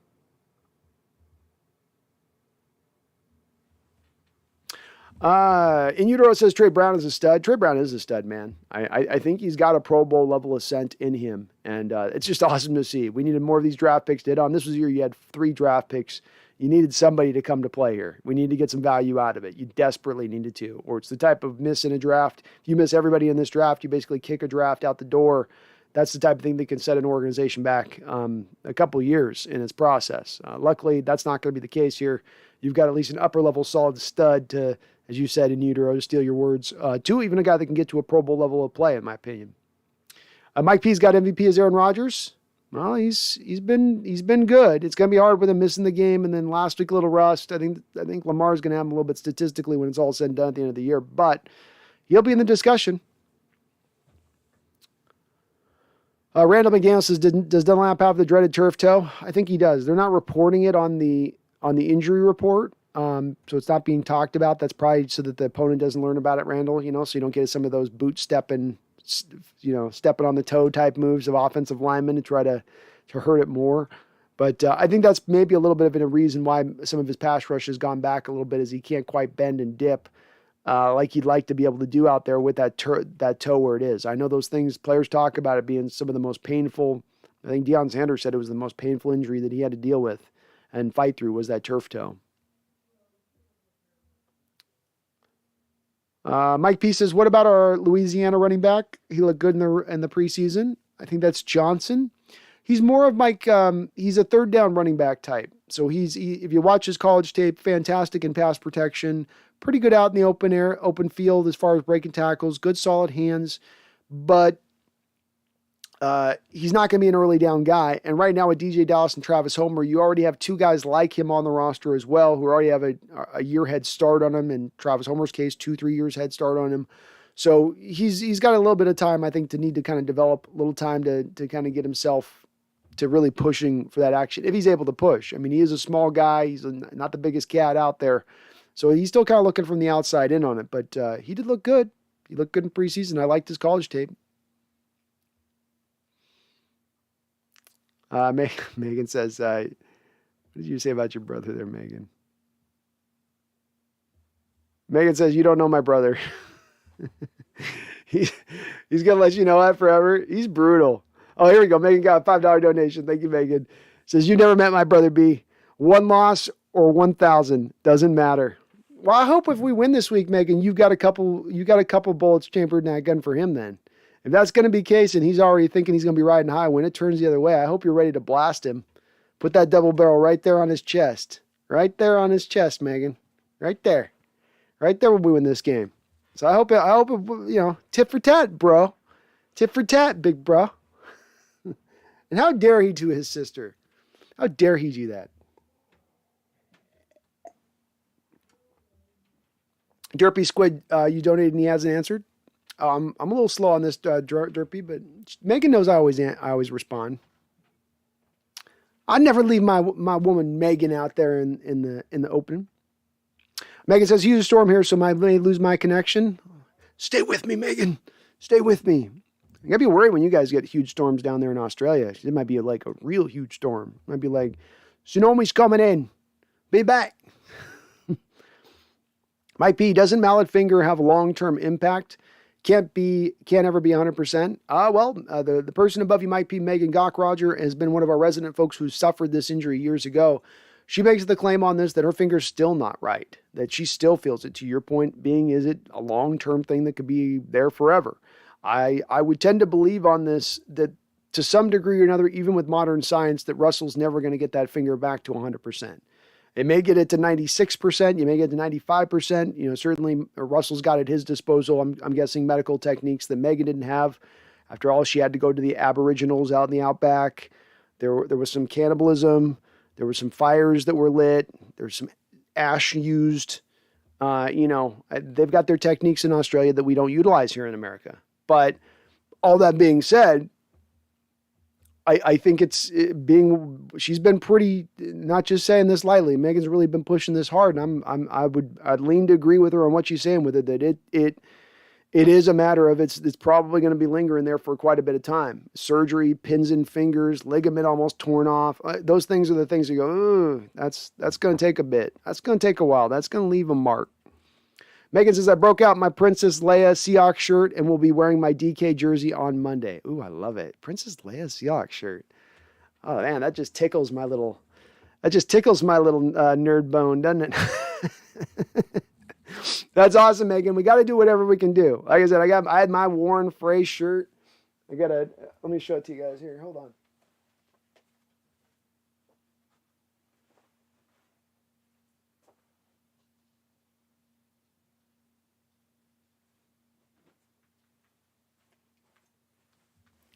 Look at this sad shirt. Look at this sad thing. Just nothing left. No decal left. The eye wore off. But there's luck in this shirt. There's the spirit of winning in this shirt. There's a lot of Sunday wins built up in this shirt. I can smell it. That's BO. But it also is winning. It's BO and it's winning. So I'm always going to have that shirt. That shirt never gets retired. Many of you men out there know we don't retire shirts. Our girlfriends simply steal them and throw them in the trash when we're not looking, which, we let them do it. But now that I don't have a woman, I'm able to keep all my shirts. Here we go.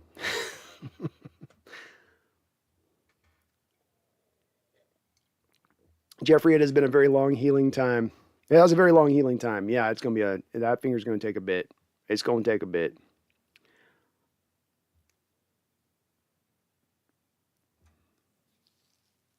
I think I got your question right on that, Megan, with the division. If I misunderstood you, Megan, let me know on that with the division your division question. I thought I answered in the way what you were meaning to ask. And can you please why division games are different to other games? Okay, yeah. I think I answered it right. I think you got that one. Seahawks Gaming, Trey Brown, best Seahawks draftee since Frank Clark. Alan Lazard had 0 catches on him. Well, let's face it, Lazard's not exactly Devontae Adams, right?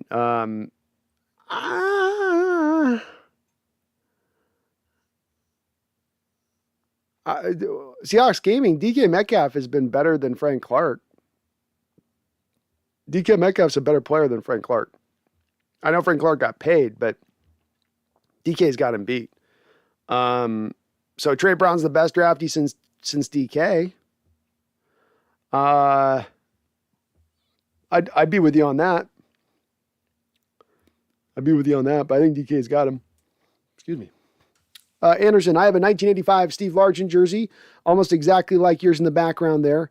It's going to be nice seeing dudes like Metcalf rocking them. They look fast. Oh, they do look fast. That silver just looks, the helmet, it just all would come together. I think it just looked bomb. And outside, outdoors, it would just have that nice Pacific Northwest feel, whereas always indoors in this Kingdome, you never really, it has just a little different feel outdoors, I feel like, just a bit. But yeah, Metcalf would look awesome in it. And maybe someday, if Metcalf can ascend here, we'll have a Largent jersey on one side of me and I'll have a Metcalf on the other, our bookend great wide receivers.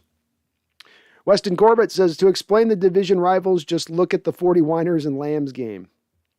That's it, man. And you do see it across the board. It's not our division only. You see it whether it's AFC West or AFC East or NFC South. Teams just will play teams tough that are within their division. And it's weird and it's strange, but it happens. And it's enough that it happens enough that you can call it a common rule of thumb, I think. Seahawks, you think Seahawks are winning? I think Seahawks are winning the Seahawks. I think the Seahawks are winning. Yeah, I got them. I got them win this week. We're going to call it 21-17 Seahawks. I'll give you a score. 21-17. We put up 3 touchdowns in this game. Anderson says, do we worry about Marquise Blair at this point? We aren't going to re-sign Diggs, so I wonder about our future at free safety. Blair out for the 2nd season in a row. Now, potential draft spot. Yeah, Anderson, I think that you can't operate going forward that Marquise Blair is a fixture in your secondary. I had, prior to that injury, thought that he would be the guy to slide into free safety, but now where he is and understanding his injury situation, and it hasn't just been the torn ACL, it hasn't just been the kneecap or something, the crack in the kneecap, fractured kneecap. It's been a couple of other issues here that have been plaguing him from an injury standpoint of things. So you've got to basically move on.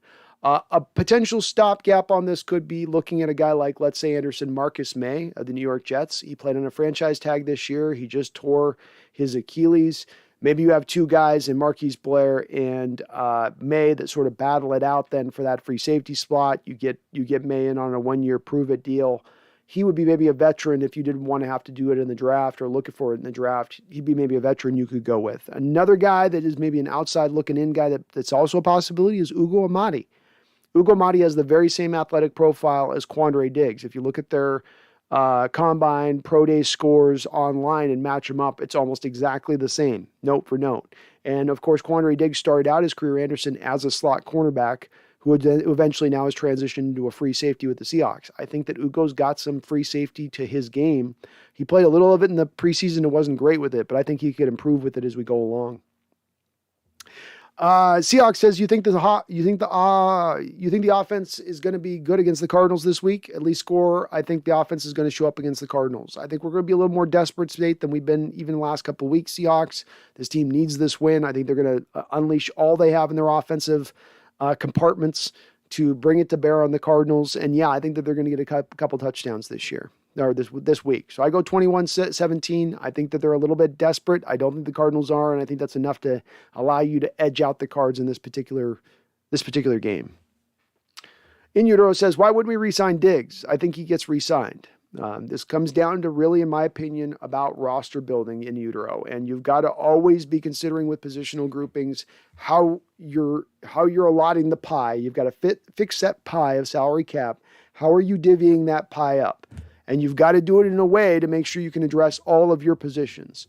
So when you look at this offseason right now, for instance, in utero, you got to go find a left tackle. You're going to have to go find a center. You're going to have to go find a right tackle. You may need to figure out what you're doing with left guard and right guard. That's just one positional group, right? When you look at the safety, you just paid Jamal Adams to a record-breaking deal at the safety market. You now set the safety market by quite a high new number than anywhere else. You can't really afford to then pay $11 and $12 million to the other safety position at the same point in time.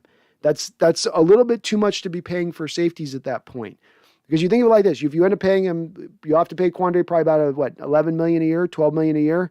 You're paying $17.5 million a year to Adams. So then that puts you at $28 million a year in safety. You're going to pay DK money. So then you're paying basically $30 million to your safeties. You'll be paying at that point about between Tyler and DK's deal, you'll be sitting somewhere in the neighborhood of about $35 million to then just your top two wide receivers. So now of a $208 million cap, you have $60 million to four players. I haven't even gotten to your quarterback yet, who's taken up $40 million of the cap. Now I have $100 million of your cap taken up by five players. So it's not that I don't like Quandre. It's that you made your bed by paying Jamal Adams. And if you need final proof of me to really nail this point home for you in utero, look across the league at who's paying two safeties right now. Who's paying big money to both safety positions. And there's not one team out there doing it. Indeed, teams don't even like to pay one safety. Marcus May couldn't get a deal this offseason with the New York Jets, despite the fact of not having anybody else to spend the money on. Still franchised him. PJ Williams with the New Orleans Saints was in the same boat. He had earned a new deal, should have gotten a new deal. Saints were in salary cap hell. Franchise tagged him. And why could they franchise tag him? Because nobody pays safeties, and it's the one position where it actually is advantageous to the teams to franchise the players because the salary is so low in franchising them. Maxwell, I'm pretty optimistic that we can make this run this season. We have lots of potential. Just think what would happen in the Green Bay game if Russ was 100% and the defense held them to 3. We would have shocked the world. We would have shocked the world. Mike P., this team has the talent to beat anyone. Just got to put it together and avoid those momentum penalties on both sides. Well said, Mike, and I agree. You've got the caliber of gun to make the shot. You can make the shot. You got the spotter telling you about the wind. A few meters up, a few meters to the left. You're down the sights of your gun. Now you got to hit that shot. Megan is a funny gal. Mike Peace's Hall of Fame standards have dropped. Maybe a little. It depends on the position. I don't think they've dropped necessarily for wide receivers. I think you still got to earn your way on that one. It just kind of depends on the position a little bit. But I guess it is, to your point, Mike, easier for quarterbacks. In utero, we are a good team for the first 6 quarters of the year. Our play after that has been inconsistent or non-existent. Bad coaching is to blame. I think you do have to hang it on that. Yeah. Keldon says Matt Stafford is basically the Phillip Rivers of the NFC. Well said, man. Well said. Hold on. Keldon, I got to push back on you on that one. I think that there's actually a little bit of a difference between these two guys, in my opinion. When I look at, I'm just looking up stats right now. 1, 2. So 1, 2, 3, 4, 5, 6, 7. So Phillip Rivers has 8 Pro Bowls in a 16-year career.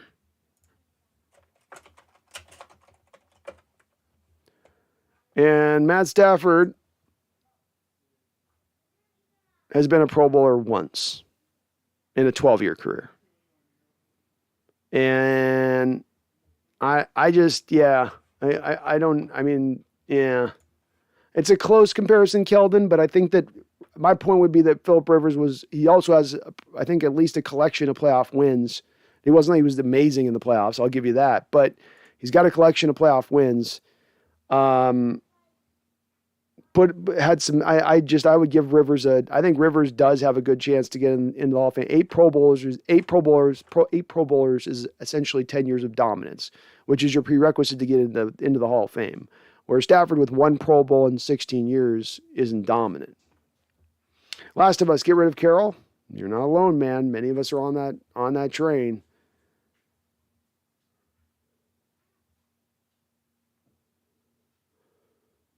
Benelli says Russ is passing his prime. He's in the end of it. He's in the back end of his prime. There's no doubt about that, Benelli. I give you that 100%. Mike P. Devontae Smith, Gardner Minshew, 3 firsts from Philly for Russ. Minshew is very accurate. 37 touchdowns to 11 interceptions. I'll take it. Hey, Mike, if we can get that haul, I'll take it. We can get that haul, I'll take it. That'd be fine with me. Minshew would be the perfect stopgap until we get to 2023. Some of it depends too, Mike. Philly's got 3 first-round picks, I think, in this draft. Do we get all 3 of their first-round picks in this draft? That would be amazing. That'd be amazing. But, I would take that deal.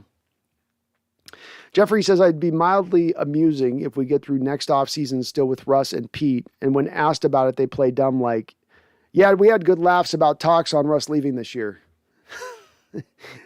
It would be. We have no idea which way it'll go, Jeffrey. We really don't. We think we have an idea of the way it goes. This thing could go any which way, and I would not be really shocked, to be honest with you. Jeffrey says, because they haven't said a peep about it all season. Now, they haven't said nothing. It's been pretty quiet. In Utero says, Brandon, your articles are well worth a subscription. Highly recommend. Well, thanks for mentioning that, In Utero. If you do like what you're hearing on this channel and would like to become a member, I'm going to be expanding the membership more and more as we go along. But I've been doing these weekly articles on it. I've been loving doing them. I really enjoy it. It's different types of pieces for different things. One piece I assessed the greatness of Bobby Wagner. Another one looked at the offseason plan for our Seahawks. So thank you for mentioning that. I'm glad you like In Utero. I want to do a lot to build on you guys who are members of the channel to make it really worth your while and feel like you're getting the value from it. And I love writing. So I'm a writer at heart, In Utero. That's my original love, is being a writer. It's where I definitely lean towards. So thank you. I appreciate it. Mike P says, Dave Brown had 62 interceptions. How is he not in the Hall of Fame? Number 10 all time. Voters hold the players, whether it's fair or not, the voters hold the cornerbacks and safeties from that era to a little bit of a higher account, because the theory goes is that throwing interceptions wasn't as penalized as it is now, or as it's growingly more been penalized over the years. Quarterbacks were a lot more freewheeling with throwing the ball. You'd have a lot more quarterbacks throwing 30 interceptions in a season or up near that mark of things, and it was no big deal. This led to a lot of players during that era getting a lot of interceptions. But look, 62 interceptions is so much to be number 10 all time. I think you got to give a guy a little bit of a nod when it comes down to it, that at one point or another, don't you? I mean, when it's that many interceptions, that's almost twice the number of Richard Sherman, for perspective on fans. But I think you got to eventually get him in. Hopefully he gets some consideration at some point. Odd that he hasn't up until this point. Seahawks Gaming, why did fans love Justin Forsett? Justin Forsett came in at a time that was just post the Sean Alexander phase of things. Maurice Morris had moved on. There was some running backs that came through that didn't look as good. Nobody was really kind of setting right. Nobody was getting much done. Forsett came in as this guy that was drafted, I think, late 5th, 6th round, something like that. And he was a guy that gave you a little bit of like Barry Sanders ability out there. So, the Barry Sanders running back, the juker in the hole with the quickness, the stop and start ability, the ability to make a tackler look silly. Those type of players are always going to have fans gravitate towards them. And that's not to say that Forsett wasn't a really quality running back. The guy had a very long career in the NFL. I think he went to the Ravens and had a couple of decent years for them as well. He was a guy that wasn't really big, so you couldn't give him a ton of carries. But as far as watching running backs go and what he could do in the open field and his vision, really good vision as well, Forsett's held in high esteem because he was just a fun back, fun to watch. He wasn't a grinder. He was one of those just little jitterbug. Joe Manick says Russell is going to the Browns. I can't get, Joe, you're not alone on this. There's been a few folks that have mentioned the Browns, and the Browns make sense as far as being a stacked team, I guess. But here's the part where I don't understand this. Let's walk through this a little bit with the Browns. Number one, what are they offering us? What are they throwing us? They're going to throw us first-round picks at the back of the 20s. We're going to take 3 late 20 first-round picks, and then they'll throw us some other couple kicker players in there. Well, I don't know who you'd throw us necessarily even. The thing, too, we've got to think about is the offense. It's an offensive-minded head coach. It's a offense first, really, even with the defense playing as good as it is. But they're a balanced offensive attack. They don't want to throw the ball over the football field. And the way that their offense wants to really attack is with mainly the tight ends and underneath. And it runs very precision-based It's a very precision-based offensive attack. Russell's struggling this year in the semi-precision-based attack that Waldron runs. So how is he going to run an even more hardcore, precise attack with Cleveland, especially trying to get to the tight ends, which he has struggled to do kind of throughout his career, and really being able to utilize that position to the utmost? If I'm the Browns, I don't know why that would make more sense to me versus looking at even a guy like Rodgers or looking at a guy like maybe Watson. I can't think that the Browns would be the spot that would make sense for either of those two parties for Russell to go to. The other part of this, Joe, is to remember, Russell wants to raise his star. He wants to brighten his star. He wants to brighten his legacy. He wants to get more eyeballs on him. Do you do that in Cleveland? I know Baker's doing a whole bunch of commercials and all that, but I don't think that Baker means Russell's star would be bright as well. I don't know how bright those commercials have really made Baker's star necessarily. He's got as much he's much derided for it as he is celebrated for it. I think Russell's going to want to go to a prime market, a big city. Jamie Don says, what's going on with Watson? I would take Watson if Russell is traded. I'd be open to it, maybe. Boy, it's going to be hard to bring him in, but it's still he's in a little bit of an abyss right now. The league has not ruled on him. He's going through settlement talks with his accusers. They've hit some bumpy roads on that. I believe there's still active investigations going on. On top of this, a lot of layers to the Watson deal, and none of them have yet really ironed out yet or filled or played out to give us some understanding. Megan says, can now understand why Coach Carroll chews through 3 to 6 packs a game. Yeah, it's good. Like I said, the first 30 chews, Megan. Bubble yum. This is... you keep your spearmint. This is it right here.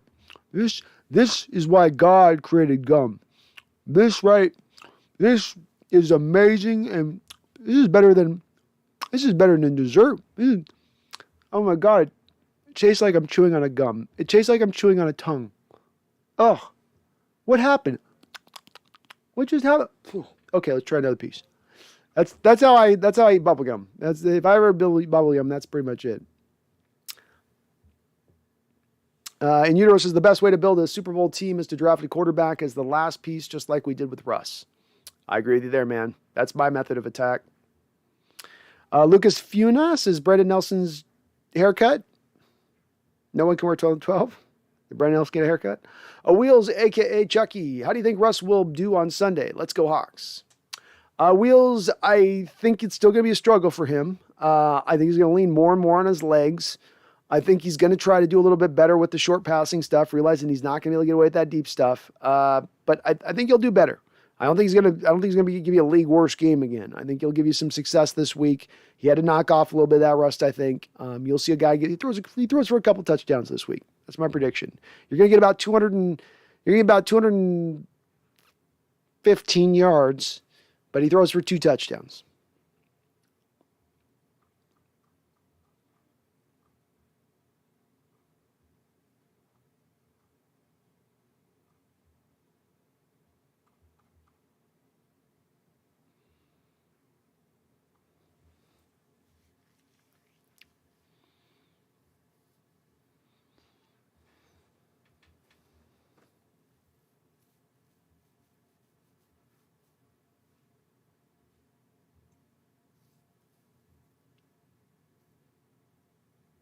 Jeffrey says, come postseason, still think Tampa Bay is the scariest team, and not because of Brady. That was a master class of defensive planning from their defensive coordinator last year, shutting down every good quarterback in the NFC. They're dangerous because their defense drives that team. I think it's really sort of low-key been driving the team the last couple of years, even though there's times the offense has carried the day. I think the offense gives them a lot of room for error to be a little more freewheeling and free-dealing in how they attack defensively. But they're outstanding across the board. They've gotten hurt with their corner situation a little bit this year, which has made it a little light for Tampa Bay, and it's allowed them, I think, to give more yards in the air than they'd like. But if they can get the corner situation right and figure it out by the end of the year, they will absolutely be probably the most dangerous team in the playoffs. Because I think other teams that are out there are going to have some holes or have some question marks to them. They just aren't going to have those same question marks where they'll be solid down the line. And when you got nothing for a team to attack as far as a weakness in the playoffs, it makes it a lot harder for them to get up on you. And whereas you can attack their weaknesses, I think.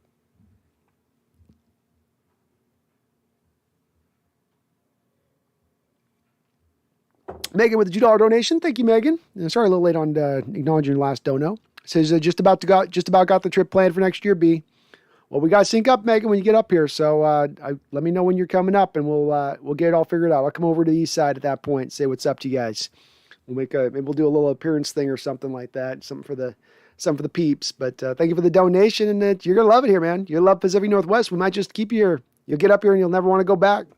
Be like, to hell with Australia. To hell with that country. To hell with that island. Y'all are about to be invaded by China anyway.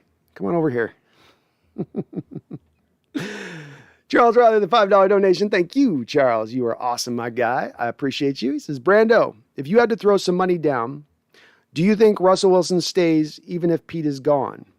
Also, anyone have odds on a Seahawks number 7 seed?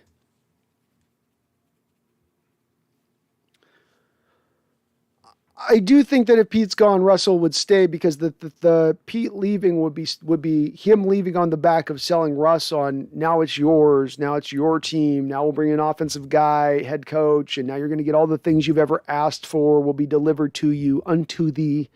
I think that would be my bet on it, Charles, would be that's what they would be giving him and providing him all of these assurances, which at the end of the day, he's not going to get all of those same assurances going to another team, I don't think.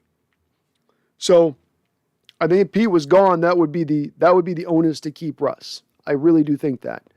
If I had to throw money down on it, yeah, I would put if Pete was gone, I'd put $1,000 that Russell would stay. If Vegas was putting down those things, I'd put $1,000 on that.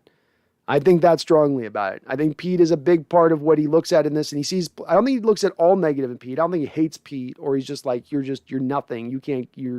Why am I still here? I don't think he looks at like, just think he looks at like, look, for us to get to the mountaintop again, for us to get back to being a team competing for conference championships and Super Bowls, Pete's probably got to move on, and we got to get somebody else here to get it done. It's going to probably take that. And I do think he looks at it kind of that simply. Also, anyone have the odds on the Seahawks number 7 seed? I don't have the odds on them. I can give you my odds, Charles, which I would put at probably 40% myself. But I might be even being a little, gracious on that. So, but I got faith. I ain't losing my faith, folks. I ain't out yet. I ain't ready to give up yet. I ain't on my knees yet.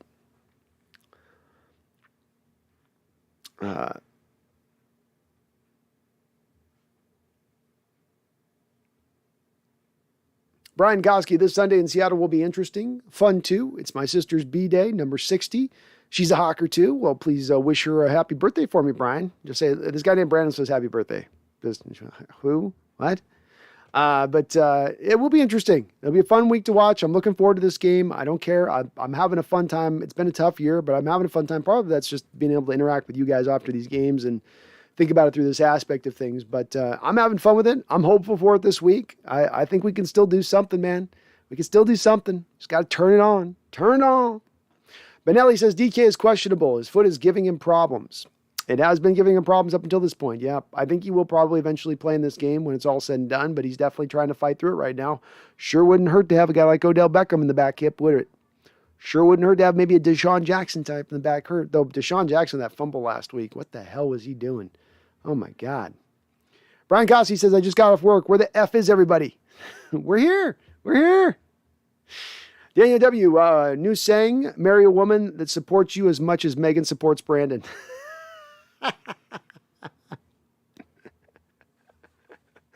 Nice. Megan says, I give as good as I get, laughing out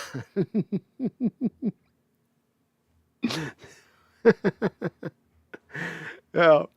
All that's keeping us apart is the distance between the oceans. It's the ocean of distance the ocean of distance apart from us. It's all that's keeping us.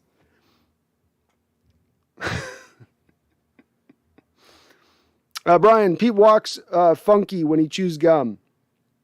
Well, he's thinking and he's chewing gum and he's trying to walk. And I think two of those three things he's not be able to do at the same time. I would argue he can do one of those things at any given one time.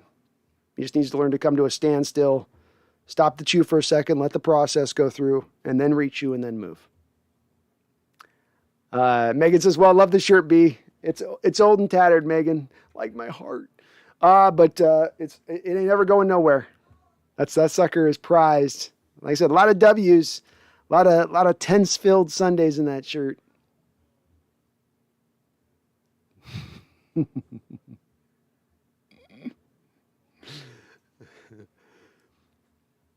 Jay says, after tearing 2 ligaments in my ankle and damaging muscle in the process last year basketball tryouts, I have now made the high school basketball team in my sophomore year. Well, hell yeah, Jace, congratulations, man. That's a way to overcome. It's a way to overcome and fight through. I'm glad to hear you're able to kind of fully get your movement back and it all healed up nice. Boy, when you're young, stuff does heal up right. When you get old, it does not heal up right. I'll tell you that. So enjoy those Wolverine-like healing abilities of your youth because they do not last. But go out there and kill it this year, man. Get out there. I want to see some Steph Curry out there, Jace. I want to see some from the logo shots. You know, make it happen. TJ says every defensive-minded head coach that has a winning record this year gave the offense to the offensive coordinator, like the Bills head coach. And look what Bill did to the Patriots. He gave the offense to Josh McDaniels, the offensive coordinator. Very well said, TJ. And the stuff proves out, doesn't it? The methodology of this proves out, and what we've been calling for with Carroll and saying, look, it's not a matter of you're not a good coach. It's a matter of you just need to know what you don't know. You're not an offensive-minded guy, and you're going to always lean like a lot of defensive coaches. If you start to have say on offense, there's this tendency of defensive-minded head coaches to lean to a couple of tropes of the defensive coach having some say on the offensive side of the ball. And those tropes are, we want to run the ball and then run the ball and then run the ball and then careful with the passing. Don't turn it over. Don't turn it over. Don't turn it over. Just do enough. Just don't mess it up, okay? Just don't let my defense do what it does and you don't mess it up. There's that, it's just that natural tendency you see, and I've seen it for decades in defensive-minded head coaches. And it's one of the reasons why you've got to fight them so hard to just get yourself out of the offense, stop having a say on it, concentrate on your defense, get that right, and let the offense do what it's going to do. Let it's going to do what it's going to do. Let it sink or swim on its own without your input. But I think that's something that'd be a tough sell on Coach Carroll, I bet. Meg with a $5 donation says, want to know something scary, B? I am 4 months younger than the Hawks. August 1st, 1976 was the first Hawks game, and I was born on the 1st of December, 1976. Well, thank you for the $5 donation, Megan. And yeah, we're right along the same age on that one. I'm not far off of you on that one. So it's, I'm a 70s child myself. I'm a disco child as well. I'm the product of the disco era.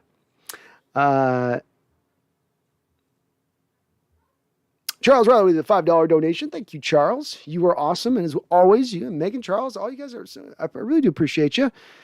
Charles says, I love Australia. Mad Max movies have been a great export. I wonder if there's a Mad Max location tour in the land down under.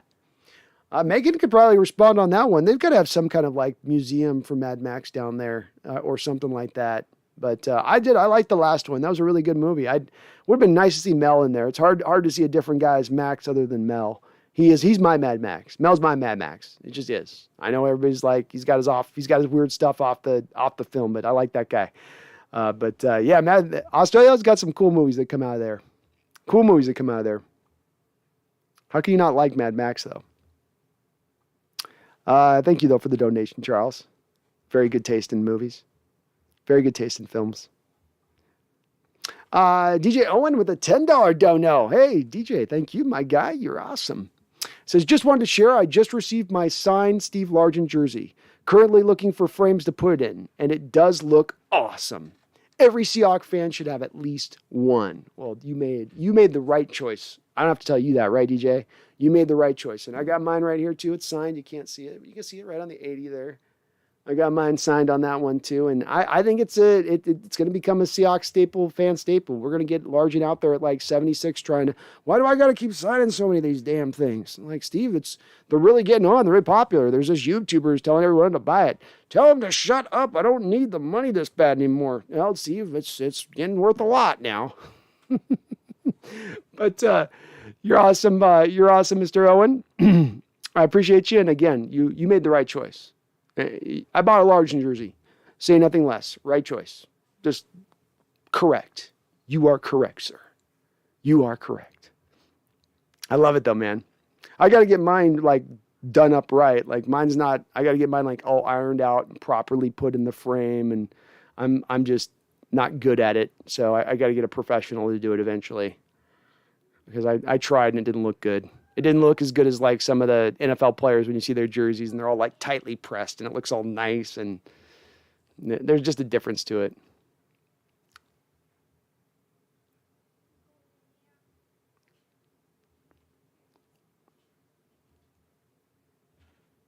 GoHawks 2022 says, talking about playing outside as in a dome, like artificial turf against natural turf, zero comparison, outside on grass, the best. Yeah, I've been harping for a while now recently on, for instance, the Seahawks moving away from the natural turf to grass. That turf causes more injuries with those knees and all that stuff than anything else. It's more resilient, it's easier to maintain, but grass is better for players, better for footing and all that stuff, in my opinion. Not better for footing, it's better for less of those injuries where your foot gets stuck in the turf, which isn't good. I don't think they'll go to it because it's so hard in the environment of Seattle, I'm sure, to keep the grass right. But I wish they would.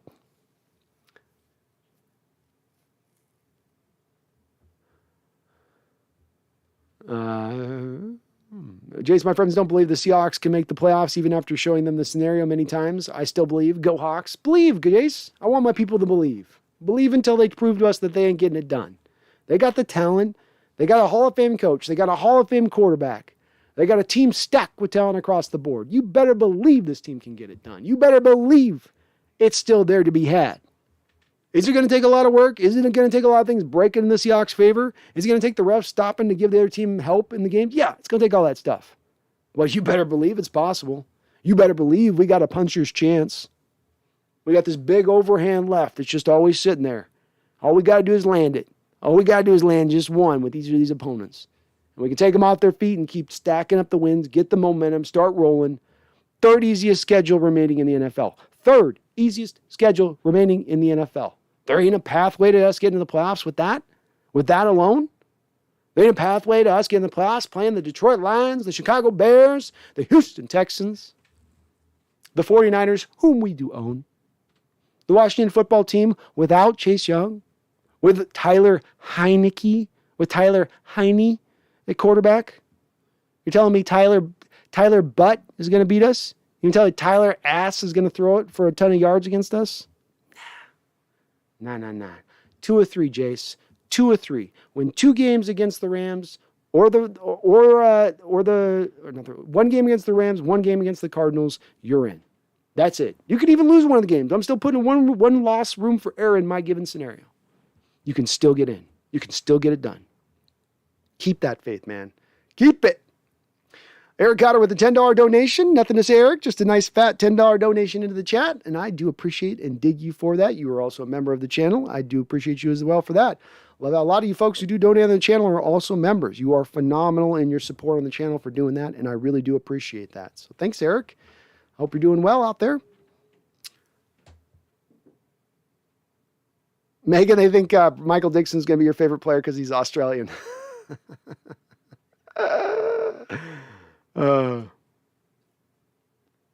Megan's like me. She's a DK Metcalf girl. TJ says a lot of teams have the talent on defense to be a top 5, but don't know how to use it. We have on paper a top 10 offense, but we have to use it. Very well said, TJ. Well said, and I agree with you. You've got the parts and pieces theoretically to kind of make it work to get to that stage of things. I think some of it's a little bit about what do you want to be offensively? Do you want to embrace this new offensive model, or do you want to do it the old way? Do you want to be a run-heavy team, or do you want to be a balanced team, or do you want to let Russ cook?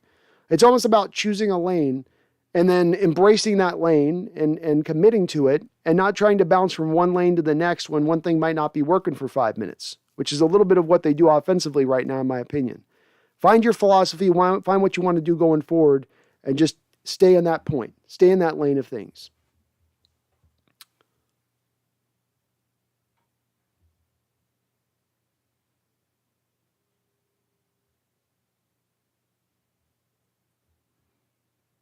Hawks 3-6. Do you think the Metcalf waits on a deal to see what happens with Wilson? I don't think that he waits on a deal, not when you're talking about this type of money that's at play.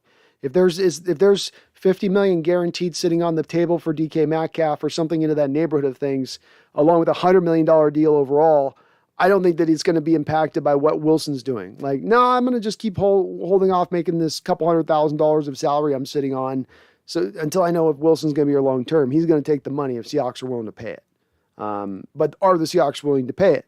Have they been sold on the fact that he is going to be that next upper crust wide receiver in this league? And that's going to be really the question of it. I would pay him, and I hope that they would too. And I think that they would pay him. That's been their modus operandi in the past with players like this that have performed or outperformed the rookie deals by quite a bit. Consumer 114, hey Brando, did you ever see Eric Metcalf play? He was lethal. His numbers suggest Hall of Fame, but the NFL has such a bias against special teams players. They do absolutely have a little bit of a bias in that respect. I wouldn't lie to you there. It's very hard for guys to get in that are those kind of special teams dudes. And I'm just double checking his stats to kind of confirm what I sort of think on this with my brain on this, which you've got a guy who's only really was able to stack up about 2,400 yards rushing. He did put together 5,572 yards receiving, which is phenomenal production on his part.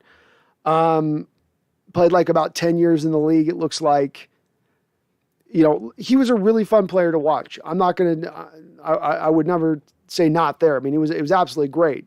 He was mainly really, in my opinion, kind of your third down running back kind of guy at the time when that was really a big part of NFL offenses. He was sudden. He was quick. Another one of those little jitterbug type guys in space that, he can make you miss in a phone booth kind of guys. Would have loved to have him on the Seahawks. You can go back and watch his highlights, and there's still cool highlights to go back and check out. I do think, though, that you're probably falling a little bit short, even as a relatively good, really good special teamers, with the stats that he's sitting at. I don't know if he's necessarily, that's enough to get it quite done when you're there. He played for like 5 different teams. I mean, it's a little bit of, that's just not quite enough to get it done from that standpoint. But I don't argue with you from the standpoint of he's a great player to watch. One of the more exciting players of the late 80s, early 90s. In the sport at the time. And again, 6,000 yards as a running back out of the backfield. That's awesome. Brian Koski, I want to see DK and other badass players race each other this offseason. Tyreek Hill. It would be interesting to see who would win on that one. I bet Tyreek's got him in the first 10 yards, but who's got, I don't know. That might be interesting on that one. GoArch22 says Eric Metcalf. Wow, that's a name I haven't heard in a while. It's been a bit. He scorched our Hawks in like an 88 game. I remember that's the one that jumped out to me is we were playing him in the Kingdome, and he absolutely he dominated the whole game. We just couldn't stop him. We couldn't tackle him. He almost did whatever he wanted at will against us in that game. That really did stand out. Jeffrey says that Rivers is the first player with a child in every NFL city or more dude's a legend, gunslinger, on and off. Aren't a lot of them adopted? I thought a lot of them are adopted, aren't they? He didn't put all those 13 kids of work in on the old hard way. His poor wife. It's poor wife at that point, if that's the case. I don't think that is it? Doomtrain says, we all secretly just like the idea of our quarterback rocking a bandana and a porn stash with Minshew. Laughing out loud. You're not wrong. I mean, you're not wrong, but there's a power in the porn stash and bandana. One in itself gives you nothing. Together as the combination, that's your sub-Pro Bowl state as a quarterback at that point. Porn stash and that. And he's from here. Or not from here, but he played here, at least at WSU. So how do you not get behind that, How do you not get behind that? Benelli says, Russ's wife ain't moving to Cleveland. Thank you, Benelli. Hard to see that one, isn't it? Sierra in Cleveland. Oh, here, let me do one of my Instagram shots out in front of this dirty-ass river. Ooh. Aren't I sexy? Isn't it sexy in front of the... Do you see the sewage floating by? Aren't I hot in the foreground of that? Aren't I just amazing with it? I can already see your Instagram posts. Charles Riley says Forsett was also Lynch's good buddy, best friend buddy at Cal. So maybe that helped land him here. Well, Forsett, I think that Lynch landing here, yeah. Forsett, I think, was here at the time or had given his plus to us. I forget if that the timing of that, if Forsett had moved on or not by that point. Because I know he was here right on the line. He might have, I think he was here. But I want to say you're right on that, Charles. I think your memory on that's correct. And that Forsett did tell him, go get this guy. You'll love this dude. And they were like best friends at Cal. Doom Train says Russ would not want to live in Cleveland, laughing out loud, especially if you're someone who thinks he and Sierra put a lot of thinking in the whole LA, New York big market opportunity thing. I'm glad I'm not alone in this Doom Train because this is what I've been sitting on. I can't see the Cleveland thing. It just does not work saying it out loud. Russell Wilson in Cleveland. It just doesn't, it doesn't fit to me. It just doesn't, there's something about that just doesn't seem not quite there. Remember the Times says Russ to Cleveland don't make no sense. Not a sexy market at all. No, nothing sexy about it. It's like a woman in a muumuu. You know what I mean? I can't see anything. You know what I mean? No. Megan says there's no way he's going to Cleveland. Wait, what is for him to go there? Not happening. No, I just don't see it. Glad you agree with me. I just don't see it. Brian Koski says Phillip Rivers has way more Pro Bowlers than Matt Stafford. That's right. I think he's a better player. I think he's getting the Hall of Fame. I don't think Stafford's put the same kind of dominance that Phillip did, you know. Not that Phillip was like uber dominant, but just dominant at least to a level at the quarterback position. Mike P says, what are some of the best Seahawks nicknames of all time? How about Randall Too Hard to Handle Morris? We need more nicknames. You have any favorites? Well, Dr. Dan was pretty good. Let me think. Pork chop Womack. I mean, you can't beat Pork Chop Womack. That is a football player's name, right?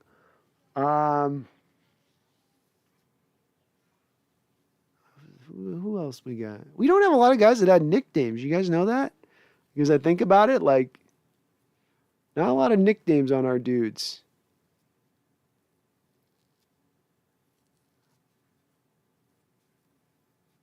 I'm thinking, man, there really isn't. It surprises me because I thought, well, yeah, we've had a couple come through.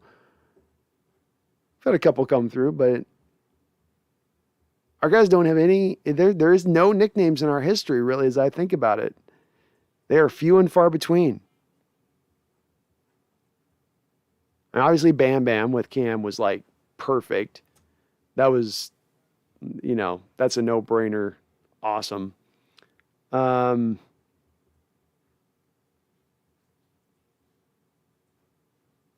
Yeah, I can't think of much of anything else on that.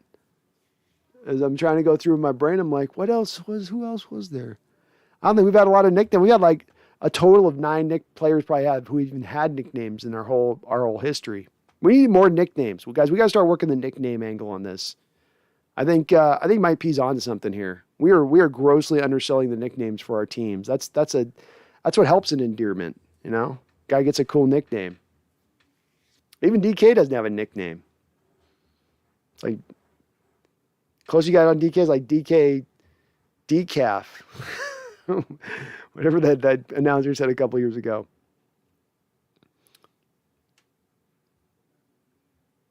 Megan says, my faith is being sorely tested, and I'm wondering if I should be getting up early to watch.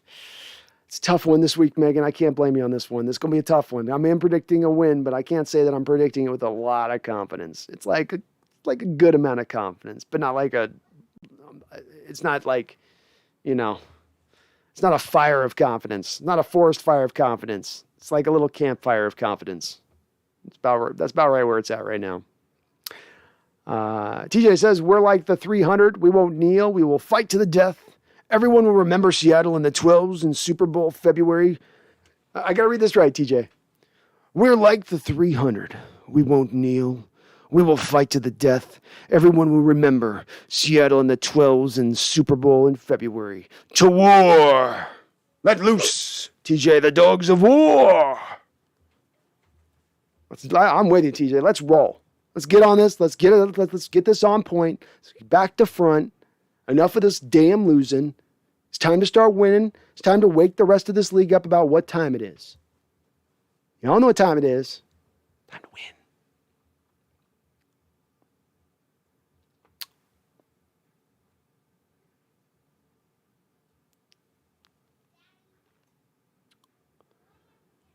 Mike B says, a great playoff predictor on New York Times. We have a 20% chance if we win Sunday, but 78% chance if we get to 8-6.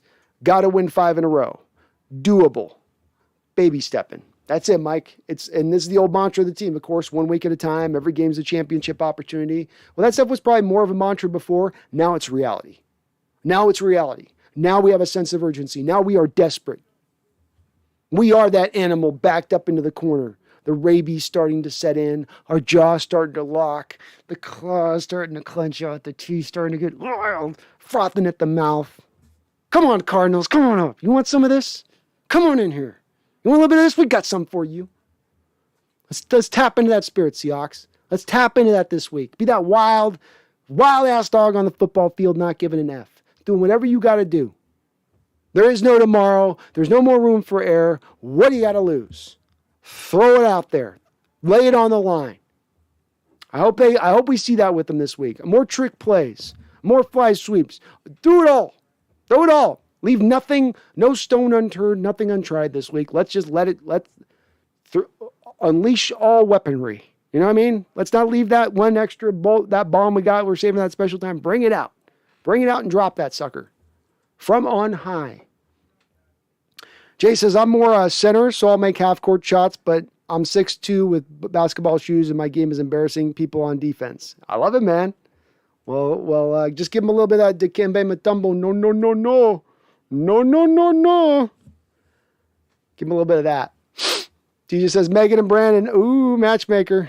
Megan, they're trying to make us a thing here. Megan says, most Aussies aren't fond of Mad Max. Well, that's understandable. It's like, you know... It's like people saying you want me to shrimp on the barbie, or talking about the dude with the knife. That's no knife. This is a knife. You know, that stuff all has to get old when that's all you're kind of you hear it for endlessly. I'm sure growing up over and over again and be like, okay, yeah, we get it. Barren wasteland, no oil. Yeah, got it. Charles, Charles says, I remember Schneider once talked of going into Pete's office and he had the TV on, music blaring amongst other distractions. He needs Adderall. Yeah, I heard that story too, Charles, and I didn't like it as well. Like it doesn't help concentrating to have that much noise coming at you from so many different directions. And it's been shown by science, you really can't multitask. You can't do multiple things all at once and do them well. You kind of can do one thing well as you're concentrating on it. And if you start trying to do multiple things, you can get them done, but you're not going to do them at the same level of efficiency and productivity as just locking on that one thing. That's science too. It's science. It's real. Eric Cotter says, love your show, man. So good. Thank you, Eric. I do appreciate your $10 donation. You're again, another long time, one of my OGs on this channel. I appreciate you for that. And thank you for the donation. You're awesome, my guy. Megan coming in with a couple donations here. Megan, thank you for the $2 and $5 and $2 donation. Bang, bang. Thank you so much. Megan says, I'm reminded of Spinal Tap when they say they're going to 11. Screw that. Let's crank this sucker up to 12. That's right, Megan. I don't want to go to 10.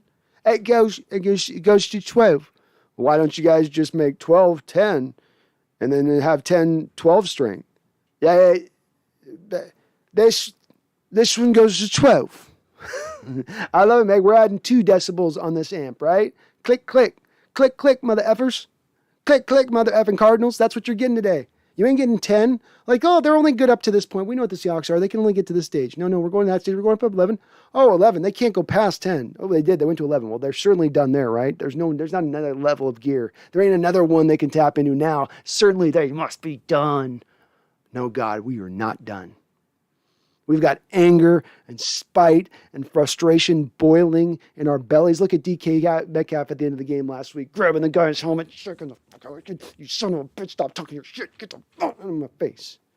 That anger is inside them. They want to win so badly. They've been coming up so short. So many things pulled from their grip this year. Enough of it. Enough. Not this week. You may kill us this year. You may slay us at some point, but not this week. Not today. That's my bold prediction for you folks. I don't care. I'm laying on the line this week. We're winning this game. We're winning this game. So I want your guys' confidence. I want to feel that coming through the chat. I want people to keep that goddamn hope. Don't let it die, folks. Season ain't over yet. Did we get mathematically eliminated this last week and I happened to notice it? Was I sleeping? Was I out of it? Huh? Oh, no. We're still in it? Still got a fighter's chance? Still got a talented team? Hall of Fame coach? Hall of Fame quarterback? All right. Let's roll. Let's ride. Megan says, sorry, B. You know my heart belongs to Coach Carroll. I know. It's hard to swing it. He's got that crown of silver, you know, the strong jaw from all that gum chewing.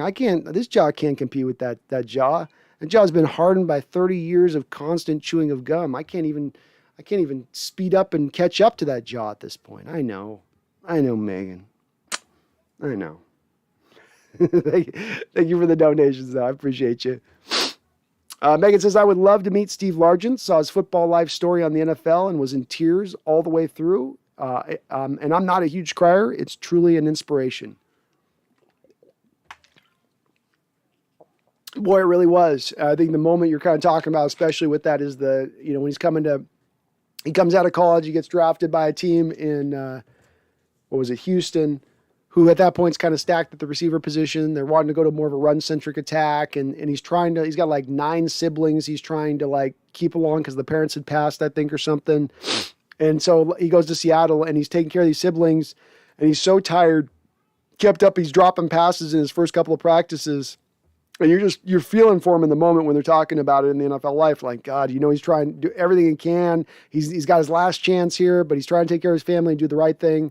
It's where you can really feel for it, where you go, man, if that was a story that was going on today, right now, if any NFL player was doing that right now, they'd be so publicized about having done it. But because it's happening in the 70s and nobody really cared as much back then, it was just kind of like, oh yeah, you're helping out your 9 siblings. Woohoo. But Steve was awesome. And again, just one reason, Megan, he is my favorite Seahawk of all time. TJ says, I already have my baby girl, so I'm not jealous. It would be great. It would be a great love story. There you go, Megan. The part about his father leaving really hit a chord with me as my parents divorced 1 week after my 9th birthday. Yeah, it was rough. And the fact he had to take on the responsibility of his siblings with that coming down the trek. It's not just your dad leaving now. You also have to become the man of the house, essentially, and take on all the responsibility with that at such a young, early age. Tough.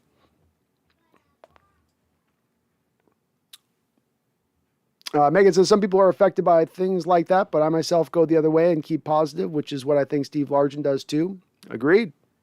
He didn't let it hold him back. He just took it as a driving force, if anything. Excuse me. Hawks 3-6. Everything Colin Cowherd says is what Wilson agents think. And he's been going in on Pete about his terrible defense and him getting involved in the offense.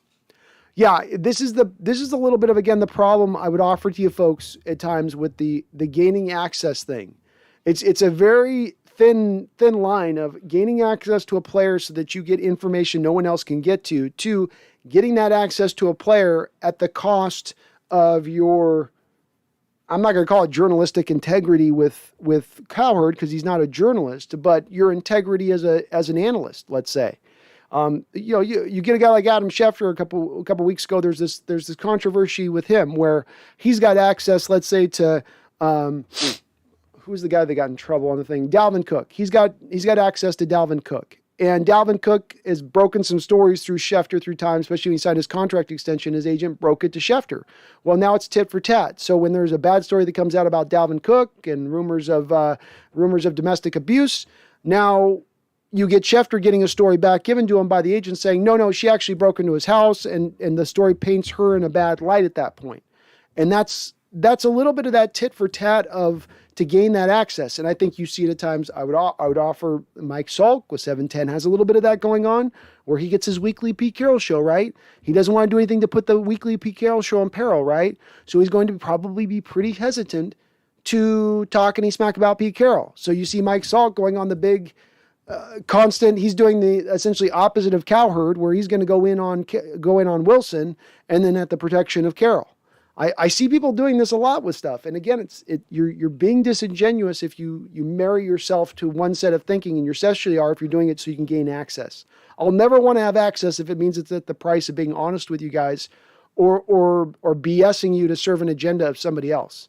That's when you're doing it wrong, in my opinion. But yeah, I agree. Hawks 3-6. Cowherd is absolutely he is only speaking with inside sources from Wilson's standpoint, and he wants to maintain that now and into the future. And in doing so, to accomplish that means getting across the narrative that Wilson and his people want Cowherd to get across. Brian Koski, number 80, Steve Largent is way cool. He was so fun to watch play with Zorn. He has Brian, and someday I'm going to put out my Largent video that I've got somewhat put together. I'm trying to get it put just right and hone it just right, but I do have a Largent video I'm eventually going to kick out to you guys. I may just do a highlight package of it because I've got about 25 minutes of highlights of him just being awesome. So I might just release it like that. But someday I'm going to get that done too, Brian. You better believe it. Brian Koski said, I kicked the TV once watching a football game. Does that count as turf toe? Laughing out loud. Maybe. I don't know this guy. I don't quite understand the medical things with turf toes. I haven't looked into those as much. So I don't know if it's a crack in your toe or if it's like a ligament thing or something. I'm not as much on educate on those. Brian Koski, I'm liking what I see from Trey Brown so far. I'm wondering when we can watch Stone Forsythe play left tackle. I think it's pretty telling, Brian, when they're bringing Jamarco Jones out to play left tackle ahead of Stone, that they don't think he's quite ready to roll with that, and that they have a little more trust in Jamarco, which isn't horrible or a death knell for Stone in the future because Jamarco's been here for 3 years. He's had 3 years of an NFL weight program, 3 years of knowing what they want to do, 3 years playing with Russell Wilson. That doesn't mean that Stone can't necessarily come back later on and be a player for us. I do think that we can't necessarily count on Stone as the left tackle for the future. I think if he becomes that, it's bonus. But I think, there's a reason at the end of the day, Brian, he's selected in the 6th round. And again, too, the thing you have to consider with this is Stone, first and foremost, is a pass protector. Carroll's going to want to run block. He's going to want to favor guys that can move guys in the running game. And if he sees in Jamarco Jones, a guy who's a better run blocker but not as good a pass protector, versus Forsythe, who's a better pass protector but not as good a run blocker, he's going to lean to the run blocker first and foremost, I think.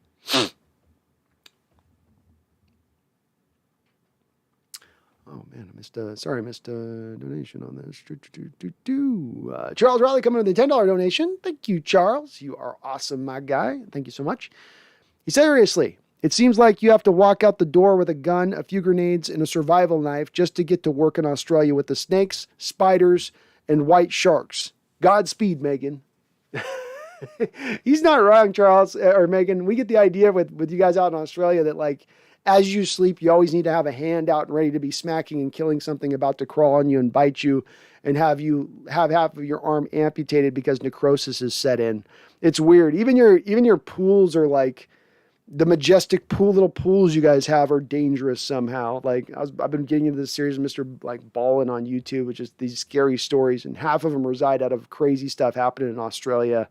So you guys, I don't know why stuff's just buck wild down there, but it is. It is. Jay says, for me, DK's nickname is Baby Binky DK. Okay.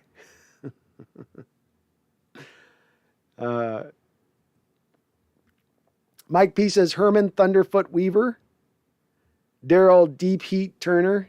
Daryl Deep Heat Turner. I like that. That is a nice, unique nickname. Daryl Deep Heat Turner. That's an 80s nickname, too. That is a straight 80s nickname right there. Thunderfoot's not bad. TJ says, remember the Titans moment? Defense, leave no doubt. That's right. Leave no doubt, baby. You take that win. You take those Cardinal teams out to the woodshed, and you spank their ass. You spank their ass. I don't care if they're leading the division. They're gonna be leading the division after this week with some red butt cheeks is what's gonna happen there. That sounded bad.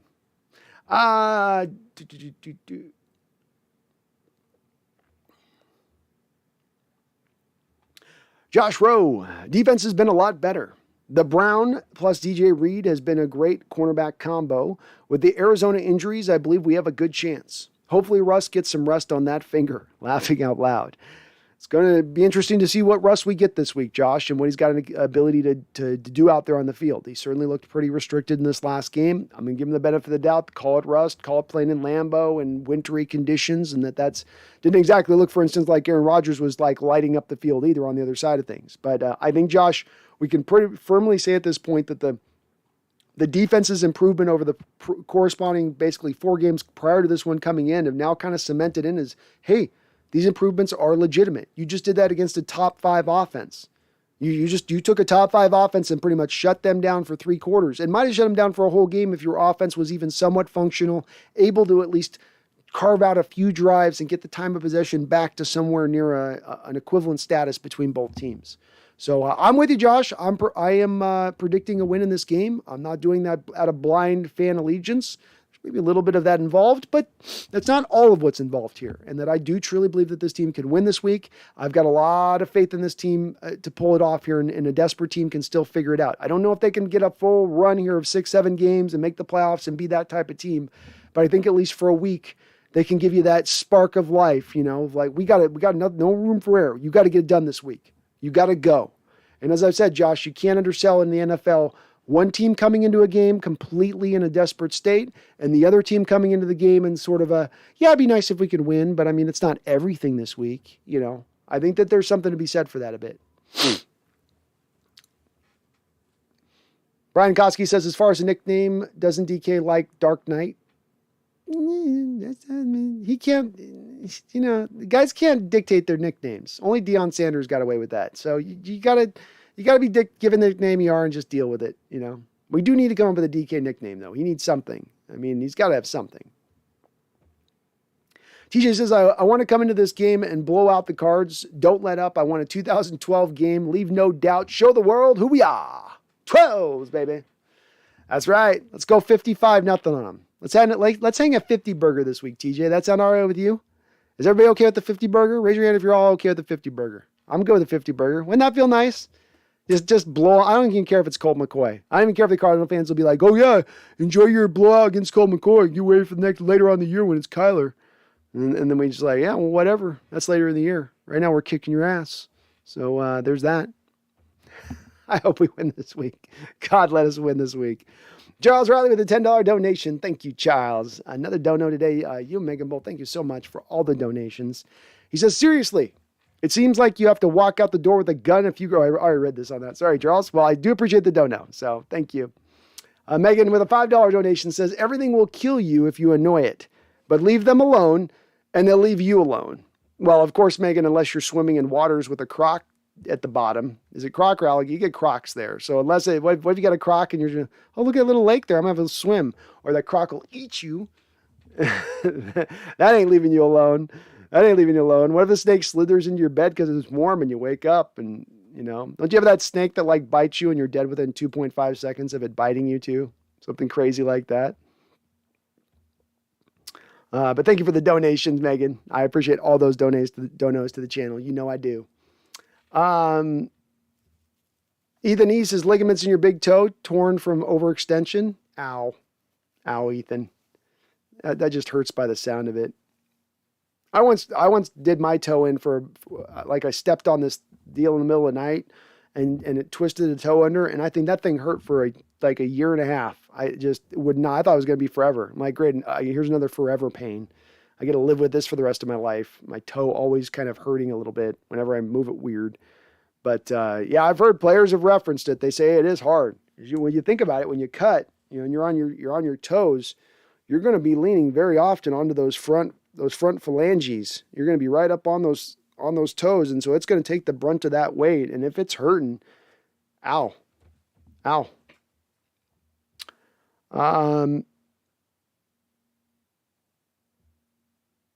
Mike P says, phrases on DK catches for touchdowns, toasted. Okay. I like it. Megan says, D-Pete is what I use on my busted shoulder.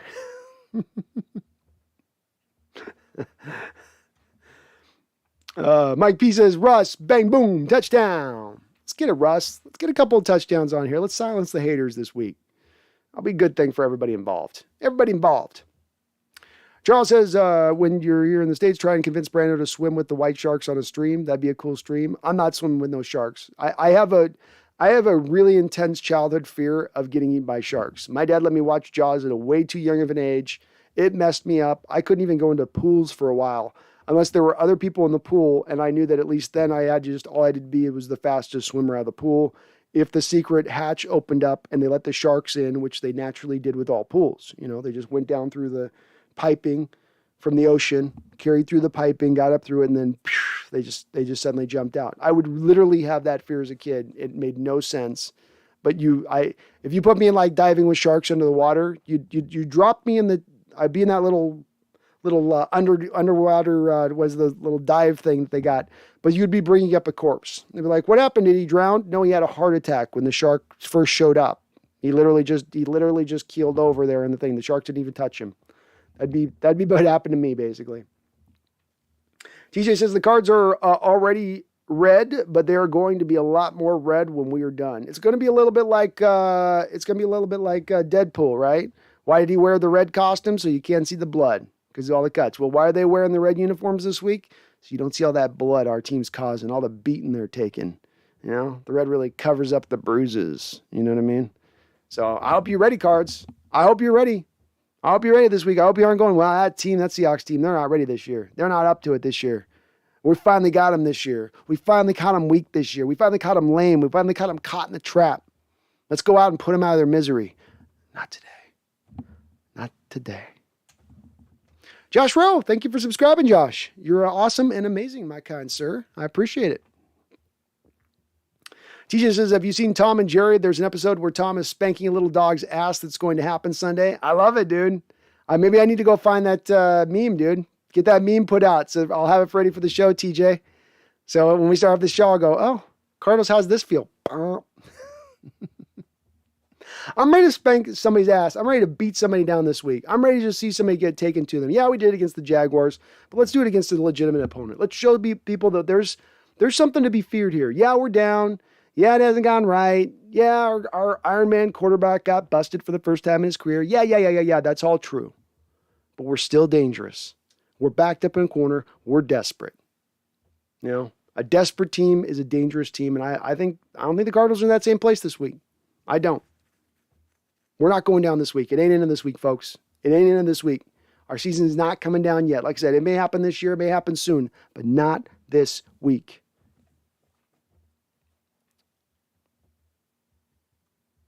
Charles Riley says, me as well, Brando. I can't even take a bath. Oh, it's bad. I visit my mom over in Maui where she lives, and everybody's like, they want you to go to the ocean, see all these people swimming in the ocean. I have the heart attacks for the folks that'll swim out like far from the shore, and they start doing these laps up and down the ocean, and you get shark attacks in Maui, and it's just like, I can go in up to like my little bit above my knees, and that's as far as I'm going in. That's as far as I'm going in. And of course, the joke's on me because most shark attacks happen in less than 2 feet of water, but none of this makes sense. None of the fear is, real, right? But it's there. It's always active. Spectre7 says, I'd love to see DK or Lockett get over 100 this week. Me too. I would as well. I don't know where DK's foot is at as far as his health goes with that, but it would certainly be nice with both of them to get a couple more targets on each. Lockett just seems to be a boom or bust guy. Sometimes he's up through the roof. Sometimes he's dropped down low, and he's never going to give you in between, it seems like. But with DK especially, get him 8 to 12 targets, Vector. Find a way to feed him the football. Get him some manufactured touches. I feel like there's teams that with similar kind of receivers out there that are able to do that, and we sometimes don't seem as interested in that. It's just kind of like, we'll get him the ball over the course of the offensive flow. It's like, no, when you have a talent like that, utilize it. Really utilize it. TJ says, you're scared of sharks? Well, don't watch Sharknado. It's the childhood fear, TJ. It's like something you see when you're like 5 and it embeds yourself as a fear. Sharknado's too late in the game. And I'm not going to believe a shark's going to be flying out of the air and get me. A shark can get me in the ocean. I'm in your territory in the ocean. I move much slower in the ocean than I do on land. And you move much faster in that ocean. And you're a hunter. And it's just, all your job is to do is eat. And you don't eat you're like the crocodiles or alligators. You ain't trying to do a taste test. You're going to bite first and then figure it out later. That just freaks me out. that to me just, I lived in Montana and I didn't even have like a worry of like grizzlies going out in the property and stuff out there. I was like, yeah, the grizzlies don't have that mentality. They'll eat you, but it's like begrudgingly so. But sharks will bite your butt. They don't care. They don't care. They got no craps to give.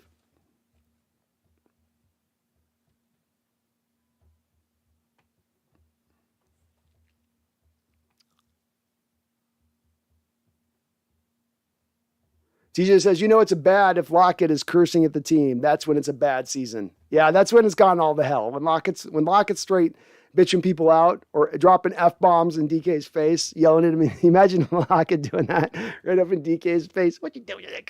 You mother ever. That would be bad. That's when you're at a new low for the season wise. But I don't know. We're not there yet. I don't think it's not happening this week. Megan says, I saw Jaws at the age of 4 and went swimming in the ocean that summer. Would love to go to cage diving in South Africa where the sharks are huge. Yeah, those sharks are ridiculous. All the sharks you have down in that area, Megan, are absolutely ridiculous size. Like they're a small boat size, It's 25 feet, 20 feet, 25. I don't know where you came with that confidence at 4 years old to be able to watch that film and how it was shot and go right back in the ocean after that. But you folks you got a fearlessness down there in Australia. We don't quite have as much here in America, I think. So you guys just ain't freaking out about the stuff around you on that. And props to you on it, but you couldn't pay me to swim in the Australian Ocean, much less get in the South African waters to even a lesser degree. That is, again, you're just going to pull out a guy with a heart attack. Like, did he even swim out? No, he made it 4 feet, and then he just fell over and his left arm went stiff. Oh, damn. Mike P says DK Metcalf equals Toastums. Mike P says toast mode. I don't know, man. I don't know if that's going to quite set. I can see where you're going with it. You know what I mean? Brian Koski says we need a crocodile cage. Yeah, we do, man. See what they are like underwater. TJ, is it wrong to throw a toy shark in the pool to scare someone? And what if you did that to me when I was a kid? I would have lost my stuff. First you would have watched a young boy walking on water to leave the pool, which is the first part. Be like, I didn't know this could happen since Jesus happened. And it's like, is he perfection? No, he's just really scared of the shark. The plastic shark, the inflatable shark we threw in. Yeah, to him it looks real.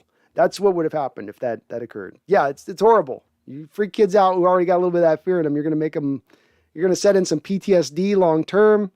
They're going to be waking up in the middle of the night, Great white. Schecter 7, I feel pretty confident in our defense this week. I think we can pull through. I think so as well as Spectre 7. I was mentioning a little bit of the keys on this early on in the stream, but I do think that the keys on this game do come back to being able to handle the spread concepts that the Cardinals like to throw at you. And then how do you counter that? Seattle sometimes like to stay in a lot of that base concept defensively where you have 3 linebackers on the football field when sometimes you should be going to an extra cornerback or 2 instead. It'll be interesting to see how they decide to counter that this year. At no point last year was really the Cardinals offense really all that effective against us in either of the 2 games they played. So they seem to be able to deal with pretty well Kingsbury's offense there. It's not as overwhelming for them. But I do believe that that's really where really the rubber meets the road on this game. I don't think that the Cardinals offense is going to be able to run the ball consistently enough, being that they're going to be without Chase Edmonds. And I don't think James Conner is good enough to do it behind an offensive line that's really not built to run block first and foremost, in my opinion, across the board. So I think that does open things up at that point to it being a matter of you stopping their passing game, the short passing game specifically. If they can do that, I think they hem that Cardinal offense up pretty well. So, I mean, it goes without saying, Spectre 7, most especially if Colt McCoy is the guy that's manning the helm for him again this week. JDM says Toast Malone.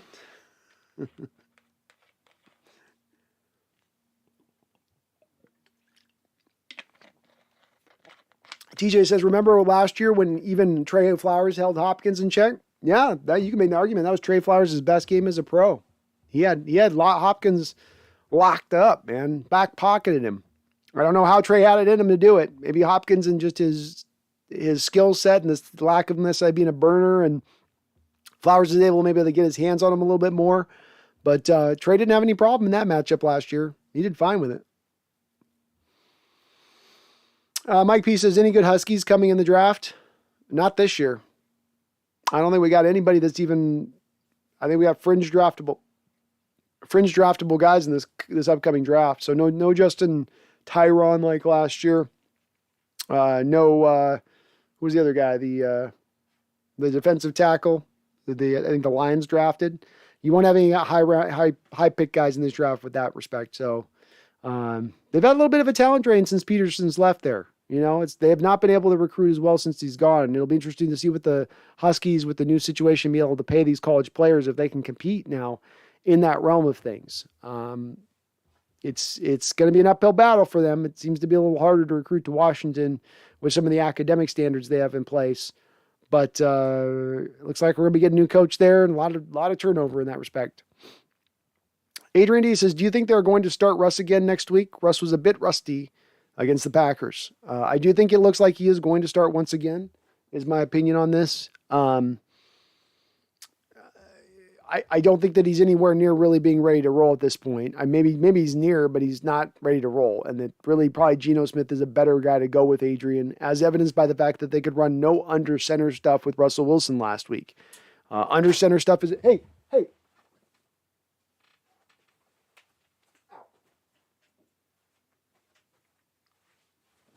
The under center stuff is a big part of what they want to do offensively speaking with this new offense. And so I think when you talk about throwing out like, a quarter to a half of your playbook because your quarterback doesn't want his finger get hit every time under center, that's the point where you got to make the move to go to the other quarterback. They're not going to do it. I don't know what we're going to get out of Russ this week, to be honest with you, Adrian. I don't. He had the worst performance of his career last week. There's reasons for it. Rust, playing in the condition, playing in the field he was playing against the competition he was playing against, all that. But all that being said, you have more room for error. You can't have him come out and give you another performance this week like he did last week. You just don't have that room to do that again. So hopefully he can find something. I don't know if he's got to run around or what he's got to do, but just find a way. Brian Koski says, laughing out loud, I was afraid of great white sharks in the Columbia River when I saw that movie. Laughing out loud. Seriously, dude. You start your imagination starts going, just takes that one shark to go wayward up the creek, up the river.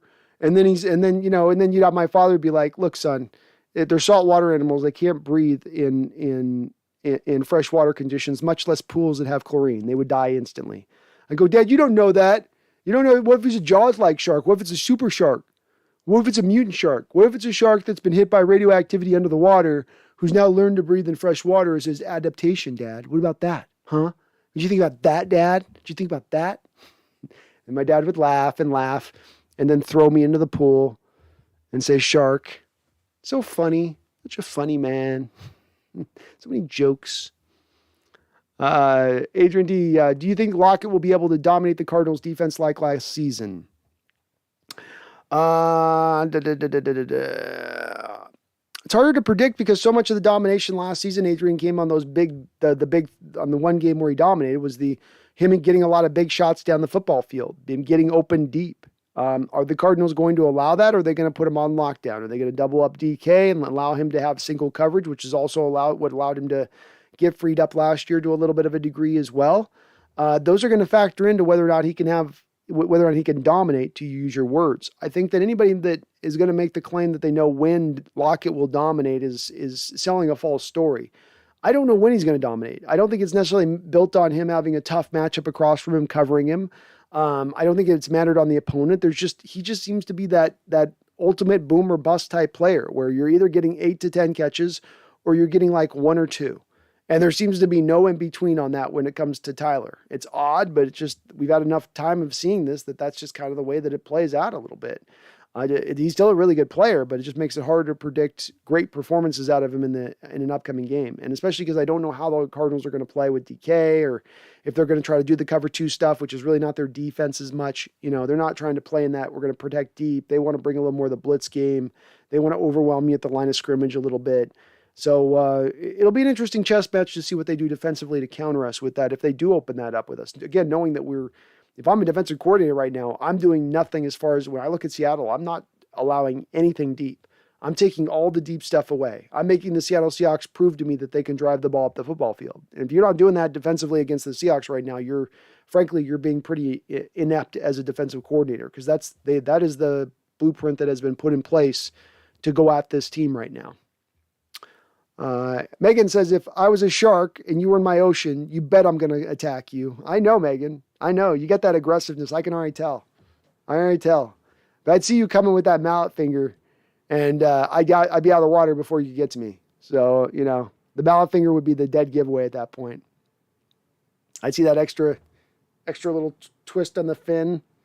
The fin would be turned up like this, with the little finger turned like that. And I go, I know it's coming. That's not a friendly shark. And that's not a shark. That's not a shark that's well fed already. That's a shark that's hungry. Anmol Joshi. Any comments on the Rams loss to the Niners? I got too happy about it. Don't get too happy about it. You should get happy about it. Get stoked. It's always great to watch McVay get his butt beat. The brilliance of McVay. Where I would go to it is on this, Anmol. The Rams defensive scheme wants to tend to take the defensive ends on the outside, and rather than line them up straight up over the top of the tackle or place them to the outside shoulder of the tackle, which other teams like the 49ers do with their wide nine scheme, where the Niners wide nine has both defensive ends essentially outside of the tackle's shoulder. Well, what the Rams do is they actually move the defensive ends into the inside shoulder of the tackles. They do this to sort of help generate their pass rush. But then what you naturally kind of create as a problem of that is it makes it harder for those defensive ends to set the edge, as you will tend to have a defensive end being asked or tasked to do in the running game. And so this does open up to those teams who are very good on the wide zone, on getting to the edges of the tackles in their running game.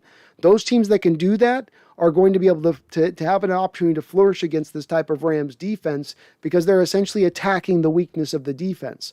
I've talked about this a lot, that every team defensively is going to have some weakness. There is no perfect defense out there. You get the occasional legendary defenses that can stop everything. The 85 Bears, or the 2000 Ravens, or the 2013 Seahawks, right? There's those rare breeds out there, but even usually the upper echelon defenses throughout the league have something that you can attack, something that you can go at. And so with the Seahawks, for instance, the weakness with this team is, of course, the short stuff, the intermediate stuff. If you can be patient as an offense, if you can just dink and dunk your way up the football field, you can probably get some points on this team with Seattle. If you can be good in the red zone, you can get some points on this team against the Seahawks. Well, likewise with the Rams, what they've chosen to do is that they do a good job of protecting against the deep ball, but they've sort of done, and while still liking to be very aggressive.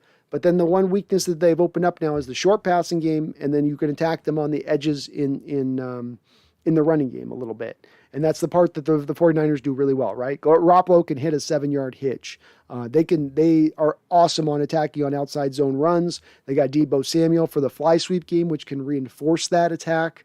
So it's just a bad matchup. Football is a game of matchups as much as it's a game about who has the most talent, who has the better scheme, who has the better coaching. Sometimes that stuff factors in, but then sometimes it's about bad matchups. And right now, the 49ers are a bad matchup for the Rams. Like, we're a bad matchup the Rams are a bad matchup for us. It's just, it's the way it's just the way it kind of has shaken out a little bit. Oh, the Boz. That's right, the Boz. That's a good nickname. We've had the Boz. We've had the Tez. We need another 3-letter Z nickname just to round it all out. Brian Koski says, let's go Kraken. Maybe they eat sharks. They do. That's what they feed on. Whether tentacles, just rip it out of the water. And they actually eat on it like a chicken leg, like a chicken bone. TJ says, I'm still waiting on DK to do an Odell catch against the Cardinals. I want to see it, man. I want to see it. That would get me out of my chair, TJ. That'll make me stand up. Megan says, way to make me feel better, Dad. Yeah, my dad's above all, my dad will never give up an opportunity to lay down a joke, even at the expense of his son's fear and trauma. Turbo Turbine. That's right, Mike. Thank you. I forgot about Turbo Turbine. There's another good one. Boy, one of the most misapplied nicknames ever. Not very turbo-y, Mr. Turbine. Not the most turbo. And no running back I've ever seen who's been that big and that big of guns who gets so easily tackled by an arm tackle at his feet. That guy got tripped up by his feet with one single arm tackle more than any running back I've ever seen in my life. Megan says, I must remember to make sure I have a shark on my clothes if we meet up, B. You should never, ever tell me your weakness. What are you going to do, man? What are you going to do? It was going to come out sooner or later, Megan. This fear is so deeply entrenched in me. It's like it's in there. It's in there at almost like a DNA-like level, you could say. It's in there genetically. That movie just messed me up. It still holds up, by the way. Jaws still holds up, which is saying something. Enmal says, hey, hell yeah, let's get Turbin back. Yeah, Turbin was back here a couple of years ago with Marshawn. Tyler the Preacher Lockett. Oh, there you go. Tyler's already No E. I kind of like Tyler's already nickname because it's so inventive. The No E nickname is a pretty cool nickname. It's not the most catchiest, right? But No E is just kind of cool. What's your nickname? They call me No E. Doom Train. There are some huge ass sturgeon I've seen in Colombia, though they are close enough to sharks to freak a kid out. They are big. Fish are another thing that are freaky too. I remember another one of my childhood memories out fishing in a river, and I had one of these monstrous, and I mean this thing was about 3 feet long, 2.5 feet long salmon. But it was in that salmon state where it's upstream and the whole face is starting to rot off because it's just about to die. And their face gets like skeletal looking like. And I'm out there fishing and this thing comes right by my leg and sweeps right past my leg. And all you can see under the water is this skeletal face looking up at you as it passed. That was freaky. That was another one of those walk on water moments where it was like, what the F was that? I'm in a freaking river. What is going on?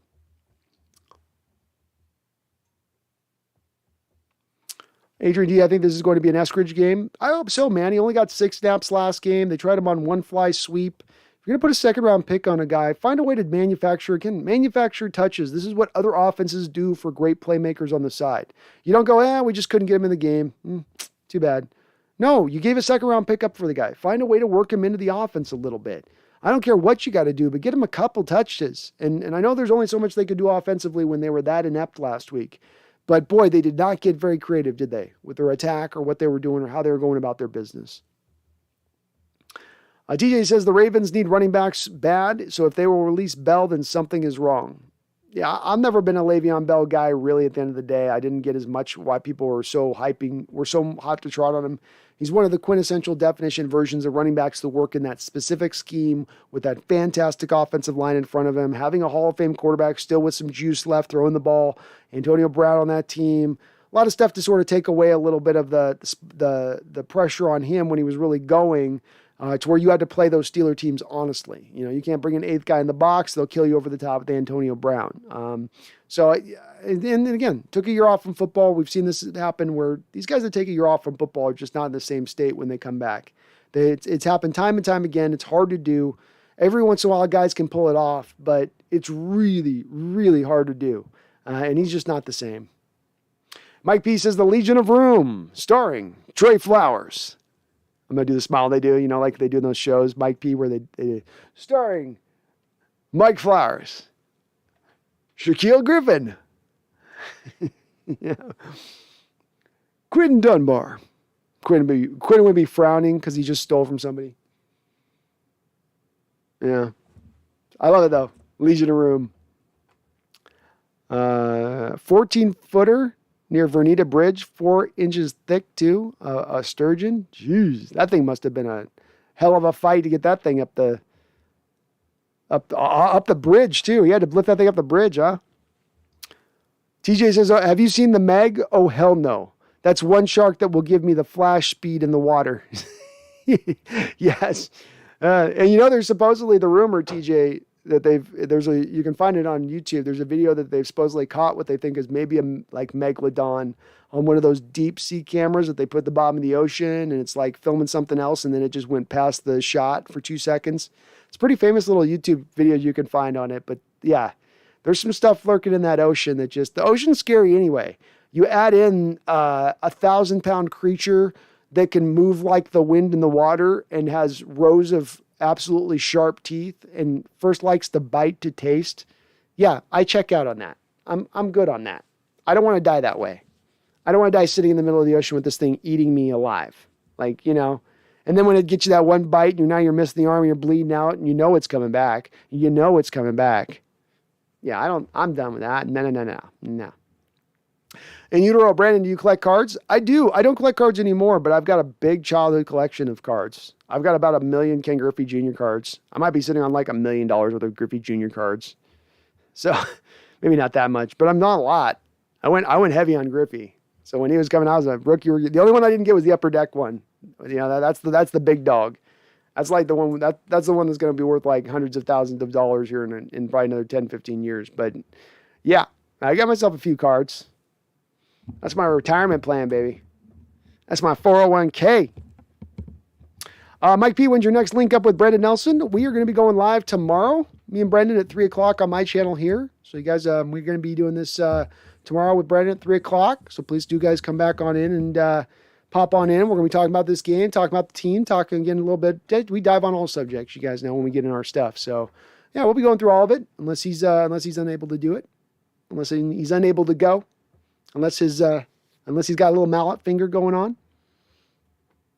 In utero, you should get your Griffey cards graded. I should. I've been meaning to do it, man. I've been waiting on it for a while because I wanted to give them enough time for them to really get the value on them. But I've got them all pretty well put in like good hard casing and stuff. I took good care of them, so they're all in pretty well mint condition. I'm gonna be making out well when I eventually sell those things, I think. So one of these days. There's also a little sentimental value with them too, though. It's my childhood collection. But wouldn't it be ironic if my childhood collection is allow me to retire? That's some smart foresight right there. Smart foresight. Mike B says, thanks, you're much appreciated. Well, thank you, Mike. I love doing it, man. Me and Brendan having a really good time with it. And I think we both have kind of little slight different perspectives, but then that allows for a good meshing of kind of having the ideas go back and forth between us as far as, you know, talking our Hawks and how we look at things. And, you know, he does a great job, I think, on grinding out over there and getting those videos kicked out as he does.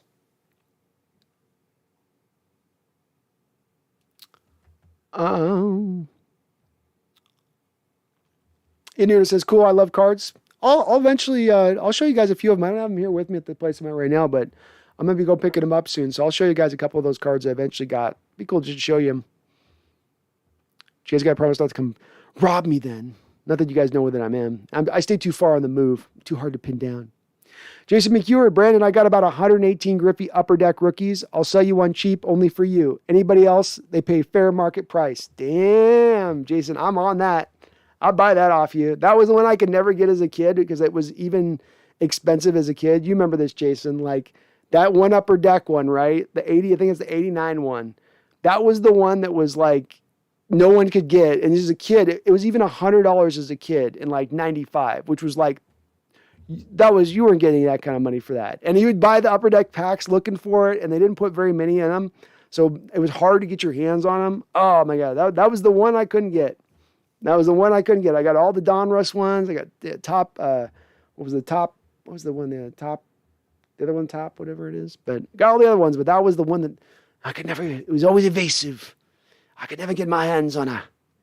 She always got out into the bush. Still a little Australian there. It's like but I'll buy it off you, man. I need it for my collection. TJ says we all need to meet up and cry together when we lose. Well, I will be doing at some point here, TJ, a meet and greet thing up in Western Washington. We're going to get everybody together here at some point and have some kind of little deal. I definitely want to do that. Absolutely want to do that at some point. Maybe we'll do when Megan gets back up in here. When she travels here to town, we'll set something up and get everybody together, get the whole crew together, get everybody meeting up. Sector 7, the only Seahawks memorabilia I have is an original newspaper from the Super Bowl 48 victory. I think I got that one too, Sector 7. I think I got that one too. I think I pulled that one off. I got a couple of newspaper ones somewhere around. I gotta dig up too. I got to put those in frames as well. So, yeah, I believe I've got those as well. It's good to have. It's good. It makes good. Eventually, I'm going to have a big wall of Seahawks memorabilia behind me on these. Just a huge, monstrous wall of it. And you were that Griffey was the first Upper Deck card they made, was it? Okay. I remember that was the Upper Deck was the new hotness at that time. It was like Donruss had been a little hot, and then you had the lesser one, which was the top. What was the top? Something top. Which was there. Then you had Fleer, which was kind of like trying to be the Upper Deck before Upper Deck, but not quite. And then they never got kind of set. But Upper Decks were like, they were tight. Their design looked cool. Their pictures were clean. TJ, the card reminds me of SpongeBob. He buys all but one, and that's the rare card. That's how it was, TJ. I got all other Griffey cards. I just could never get my hands on that one. And I didn't have the stones at the time. I think even when I had the money to buy the upper deck one, to buy that one. But that was the one that even back then it was so surprising because none of the cards were really worth as much money back then. But that upper deck one was worth top dollar even back then. It's gonna be worth a lot down the road. You may not want to sell it to me, Jason. You might be sitting on a big pile of cash there. Megan says, I'm looking forward to hitting the pro shop for some serious Hawks swag when I get there. Well, what's nice about the Western Washington, Megan, is everywhere there's a Seahawks shop within a stone's throw pretty much anywhere where you're standing. So, even in places where it doesn't seem like they should have, like really in a KFC, you guys got Seahawks swag here? You're selling it here? Yeah. Everybody's into it. It's the part I love about Western Washington, the Seattle side. I think it'll stand out to you, Megan, is you will feel the support of the team. You'll see it in the flags on homes. You'll see it on businesses saying, go Hawks. You'll see it everywhere. And I so love that about Western Washington and Seattle in general. And it's up and down the corridor where you do feel the support for the team there. It's again, where I just go bandwagon my ass. This team, this city, and this region loves its team. And they should be given the credit for it because they stand by them. And you're going to have a lot to pick from, Megan. A lot to pick from. 6 hours to haul that fish in, Brian? Well, it makes sense for that size. Your buddy must have been done. I hope he got that stuffed. If I'm going to fight a fish for 6 hours, that thing's getting stuffed. And I'm not even a big stuff a fish and put him on the wall guy. But I fight you for 6 hours. I got to get carpet tunnel to pull you out of the water. Then you're going up on my wall. Jason McEward, I do remember, kid. It was 100 to 150 as a kid. Yeah, it was a lot. Send me your address, Merry Xmas. Send me a PM on Facebook. I'm very thankful for the show. Seriously, send me your address on Facebook. I will, Jason. Yeah, I'll hook you up, man. I'll Venmo you, man, for the deal. So I appreciate it, brother.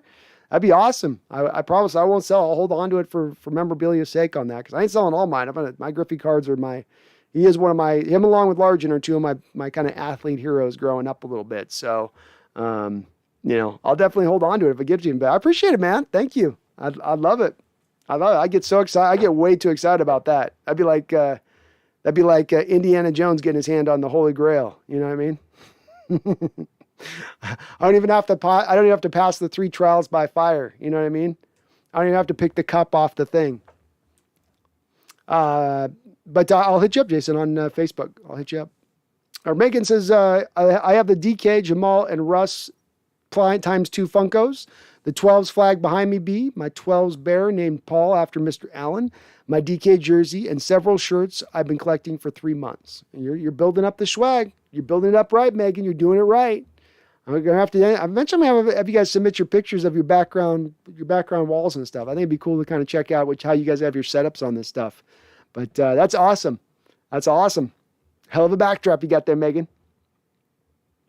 And Utero, a ton of money in cards these days. They have started to gain value. I was surprised. When I was growing up too, I was doing it thinking at the time, I love baseball cards, but I was also thinking of it at the time where I was, my dad went through his era and they had the Mickey Mantles and some of the Roger Marises and some of those cards back then that were worth so much money that in like the early 90s at that point were eye-opening. We were like, geez, Mickey Mantle for $50,000 or selling a card for $50,000.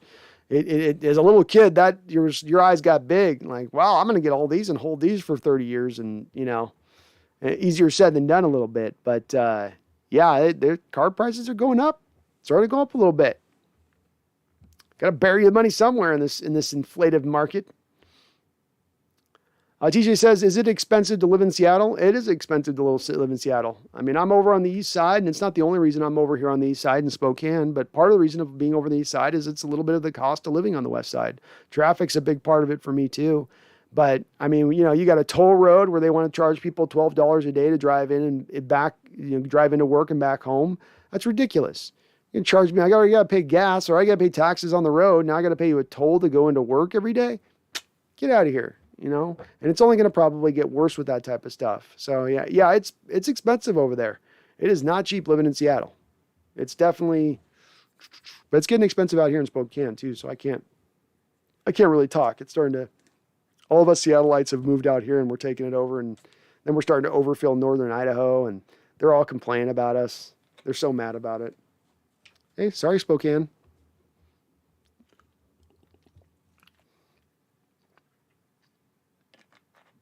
And Euro says, I live in Eatonville, Washington, and we had a parade for the Seahawks in 2013 and 14. You heard reports. I don't know if it was overstated. The reports that there were maybe nearly 1 million people in Seattle during the parade in Seattle. It's a part that I harped on. It was one of the opening videos I did on this channel. Was the day the 12th man helped the Seahawks win a game. It was one of my first videos. Actually, my most popular video still to this day of any of the ones that I put together. And I did it a lot because of so many of these fans that are outside of Seattle, outside the Pacific Northwest, fans of Dallas Cowboys, fans of Philadelphia Eagles, fans of other teams that have this bandwagon thought process of our fandom. And I don't ever get where they come from with it. They seem to have nothing to base it upon. Sellout after sellout in the 80s. Continuous sellouts at CenturyLink, now Lumen Field, support through the years, support not just in Seattle, but up and down, not just the corridor, but out to Eastern Washington. And I've lived in Montana. Western Montanans are all Seahawkers. All Seahawker. Hell, we got Jeff Rhines who comes in here, one of our resident Montanans. We got a ton of people out there. Idaho, Oregon. You got this huge swath of area that is very, very dedicated to this team. And I think that they should be given more credit for it. Because they have supported this team for a very long time and not just when they were winning. Megan says, Noah has said that to me. Everywhere he looks, he sees 12 flags, even at Boeing. Yeah, there are more 12 flags flying in Western Washington, Seattle than you would see with American flags. No joke. I mean, we are on board with our team. That's why I love this. I love this team. I love this fan base. Is because they are dedicated and they don't get as much credit for it, which makes it all that much more impressive to me. Nobody's out there saying Seattle is America's team, where you get to really put your chest out. You're doing it kind of quietly in the middle of the night, in the dark, when no one's looking. But I'm looking. I see you. I appreciate you. I love you for it. And Euro says, I love all this memorabilia talk. I do a lot of buying and selling on eBay. It's really fun. Oh, hell yeah, dude. I heard that can be enjoyable. GoHawks22 says, catch a can. Has a ton of Hawk fans. As I would expect. That's right. Canada too. Vancouver, folks. We might have the largest area of pure landmass area of fandom, Seattle, if you really consider how many places are encased in being Seahawk fans, with all the way up to Vancouver and on up to Alaska. We are the team of Alaska, by the way. There are more Seahawk fans in Alaska than there is any other fans. I know there's only 15 people in Alaska, but like 11 of them are Seahawk fans. Yeah. Megan says, looking to buy a property as an investment in either Renton or Seattle. Woo. That's going to be a pricey buy. But yeah, that'd be cool. If you're going Seattle and you're going to go all in on Seattle, Megan, do like a Queen Anne Hill. Like if you're going to be in Seattle, get a spot in Seattle. You know what I mean? But look, the place, it's growing over there. Prices are only going to go up. It's a great place to buy a house. People are going to move into that area. There's a lot of business, a lot of places to work. So, Boeing and Microsoft and Amazon and bump. There's so many places in there. But Queen Anne that's one of my special spots in Seattle. If I was buying a place, just you had to throw everything out the door. It's just a cool place to get. That always struck me as a pretty awesome little spot to get. My dad was there for years.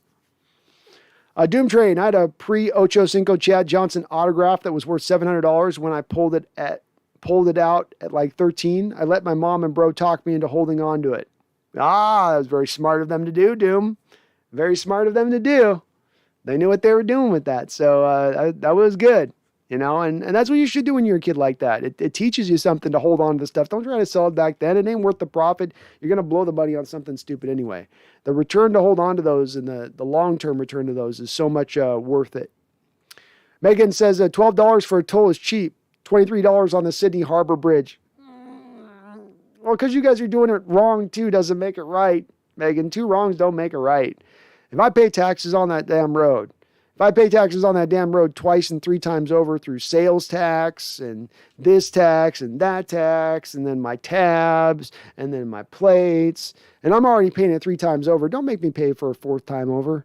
It becomes a point where you're as a government official just basically slapping me in the face with your ridiculousness. And that's slapping me in the face, especially, Megan, when you consider in Seattle, we have 2 freeways. You don't have any alternate choices. You can't go, well, I'm not going to take the toll, so I'll just take the back roads. There are no back roads. You have to take the major roads. So it's like, it's not a matter of a choice or not. It's like you're forcing people who have no other choice. And it's not like they're out there, la-di-da, we're going on our trip of just leisure today. They're going into work, They're going in to help the local economy.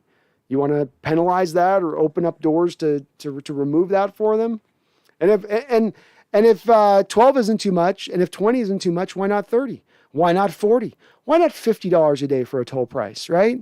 Why not just make it completely ridiculous? Because that's where it always ends up going. They start one, it never stops. It just keeps going up. Brian Koski, thousands of dollars of sports car got stolen from my house. Ugh, that's brutal, Brian. Something I've worried about for years with mine. I've always had to kind of keep mine under lock and key a bit too. I just always, please, it's hard to keep track of stuff. That's the one thing over the years, especially like me, I've moved all over hell. So it gets hard. Stuff slips through the cracks.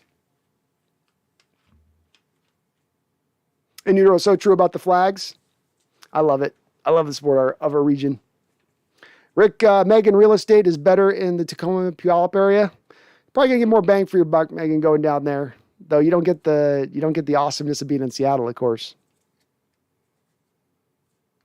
Megan Gok Rogers says, America's team? Plenty of Aussies are proud 12s. Hey, I love it. I don't want to be America's team. I'd rather be the world's team. I'd be the world's team. Who wants to be just America's team? I'm worldwide, baby. Let's be worldwide. There's something more endearing about that. There's something cooler about that. TJ says, I have a Richard Sherman rookie card. I want to sell it, but I want to keep it at the same time. Hold on to it, TJ. Imagine how much it's worth the second he goes into the Hall of Fame versus what it's worth right now. Let that sit in the back pocket. Let that sucker just hang out back there for a little bit. Come back to it later, and you'll be thankful that you did.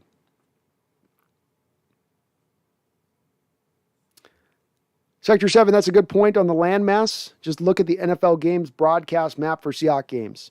Yeah, and again, being a guy, I've lived in Maui, I've lived in Montana, I've been in Eastern and Western Washington. I've been over into Idaho often, interacted with a bunch of these folks all around in these areas. And the thing that stands out to me about all these places is that they're fervent Seahawks fans.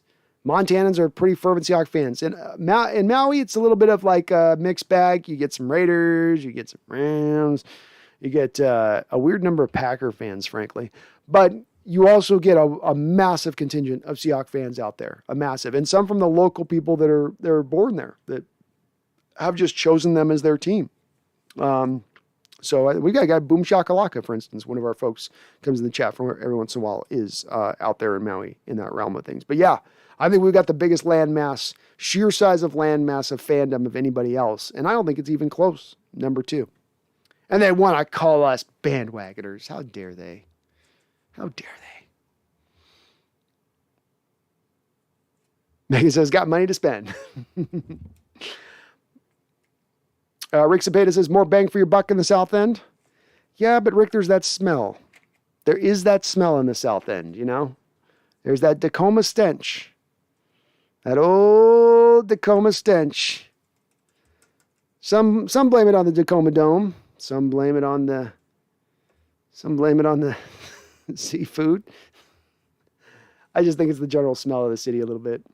Standard Champion, as formerly one of those 15 people in Alaska, will confirm it's Seahawks territory, though it's pretty eclectic. Worked with Steelers and Eagles fans in CDA now, so would love to meet up. Hell yeah, man, at some point for sure. I should do something out here in the East. I know we got some Spokane Hawks Nest folks out there, so yeah, we got to do something at some point with that. I haven't thought to do any of it, and part's been the vid situation, Standard Champion. I don't want to have anybody end up getting exposed, or God forbid, were to get sick if we all met up. That'd be the worst thing ever. My conscience would never be able to bear it. But that's good here in Alaska. A little bit of what I've heard too is just that there are other fans. It's a little bit like the Hawaii where there's a little eclectic mix. But overall, if you were have to take if everyone took a vote, you'd have way more Seahawks fans than anything else, I think. Doom Train says 3,000 Alaskan bears and mooses also root for the Seahawks, I think. I agree. They do. It's known. It's known. There's no moose that's a Packer fan. No way. No way. Megan says that's $23 one way, mind you, on the Sydney Bridge. Megan, isn't that ridiculous though? I mean, you're in charge of people to go into work. They're paying gas, they pay taxes, and then you're charging them onto a road to go to work every day. And again, I'm not trying to be a big anti-tax. I get taxes and all that, but this thing, that's one that just gets into my craw a little bit. I drove on my I-5 road and 405 roads for years. And, the thing about driving already, Megan, is that you drive these freeways here in Seattle and stuff where a 15-minute drive is going to take me an hour and a half. So already you guys have, in your infrastructure, have not built these roads properly to accommodate all this traffic. And now you're going to charge me to sit in traffic on top of it. That's just one of those ones that I don't know why they can't find a way to accommodate their budgets in order to fit without having to do that. Duck tolls. And I-5 was shut down both directions a few nights ago. Ugh. And you got nowhere to go when that happens. Like you can't, there's no, there are back roads you could kind of get around, but the sheer amount of time it's going to take you to get around those back roads ain't going to make it worth it, and you ain't saving any time. It's like, they're not set up to make it nice, easy, and sweet. Everything's a stoplight waiting to happen. Stop, go, stop, go. In Utero, we will eventually have a mileage tax. Yeah, in Utero, you bet we will. They will. They're circling it already. That's always what I'm talking about. Then when they end up taxing you on, then tax you get on the tax, then tax you get on the taxes tax, then tax you get on the taxes tax. Go, God, where does it end? A mileage tax now?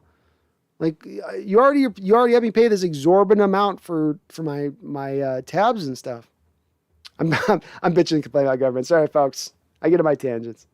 Megan, I have to admit that I reconnected with the 12s due to Noah and family being in Seattle, but love this team. You didn't have the opportunity to grow up in a place in Australia that has a football team. Australia doesn't have a football team yet. You guys might eventually get one, but you don't have one yet. And if you don't have one, then you get the opportunity to choose one. You know what I mean? That's the one instance where me, a fan, has you're born in Alaska, you're born in Montana, you're born in Idaho, you're born in Iowa. You get the opportunity at that point to choose who your team is. You don't have to just choose the one that's closest to you or whatever. You get to choose who you want at that point. You don't get what we all got to have. I got to be born in the place that has a football team. That's who I am. It's in my blood. But it ain't the same way. But once you're aboard now, Megan, you're lifelong. You're in it. You're here forever now. Can't get out. It's like a secret society. Once you gave your hawk oath, and we cut your hand, and you mix the blood. Now you have given that blood oath. TJ, I heard one of my friend's dad has a rookie Tom Brady rookie card and he threw it away. But I don't know if he did because of all of a sudden his dad is taking them on a trip. He cashed that Brady in. He told them he just didn't want any of them to know how much he had. He just wanted to keep that as a little nest egg he could bring out when he wanted. Rick Cepeda, I've kind of thought the Packers Steelers fan were kind of bandwagonly easy to root for Super Bowl contenders everywhere. I think certainly it's happened with both those two teams. We're driven in recent years by certain fans. I've met these fans across the country that become fans of those teams that are nowhere near around them and are picking them. I've even run into Packer fans of teams, people that have been born in places that have a football team, but then pick the Packers. And yeah, I think a little bit of them being picked at those times had to do with the fact that they've been consistently so good and have won so many games for so long. Packer fans are everywhere and they travel. I mean, you think Green Bay was the size of New York by the amount of Packer fans countrywide that you run into at times. It's kind of odd, very odd. But I think a lot of them are sort of unrightfully. That's the thing. That's the part where Megan and I don't allow. If you are born near a team like Cincinnati, you got to ride with Cincinnati. I'm sorry. You got it. That's the rules. These are the rules. They're governed. They've been written in stone, like the commandments. You can't change them. And so I'm sorry if you were born in Cincinnati and you got to ride with the Bengal team. You don't get to jump off that. You got to ride with them. I had to ride with my Hawk team through the dead 90s and the late 80s. You know, you will, it's the way it goes. That's the misery and the love and the awesomeness of being a fan all at once. So if you're not born here, though, you get to pick whoever you want. Those are the rules. Patrick Matula says, do the Seahawks still have a chance at the playoffs? Patrick, I do think the Seahawks have a chance at the playoffs. Absolutely. And it's even a reasonable chance. It is a little long shotty. Okay, Patrick? But let me walk you through really quickly on this, all right? You're going to beat the Bears. You're going to beat the Lions. You're going to beat the Texans. Those are bottom dweller teams. Those are teams that are not going to be able to beat you. You win those games. You've owned the Niners pretty well recently. You're going to be playing them at home. I think that's as well a win. You play the Washington football team. They don't have Chase Young. He went down to a torn ACL, their most important defensive player on a team that has underperformed throughout this year across the board. That as well as I'm marking that down as a win. That's 5 wins for you right there, Patrick. So you got to go 2 of 3. You got 2 games against the Cardinals, 1 game against the Rams. You got to go 2 wins. You can lose 1 game or go 3-0, but you've got to get 2 wins to get in the playoffs. Is that possible to be done? Is there a chance you get that? Is it even a decent chance? Not a good chance, but at least a decent chance. Yes. Because it doesn't mean you have to be perfect. It doesn't mean you have to go undefeated against the best of the best. It means you get a beat on some of the weaker opponents, and then you just got to take care of business against a couple of the top upper ones. And especially that they are ones that reside within your division. And as we've talked about recently on this channel, those division games tend to be equalized a little bit by the familiarity of opponents. I think we got a chance. In Utero says it's the Tide Flats that make Tacoma stink. Okay. I knew it was something. But that smell, I remember smelling that smell as a young boy. And every time I go through Tacoma, it's like, oh yes, that old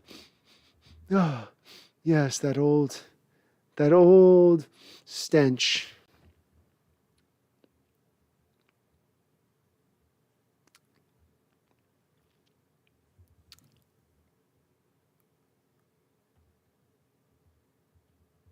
Spectre 7 says, oof, I do not miss living in Seattle for that traffic. I definitely miss the food, though. I do too, Spectre 7. Spokane is miserable for food. Everything is a grease pit, everything. Everything's got just a greasy spoon, it's just, ugh. But at least Seattle had great food. I do miss that. I really miss that. Miss my whole food stuff and all that stuff. Like, it's rough out here with that. It is really rough. But yeah, the traffic is something I can't go back to it. I probably could go get a really good job right now, still going back to Redmond, doing something with Microsoft or something like that. And I just, the thought of going back into that traffic and just stresses me out. And you asked Megan, how beloved is our punter in Australia? Patrick Matula, thank you for subscribing, my guy. I appreciate you. You're awesome for doing so, man. Thank you. JDM says blue states love to tax their citizens to poverty. Texas looking pretty progressive for my wallet. Indeed. I mean, I'll be honest with you guys. I'm going to be eventually looking to buy a house here at some point when the market's not up at the highest of highs, but I'm not going to do it at the highest of highs. And frankly, I'm not going to do it if it's going to be in places where it's taxed to death, where, I may eventually look at Northern Idaho, for instance, like a Post Falls or a Coeur d'Alene or something like that. I mean, that's a real possibility for me because, it's not even to be political about it. It's just you overtax. And we're in a position right now where we're watching inflation go through the roof and wages have stagnated in this country for 45, 50 years. People just aren't in a position to hit them in that way, hit them that hard. Your everyday normal citizen, in my opinion. Just leave us alone. Let us make a living. Megan, hugely, the double punt made every news network down here. Ah, that's awesome. So Dixon is celebrated down under. That, as it should be, Megan. That's great to hear. He should be. He's the best punter in our history. I'm not overselling you. He's the best punter we've had in Seahawks history. Even better than John Ryan. Even better than Rick Tootin Booten. There's another nickname. Somebody was asking about nicknames. You had Rick Booten Tootin, which is a pretty good nickname for a punter. It's a pretty good nickname for a punter. JDM says, I live in California, by the way. You're getting a taste of it too, JDM. Yeah, my brother's in San Diego, and it's like sometimes with some of the stuff they do, I just go, you guys just make it advantageous to come live in your state to some degree, okay? Don't make everything a negative. Yeah, we got sun. Megan, NFL isn't huge down here. It's rugby union and rugby league, but the Super Bowl is on every year. Now our cable sports networks have games much like the U.S. I'll tell you, Megan, there's a lot of heat behind London eventually getting a team, and I don't know how they're going to make the logistics of the travel work if they ever do that.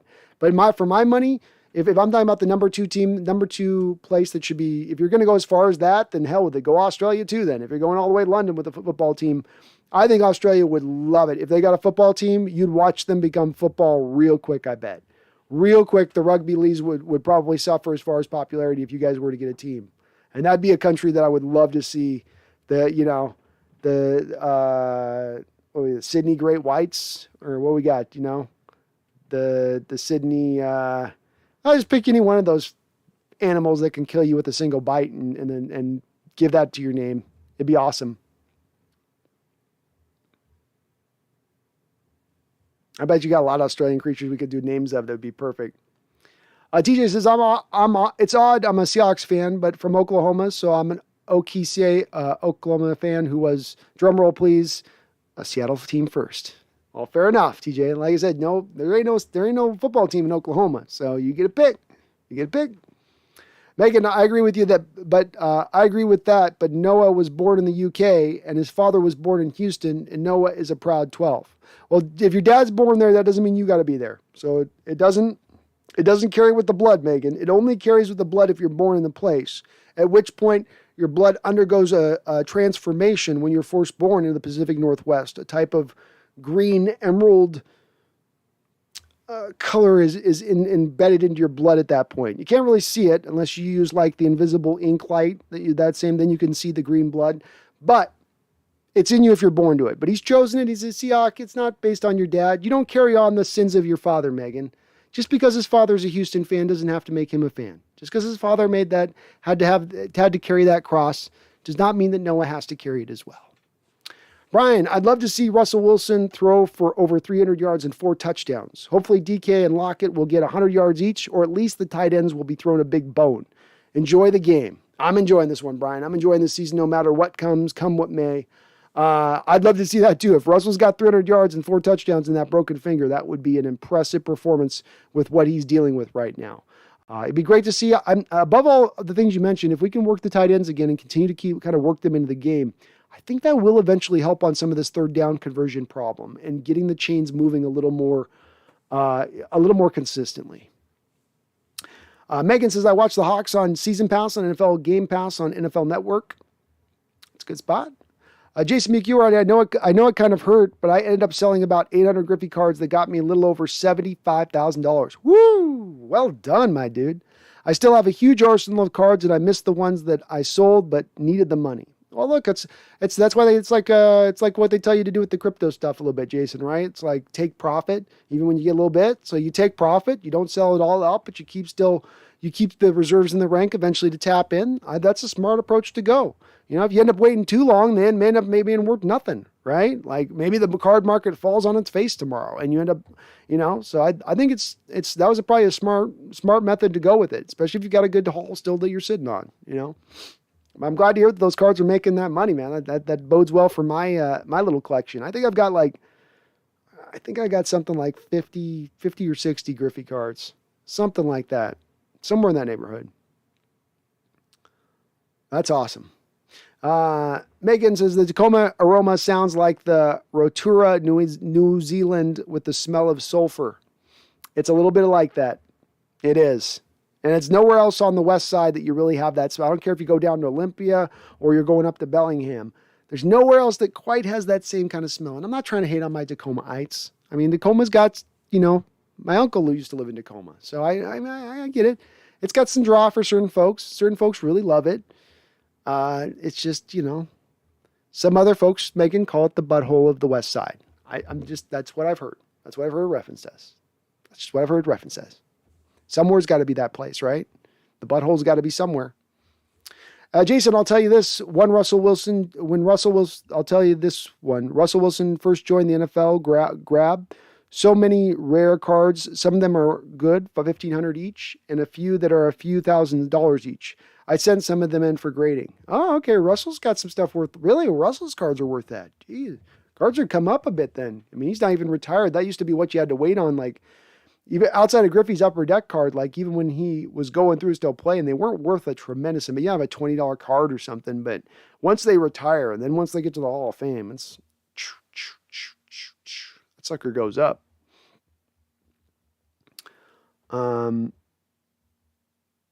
Jason says, let's have a good week this week and beat the Cardinals. Step one to rebuilding our season. It is. You got to start somewhere, right? Every great journey begins with one step. How about our step begins this week? How about that first step lands this week? And next week we'll put the next step together. But this week it's the first step. It's the Cardinals. Lock in on them. Let's concentrate on them. Let's get this week, Jason. I'm just going to land back again and again. We are a desperate team. The Cardinals are not. We are fighting for our season on the line. You saw that 49er team against the Rams on Monday night, fighting for their lives. And they beat the doors off that Rams team in that desperate state. Was that Rams team desperate? Was that Rams team coming off a loss, seemingly desperate in their play? Didn't look desperate to me. Looked like a team that was new and was right up near the top of the division. Had their whole season ahead of them. Their whole life ahead of them. What is today? We don't have our whole life ahead of them. We have just today. We have just the now. Lose today, we're out. So we got to win. I don't think the Cardinals are in the same state. I think it gives us a little bit of a leg up this week, Jason. I'm predicting a win, baby. I'm predicting a win. Brian Koski, Toronto should get an NFL franchise. That's a world-class city. Agreed. Toronto is a great city. I agree. That's a spot that should be considered as well. They've got it big enough. They're like America up there in a lot of ways. But they've got a big enough section of people. The only tough thing is it sometimes can get hard getting some of those players to play up in Canada necessarily. Like you've seen the NBA's had some issues with this at times. But they've got a rich history of loving football up there. They do. CFL and all that. No doubt about it. So they would be on my list. I think the NFL is eventually going to expand more worldwide when it's all said and done. I don't know if it's going to be that they figure out a way with flight travel to make it go faster, and that's the impetus. But they are circling that as their long-term goal, no doubt about it. Megan says, there were a few teams in Sydney when I was there 21 years ago. Not sure what happened with them. I think you guys would take to it. I think it's just a mentality thing too. I think culturally in Australia that football would really, I just think, I know how much you already love rugby. I feel like that would just, Australia would really take hold with that. It would really root well. The roots would set, you know what I mean? TJ, I wish we would do an eagle play where the wide receiver gets it and throws it to Russ for a touchdown. Me too, man. TJ, do you remember we were playing against the Eagles, I think in 2015, 15 or 14, I forget what it was. And I believe that they threw a bubble screen to lock it, and then Russ went around, it was a fly sweep, I think, to Doug Baldwin, who then threw back a receiver pass to Russell Wilson, and Russell caught it, and then was able even to get it out into the pylon for a touchdown. But I'd love to see Russell get a few more catches, man. You know he's got some hands. You know Russell can catch. I don't even care with that broken finger. I bet he can catch it. If it's coming to him, he's going to catch it with the way he's built. The Philly Special, that's what it is. The Philly Special. I love that name. William Leonard, thank you for the $5 donation. William, you were awesome, my guy. I appreciate you. I do. He says, hey, Brandon, I'm new to the channel, but I've been digging it. Do you post on Twitter or other social media? Yes, Brandon, I do post to Twitter. I'm not a great Twitterer in that I'm really active. I get a little bits and pieces in there. I'm at SeahawksNester on Twitter. I do have a Instagram account, but I'm just not really very active on it. I'm kind of bad about that, William. It's one of the things. I end up just running out of hours in the day, frankly, as it is. So I'd love to get more time on that stuff. I just don't. But I am pretty active over there on Twitter overall. I do a little bit of posting on that side of things, especially when I got something stuck in my craw. But I'm not super active with that stuff as much. I'm a little bit of an old head. So the social media game with me, is a begrudging thing. I'm not full on like get off my lawn with the social media stuff, but I'm also like, I'm not out there taking selfie pictures and like, me at dinner, out watching the game. Look at me. I have a hard time with that stuff. Oh my God, I have a hard time with it. But I do need to be a little bit more. I'd love to do a bit on William. I've been trying to think about doing something with even like TikToks and little stuff like that. Just trying to get a little taste on it across the board with stuff. But it's probably more long-term, long-range plan than it is in the interim. But yeah, check me out on the Twitter on the thing. And thanks for coming aboard on the channel, man. Thanks for the donation. Thanks for good to have you aboard, and love to see new people out in the chat. So love it, man. Love it. Love it. Megan says, I love that I live in Inverell, known as the Sapphire City, and follow the team from the Emerald City. It's almost like you're our sister city down there, Megan, right? We all got a city. We need a sister city in every country. We got Kobe's our sister city in Japan. How about you guys be our sister city down there in Australia? I like the sound of that. I like the sound of that. Yeah, the Doug Baldwin against the Eagles. Not a Philly special, but still pretty awesome. In utero, I hope everyone's right and we do beat the Cardinals. Me too, in utero. Me too. I got a good feeling on this one. I really do. I really do have a good feeling on this one. I don't expect it to be a blowout, but there's just something about this one with where this team's at, the state of things, what we need to accomplish still going through, where this game lies, divisional opponent, against the team that's at the top of the division. So much at stake, so much at play. I think that brings out the best in our football club this week. JDM says, I visited Seattle this past summer, and Renton 405 still has a huge sewage stench between the Walmart and Family Fun Center. JDM, is it wrong that I consider Redmond, much like Federal Way, just part of Tacoma? Am I wrong for that? Am I wrong for that? I'm probably wrong for that. But I basically put Renton, Kent, and Federal Way and Tacoma all in the same sectional, right? It's a couch with just different sectional pieces. That's all that is. Yeah, maybe I'm being a little too mean to the to our brethren to the south. Oh, Megan, we need to win against the Cards so my brother doesn't give me crap. We need a win to feel better. We need a win so your brother isn't in your ear, because we don't play him again until the end of the year, Megan. So if he's going to let you know it all time, that's one thing. But you also got to hear it all the way to week 17 minimum. And goodness, if we arrive at week 17, we're out of the playoff hunt, and then they're going to the playoffs. So even if we beat him, it doesn't mean anything. It's a whole long off season then, Megan. It's a long off season of him just talking noise, just talking junk in your ear. Just talking junk. Oh, you got Russell Wilson? I got the new improved Russell Wilson. Ha, ha, ha. Oh, you got DK? That's cute. I got DeAndre. My receiver actually bought some fouls. Sector 7, I bet DK could really launch a good ball. I bet he could. Yeah, I bet he could. I bet he could throw it.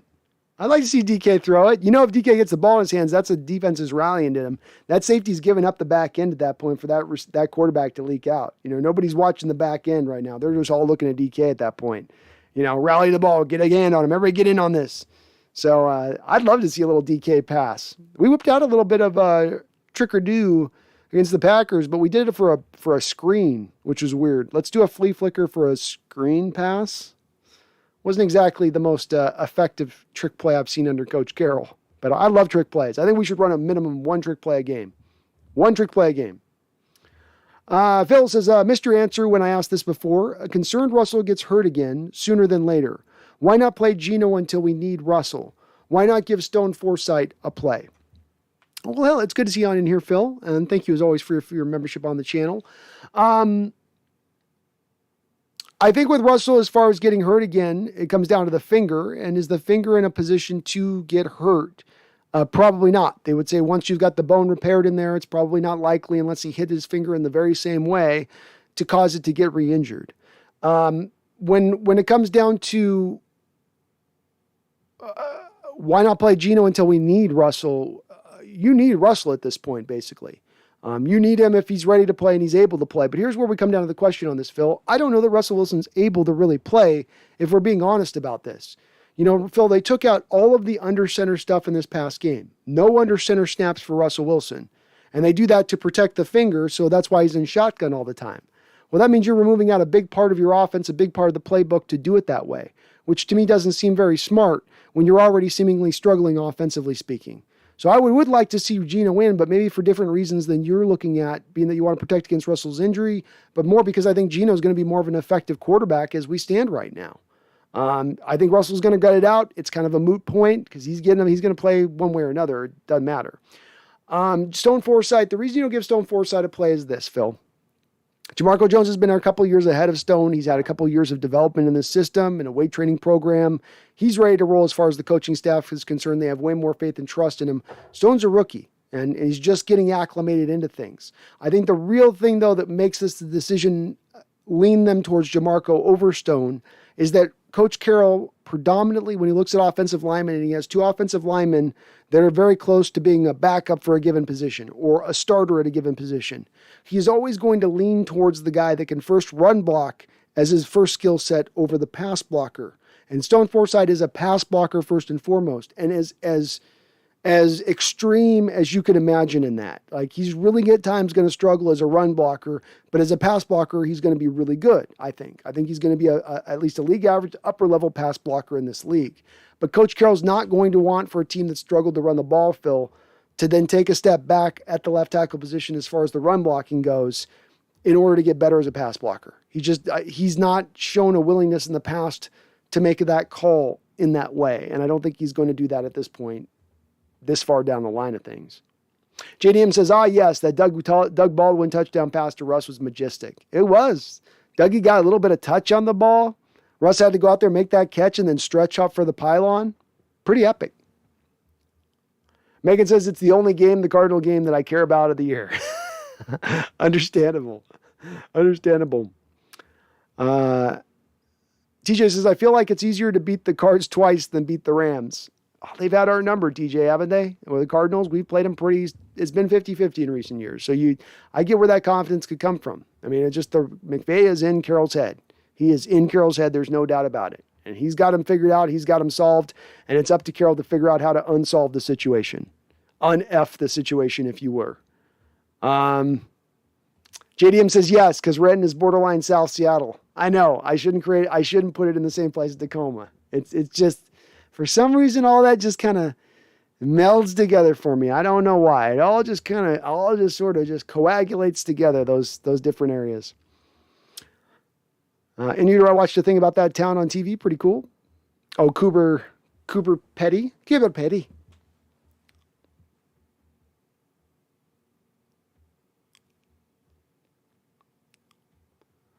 In utero says, why couldn't Earl Thomas have gotten mallet finger? Oh, geez. TJ says, are we going to see another chase down? No, because Russell's not going to throw the silly interception like he did at the goal line last year. He's going to learn his mistake on that. No more silly. Throw it up in the air to Chris Carson. Just let it just hang up in the air on a little flat route. You got to throw that with purpose. You got to throw that with some steam on it, Russell. Got to get that ball in Carson hands if you're going to let that rip. And you know what, says anyone asked Pete during his pressers this year why we have defensive linemen in coverage so often? No. Nobody has asked that question as of yet. And I'm guessing that he would be probably pretty evasive in utero in his answer if he was. Probably would be a little evasive. Sector 7, I was fortunate enough to live in Burien for 6 months. Not a fun area. Yeah, it doesn't seem like a fun area. Doesn't seem like one of those places I would want to go to. I would be, I'd go South Seattle, just right on the edge of South. I don't even know. Once you get me through the city, I'm done. I'm not going past the city, southwise. I'm not doing it.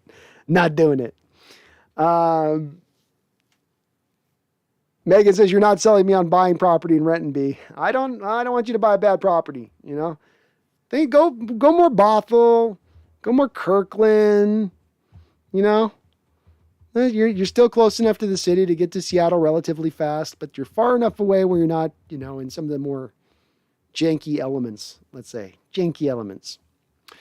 All right, well, we are 5 hours on into the stream here. I think we will go ahead and wrap this up as I will be back on tomorrow. I might keep going after I do talk with, we're going to do the Brendan show tomorrow at 3 o'clock Pacific Standard Time. So I will be doing the live show with Brendan tomorrow. So we might still go, after I'm talking with Brendan, I might do some more chat tomorrow if you guys have some more stuff to kind of delve into or dive into on that layer of things.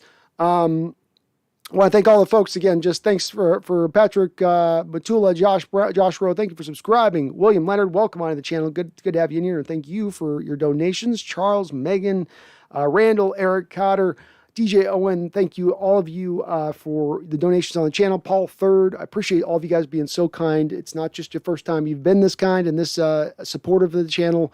does not go unnoticed. It's very much appreciated on my part. Thank you so much for that. I would like to thank really quickly, I love to do this, just go down the line real quick and thank my members of the channel. Seahawks Brendan Nelson, In Utero, Anderson, Washington Fishquest, Andrew Logan, Jeffrey A. Thistle, Jordan Chivas, Michael Venzier, Chris Gauss, Vector 7, Ground, Knox 83, Cassie Family, Eric Cotter, Eric 99, Megan Gok, Roger, Robert Jimenez, Thomas Cox, Robin Hayward, Big Mac, V Tiger, Jason McEward, Versace Python, Robert, my brother Pennington, Leland Kimball, Go Hawks 2021, Roxanne, Roll, Phil Freeman, Ryan B, Mr. Kane, my brother from another mother, Barry Sotoro, Spencer Smith, Tim Schumi, Joey Mendez, Preston Morrow, Doyle Robertson, Nolan R. Vance, Charles Riley, and Matthias 23451. And now, I don't want to forget also my patrons. Patronage is growing. Devin Martzall, Carmen D. Costanzo, James Tomlinson, Gary Schneider, Emmanuel Mendhane, and Dubs. Welcome, Dubs McDougall, to the patronage. I appreciate all of you guys and your support on the channel on that. It is very much. Megan says, pleasure as always, B, and we'll try to get online and see you both tomorrow. Take care, B, and fellow 12s. Hawks Nest Hall of Fame. Thank you, D Nugget. Indeed, Hawks Nest Hall of Fame. Megan, you as well be in there, my guy. D Nugget, Burien, and White Center are gangster.